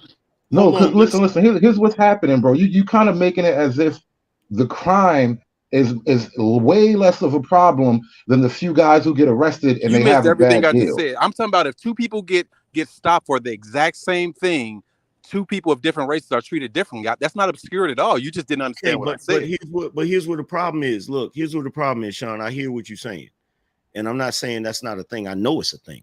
Okay, I know it's a thing. I used to be a young teenage black male that dealt with goofy shit like that, right? I watched it when I went to court. But here's the problem. The problem is, instead of black people, the black elites, which nobody really talks about, the black people that are in positions of power, instead of them actually fighting to make something like that change, they would rather fight for black women to have the right to wear their hair a certain way at work. You see what I'm saying? And it's like the priorities are fucked up. You got black people that are in positions of power, and what they do is they lobby and they fight for shit that's irrelevant shit. I agree with that. Not only that, but look at what's going on right now. Let's not look at the civil rights era. Let's look at black leadership right now. We're in the midst of like a historic crime wave that's happening mostly amongst black people. And when we have the quote representation, which basically means we got a bunch of black women in leadership, things are falling apart. Hey, Hood Conservative, I'm glad you said that, bro. Wait, no, stop. 1 second. I hate when people do this. Can y'all name me the Asian leadership person that we talk? Because who are the Asian leaders? Thank you, sir. No. Don't blame me for that. Don't blame me for that, because Asians don't do that to themselves. It's only black people who say we need to have this leadership thing. And so now that we got black people in charge, all of a sudden it's like, well, who are the Asian leaders? Nigga, this is what we asked for. No. That's because though the reason why this is an issue is because ultimately black people focus too much on representation rather than power. Right. Yep. Like it's like you put more emphasis on I want somebody to look like me rather than having some power to be able to make some change. Right. And that's ultimately, for example, when you look at that's why I always love bringing up the Ice Cube thing, because it really proved this shit. When Ice Cube said, hey, I got this plan right here. I went through some of the best economists, right? A black economist, right? And I'm just trying to help black people. That's all it was. Black Ice Cube, I'm trying to help black people. We got some specific policies, not just hand wavy shit, right? And because Trump's team was the only team that actually gave him the dignity of a response, all these black folks decided to drag him and call him a coon and all that. And if you actually just read the damn thing, he was actually just trying to help black people. So it shows that, again, we focus so much on I want somebody to look like me, then hey, I want to have some power. And that's why the Asians are able to, in a matter. AJB, they treated that man so bad that he put out a tweet basically saying, y'all can have it. Hey, Hood Conservative, let me ask you a question, bro. You just brought up the crime wave. It's not historic, let's be clear. It was worse in the 90s. But I digress. How would you solve the issue of crime in the black community? Because it's a lot of fucking talking, but it's no solutions. How would you solve it? I got a Well, solution. that's kind of why. No, I'm That's talking why I straight asked to the this nigga. question. Don't bail this nigga out. That's why I asked the question back when you brought up the initial crime bill. Like, you understand, as much as we calling it systemic racism right now, the black people who are on the ground who had to deal with the actual crime, they wanted it. They begged for it. They called you racist if How you does that didn't answer put it my in question? place. I don't know what you're So talking you're about. gonna How have does that to answer actually, my you're gonna question? have to actually enforce the crime bill. I mean, you're gonna have to go back basically to some crime bill shit. What You're does really the gonna crime need bill some kind say? of crime If bill. you're saying you got to enforce the crime bill, tell me about the crime bill. What's in the crime Can bill? I answer the Tell me about it. question? No. It's not about what's in the crime bill. I'm saying Don't let this you're nigga gonna have backpedal to up out of actually it. Nigga, you're we gonna gonna have have a to real conversation with aggressively solutions. police. We You're gonna gonna have have a to real conversation with aggressively solutions. police if that's the answer you're looking for. Wait. What's your answer? Can I Tell ask me the again. question? Can I ask a No, question? hold on. AM, you don't like being Bro, interrupted. I Let me said get it a out of bunch of conversation. times. Hold on. You're gonna have to aggressively police. You got the floor, angry man. Okay. So look. So Chicago has been hiring thousands of police every single year. Why has the crime not gotten any better? What's the Because population they of don't Chicago? aggressively police. Let him answer. What's the God population? damn, he a grown What's the man. population of Chicago? Yo, you know what's so He's a crazy? You grown know what's so man. Let him crazy? fucking answer. I just saw and this is, I'm not saying we have to do this in America, but just understand what people do when they're actually serious about a problem.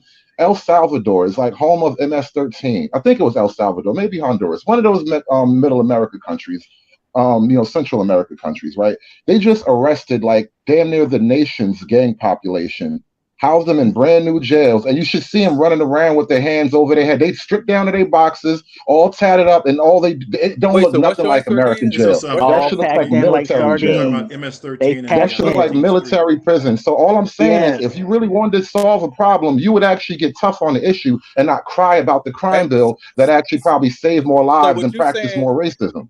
So what you're saying is that police are not already tough on crime? Is that what you're saying? Actually, especially since George Floyd, all you niggas can't breathe, so they don't want to lock you up no more. So, okay. Wait, hold on. Okay, so you're saying, so okay, let me ask you a question. Let's just really, I don't know where you're from, but let's talk about how this thing happens.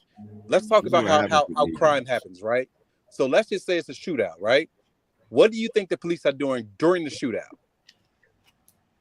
Well, they're probably not there because nobody really does that right in front of the police. Or are they waiting until the bullets stop flying? Dude, as a practical matter, police don't stop crime like that. They actually prevent it in theory just by having police. They solve crime. That's the major function is to solve crime.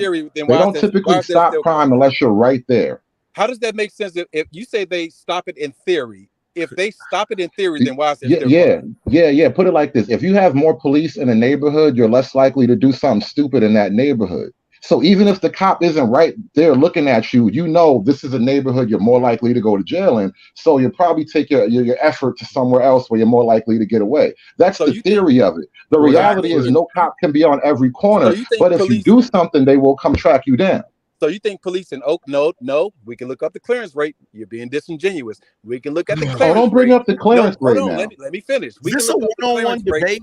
We can look up the clearance rate in all of these cities, and you'll see it's in the 30s, the 30th percentile. You act like they're just solving these crimes. Now look, they're hiring thousands of police officers every single year. Every year. My best friend is a police officer in Chicago, right? You think that just knowing that they're a police officer stops crime? If that's the case, then why hasn't crime stopped? This is what I would. No, let him finish. Why can't we have a conversation? Don't shoot that nigga no bail. Bro, this is not a fucking one-on-one debate between you and that nigga. Angry man, are you gonna answer my question then? Yes, I'm gonna answer your question. You ain't gonna. Okay, how you gonna solve crime in the hood, angry man? Angry man, how you gonna solve crime in the hood? I would solve crime. I would solve crime very simply. One, any nigga that's out there in a shootout with each other in a residential neighborhood, I would have my freaking if I was in charge, if I had a police force, I would have them come through there and light them niggas the fuck up. That's what I would do. I would do that. Then I would fucking raise the prices of those neighborhoods so that them niggas couldn't live there, and have them move all them niggas out of Chicago to Gary, Indiana. And once I got all of them down there, I would lock them motherfuckers up so that the good black folks in Chicago could actually thrive and be able to live in a safe neighborhood. That's what the fuck I would do. Sean, I'm in security, and I know exactly what you're talking about. I think I can speak to this a lot better than most people. To answer your question, why the problem exists in Chicago, you got to look at the city population and look at the police population. They're understaffed. You know how I know that? Because the same thing happens in Houston. Police officers are constantly asking me to come join the team. I'm not, because I make a bigger bag doing this versus policing. So that's the only reason why I would join the police force. Now, to be proactive, what neighborhoods do, they'll hire my security, the company that I work for, they'll hire them to go patrol the area, because when shit goes down, police are on the other side of town doing something more important. So they need a response team. They need to have somebody there to divert the crime. That's where my company comes in. So hopefully that answers your question. I disagree, fam. I think Chicago needs Batman. Y'all are done. Y'all need Right. Man, look. This is why I mentioned some South American shit. Shit out of everybody, bro. I'm telling you right now. Hey, Sean, let me answer your real question, talk. Sean. You know what? Honestly, Batman don't kill nobody. I'll move to golf. You have to smoke some of these niggas, bro. Answer Sean's question. Sean, here's what my solution would be, right? So I got a practical solution, and I got a utopia solution, right? The utopia solution, like if I could get what I wanted, would be to get all these terrorists that we have in the black community, right? All of them, line up all these terrorists and ship them to an island and blow that shit up.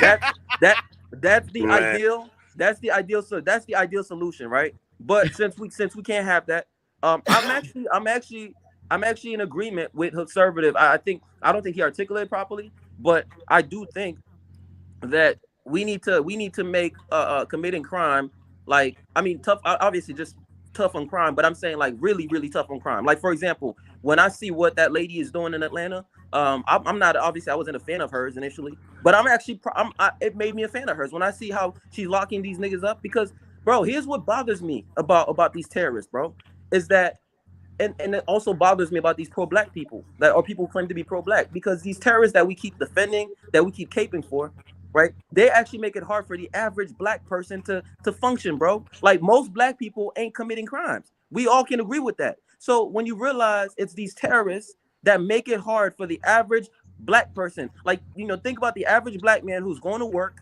right? Just trying to feed his family, and he got to worry about some little nigga running up on him and taking his shit.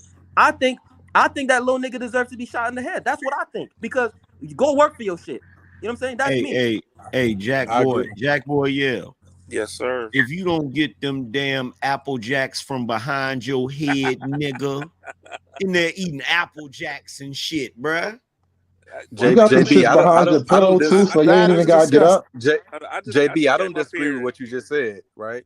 But at the end of the day, right? Let's just say we're 10 black people on the panel, and if our task was to create actionable solutions, and JB, I know you're a businessman, a lot of us are businessmen up here, do we feel like we would have actionable solutions based on everything that was just said? I know we had some good jokes, I get that, right? So this is the thing, right? So what somebody like Hood Conservative is talking about, Hood Conservative, that's called an occupation. I don't think you understand how expensive that would be and what that entails, right? In Chicago, they shoot you on the expressway. So, okay, you got people on the corners, but first off, you know how many corners there are. Second off, do you know how many guns there are? Third off, how do you account for me catching niggas sliding on the expressway? What I'm trying to get y'all to understand, bro, and I know this don't make sense to some people. You have to invest on the front end. Community programs work. No, listen, yes, Stop I giving niggas do. money. No, That's I the do. problem right there. Stop. That's the problem right there. Nigga, Stop reaching into that bag of other people's money. Guys, stop. Damn. Can I just please say what y'all want to say? Damn, nigga, you niggas is thirsty. Look, an occupation don't work. Policing don't work. Look up at Atlanta's murder clearance rate. It was 22%. What I'm trying to tell y'all, the best bet is investing in community programs. It's niggas like Angry Man. When I was a young nigga, I would have listened to you, Angry Man. You could have gotten me to go in the right direction because I like how you talk and I like how you think. JB, you a nigga who talks about business and shit like that. I would have listened to you. What I'm trying to get y'all to understand, nigga, this is a black Team man of stepdaddies you asking for. This ain't no Victim Olympics. To me, this is our problem. The police ain't gonna solve you. Can't arrest your way up out of it. And the politicians, it's not their fucking job. Nigga, if it's gonna happen, it's our job. So let me understand that. So wait, it's the individual solution. Right. So it's about black people policing themselves. That's not individual. Here's my thing. No, because you're asking for other people's money when you say community programs. Here's my thing. Look, I was serious about one thing, right? And I mean this shit. And y'all think this is a slippery slope, but I don't care. The way niggas in Chicago is running around here talking about I'm spinning the block on the ops. We up 3 and all of this shit. I think any nigga that gets caught in a residential neighborhood banging out, shooting out, I think the police should have the fucking right to blaze them niggas because they don't give a fuck about the people that live in those communities when they just out there randomly shooting. Bullet could fuck around and hit a little kid or some shit. I think if that was going on, niggas would be less fucking comfortable. I think the reason why the niggas in Chicago is so comfortable doing that shit is because the shit is turning into the fucking wild, wild west out there. You feel what I'm saying? Where niggas just do what the fuck they want to do. Down. And that's why you have like when I hear some of these scenarios, like I be watching the news sometimes, bro. I'm not gonna lie, bro. Sometimes that shit make me want to cry, bro. When I see a picture of a little girl and her family crying and she died because some niggas was shooting out in the hood, bro. Like it's like, and then what's crazy is they'll kill the little girl, right? And then these same niggas in the hood that talk all that tough shit, they will protect the dude that shot a little girl. Like they'll protect him. They'll protect Free him. my nigga, right? I'll be honest, JB. That's the only time when they don't protect people. I'll be So honest. let me if ask it's a little y'all. kid that gets killed, they don't protect that. I'll be honest. Let me Every ask other y'all. time they do. Do we community program?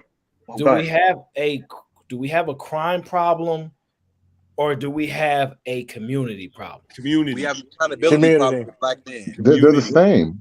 It's a community. They're not It's the a same community problem. because I'll explain why. I'll explain why I say that. Because one, a community that polices itself doesn't require outside policing, right? So there's a problem in the heart of the community that allows this crime to take place in the first place.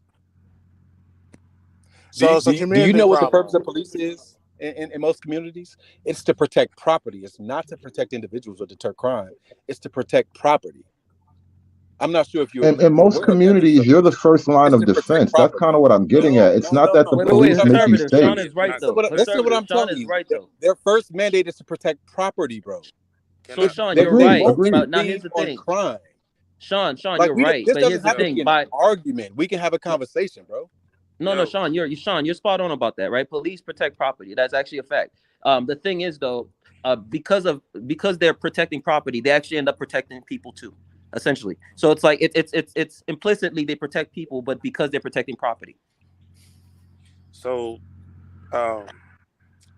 it was like that in Chicago until this new bill where you have the police is literally writing tickets to the people. You have to figure out how to get the people off your property now. They ain't pulling them off your property. Oh yeah. And Jack Boy, the community wanted this, right? The community asked for this type of stuff, though, right? Right. So this is my solution. Okay, I mentioned this before, and JB said yank these niggas out of their house and blow their motherfucking heads off. Woo!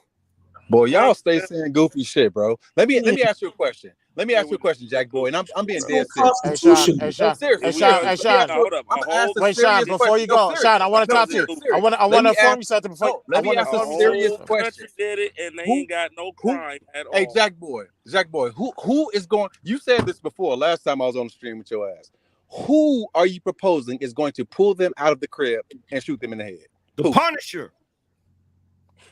You niggas only got jokes. Do you understand how many guns they got, nigga? Wait, With Sean, 100-round drums? see, Nigga, wait, I'm wait, about to Sean, walk in the crib right now with 100-round drums and 30 Sean, all shots jokes everywhere. aside, What are y'all talking about? wait, You Sean, think I'm gonna let you come and do wait, something in my crib, my nigga? What is you niggas Sean, talking all about, jokes nigga? aside, Shit let me answer Yo, Sean. joke.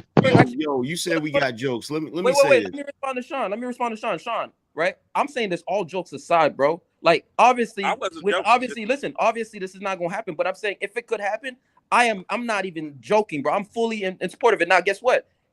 Listen, there's no hood that could fight the power of like even the National Guard, right? There's no hood that could fight against that. Like, if we really wanted to do this shit, and we could send the National Guard and wipe them niggas out. You could create. Look, y'all, you joking. You said we joking. I'm being dead I'm not serious, bro. joking. If you took a police force, you don't even gotta hire a bunch of fucking cops. You could literally create one fucking elite unit. You could literally create one elite unit to fucking target certain gangs and shit. Them niggas ain't tactically trained, bruh. But AM, can I respond to this? Can I respond to this real quick? So in DC, they have all of what y'all talking about: ATF, FBI, CIA. Right, but they If can't they target really they wanted can't target to, U.S. citizens, bro. if they cared enough about crime, would you not utilize all of those resources to solve the crime problem in DC, which is the nation? It's not that simple. It's not that simple. Let me explain. The speculation is too much. Has anybody actually figured out a way to solve crime, or has it never ever happened? Because No, it's not that you solve crime. There is no solving crime is not the issue. Solving crime is not the goal. That's not what we're saying. That's not what I'm saying at all. Who ain't saying that? What you talking about? My issue is that internally, Black America doesn't want to do it.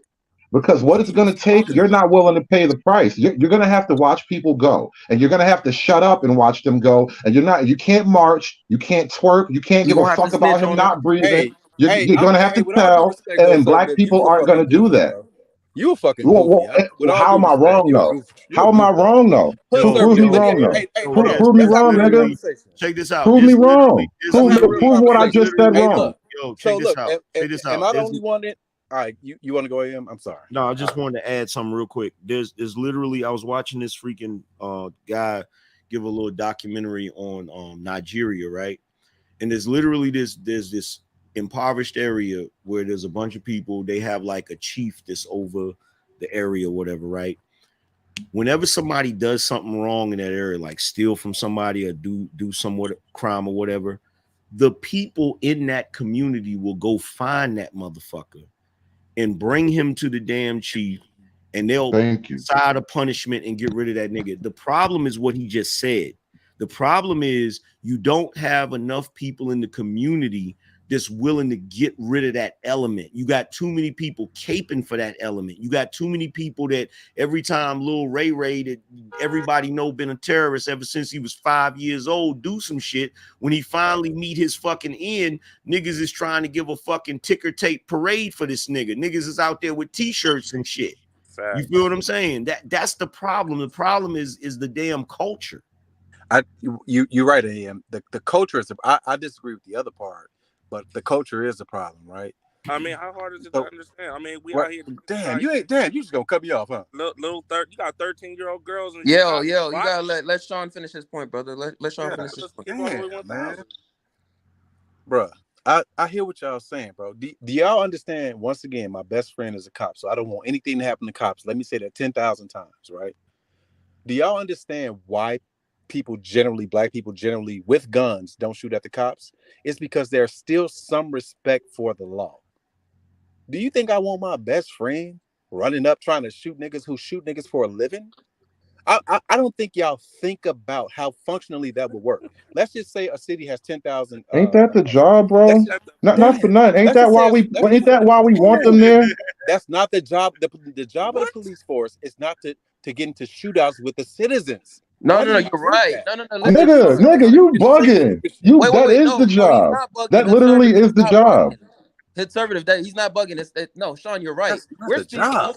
Listen, Sean, here's what at least I know what I'm saying is this, bro. And that's why I said ideal versus what I know is possible, right? Because obviously, because of how America works, right? You can't just go out there and just start shooting people and whatnot. But I'm just saying, I mean this realistically, and that's why y'all niggas probably don't want JB in power. Because guess what, bro? I'm telling you this right now. There's no hood in America that could survive the wrath of any branch of the American military. If we wanted to really wipe them niggas out, we could do it. It's just that we're not gonna do it because obviously because of the U.S. Constitution and stuff like that. But I think the alternative in terms of being practical is that let's start by snitching, right? See, that's the problem. It's like a nigga could commit the most heinous crime and black people in the community will protect that nigga. Or you could say they're protecting themselves too. I'm not going to act like that's not the case. But ultimately, we enable this shit. We enable it. I agree with that. And that's why, bro. That's why, Sean. That's why even my Pookie and Ray Ray cousins, right? My Pookie and Ray Ray cousin, them niggas don't got my number. Stay away from me. Don't talk to me. I don't want to be around you. Don't invite me to your parties. Like, stay the fuck away from me, right? Because I view them as a disgrace to society. To me, they're the worst piece of shit. Right. So let me ask you a question harming about other that, black JB, people, too. if you're harming other black people, you're worse than a piece of shit. It's that simple. So look at this goofiness. So Mr. T said, so tyranny, ? Bro, you already have tyranny with the niggas in the community doing what they're doing. You're already under tyranny. Right. JB, let me ask you a question, because I agree with what you said. If you knew those people in your family, if you knew that that we could somehow reach them and make them become respectful citizens, would you think that would be worth trying? Okay, to answer you directly, sure, yes, but I'm gonna give you the practical answer, bro. They ain't changing none of these niggas, bro. Like, I'm telling you this, and I'm talking about people I know. None of these niggas are gonna be changed, bro. They're it's a wrap, bro. Like, they're committed to this shit. All right, they're committed, bro. If you can see if you can see a little kid get shot, right, and you tell them you don't want to snitch, it's done. Like, we're done, bro. We're done. There's nothing else to be said. The only thing that niggas respect, the only thing that niggas respect is a bullet in the ass, bro. I know y'all don't want to hear that shit. Look, Sean, I'm not talking about the guy like you that can be reached. I'm talking about the niggas that live for this lifestyle. I'm talking about the niggas that straight knuckleheads. You can't tell these niggas nothing. Like, they not trying to hear nothing. Hey, I agree with you to a point. At a certain age, up to a certain point, I totally agree with you. What you're saying is absolutely true, right? This just happened today, right? I'm gonna tell y'all the worst nigga I knew growing up. His name is Pierre. He's been in prison since '97 for a body, him and my other guy bodying somebody from the other side that was really my other guy too. He just graduated with a bachelor's degree in prison. I never thought, first off, I would see him smile, and second off, I would see him getting educated. He had to sit down to become somebody different. Check this So out, bro. I agree with you that they respect violence. Check But this out. Sometimes it's just time, bro. Check this They out, need bro. time. They need to sit down. Check this out, bro.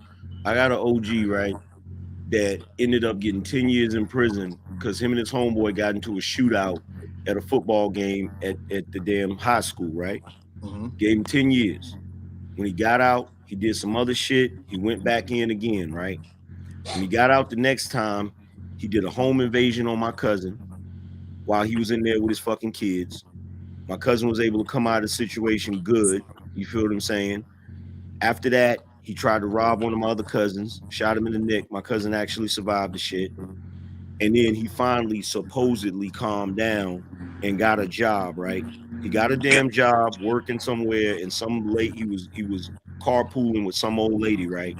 So one day he tries to rob the old lady after they get paid. They get into a scuffle. He ends up killing the old lady.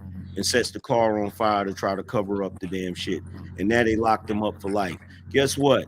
If they would have fucking shut that nigga down when he first started displaying all of these terrorist things, or even if somebody in the hood was like, yo, this nigga's out of control, somebody got to do something about it, that old lady would still be alive, bro. I get what you're saying, AM. This is my issue, right? So I've run reentry programs. For those of y'all who do, not on the panel, in general, for those of y'all who don't know what a reentry program is, it's a mentoring program for people who are returning home from prison.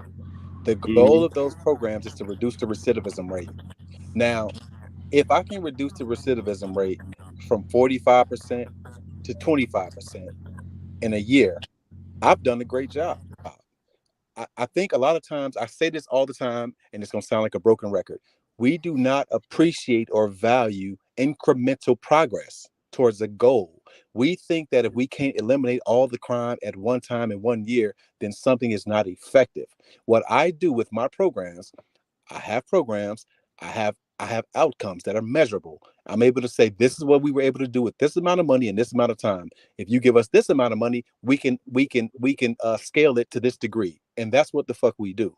I've done it in Chicago, I've done it in New Jersey, and I'm doing it in Dallas. So what I'm telling you is these things work. I totally understand what you're saying, but I'm saying that everybody won't be saved. You may only save 3 out of 10 fucking people. So But Sean, if you you're right. scale So that, it's working.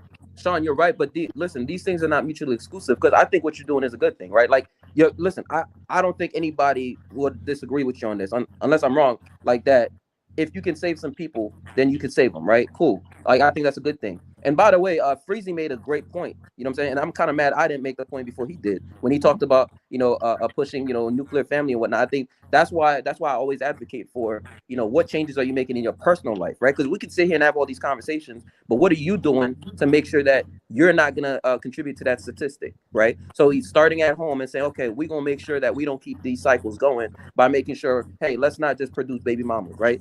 Let's not just let's actually get married. Let's actually raise these kids within a 2-parent household, et cetera, et cetera. But overall, bro, like, I also have to be a realist and realize, like, like for me, I grew up around this shit, bro, and I've seen how people like can just turn a blind eye. Like, everybody turns a blind eye. People can commit the most heinous crimes, bro. The most heinous crimes. Very And true. people and niggas just turn a blind eye, and I'm over it, bro. I'm over it. JB, that sounds good, but the show gotta end. Sounds good, but the show gotta end. It sounds good, but the show gotta end. I hate to tell you guys, this nuclear family that we love so much is dead and gone. Individualism is what's being pushed. That is what generates the most money in America. That is the economic cycle. So families will dissipate and continue on. You can keep pushing for it to change, but it shall not. But the point of the conversation is simple. Black victimhood meets white guilt.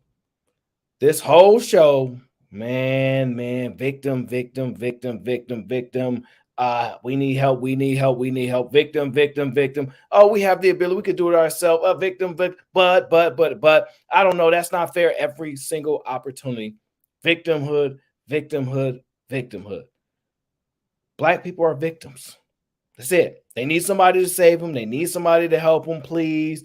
Somebody owe us, please, this. You owe us this. What we promise, if you give us this, we'll act better. We'll change. That'll make it right. Victimhood.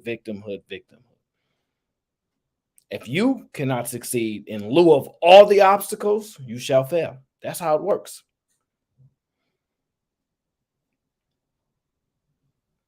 Maybe somebody else got something out of this. Maybe somebody else understands where there's going to be a point where white guilt will no longer care anymore. It's going to get to a point where they're like, look, we don't care no more. All right, we gave y'all Section 8. We paid for this. We gave y'all that. We gave y'all this. And it still ain't enough. We let y'all run wild in your own projects, do what y'all want, leave y'all alone. Y'all still ask for more police. Y'all don't want to police your own neighborhoods. Y'all asking for more police. So listen, victimhood, every chance, every time we hear it. Do not be a person that has victim mentality. And always remember, if you think the white man is above you, you will never rise. You cannot rise above somebody who is not even actually there. The white man, for symbolic terms, is a arbitrary white person with no name, no job, just a system person that's a human being. That's how crazy people sound. We are not victims, but unfortunately, victim mentality runs rapid. We have to make a change. The change starts with you on an individual basis. You can change your own life. And once you change your own life, you can then help somebody else. Then you help somebody else, then they can help somebody else. But start with yourself. Start with yourself, because as y'all see, everywhere around y'all got cousins. Yeah, y'all got cousins, aunties, uncles, everywhere, all around America. Victimhood. It ain't our fault. White people did this. We come from slavery. We don't have culture. Something. When will it ever be enough? Because this, depending on white guilt, it's only going to last so long. There will be a limit. And in that case, the battle continues. I will see you again on the next show. I appreciate everybody. Shout out to the panelists. Shout out to the mods. Keep pushing the conversation forward. Keep challenging people. Have your own thought process. Think for yourself. We gone.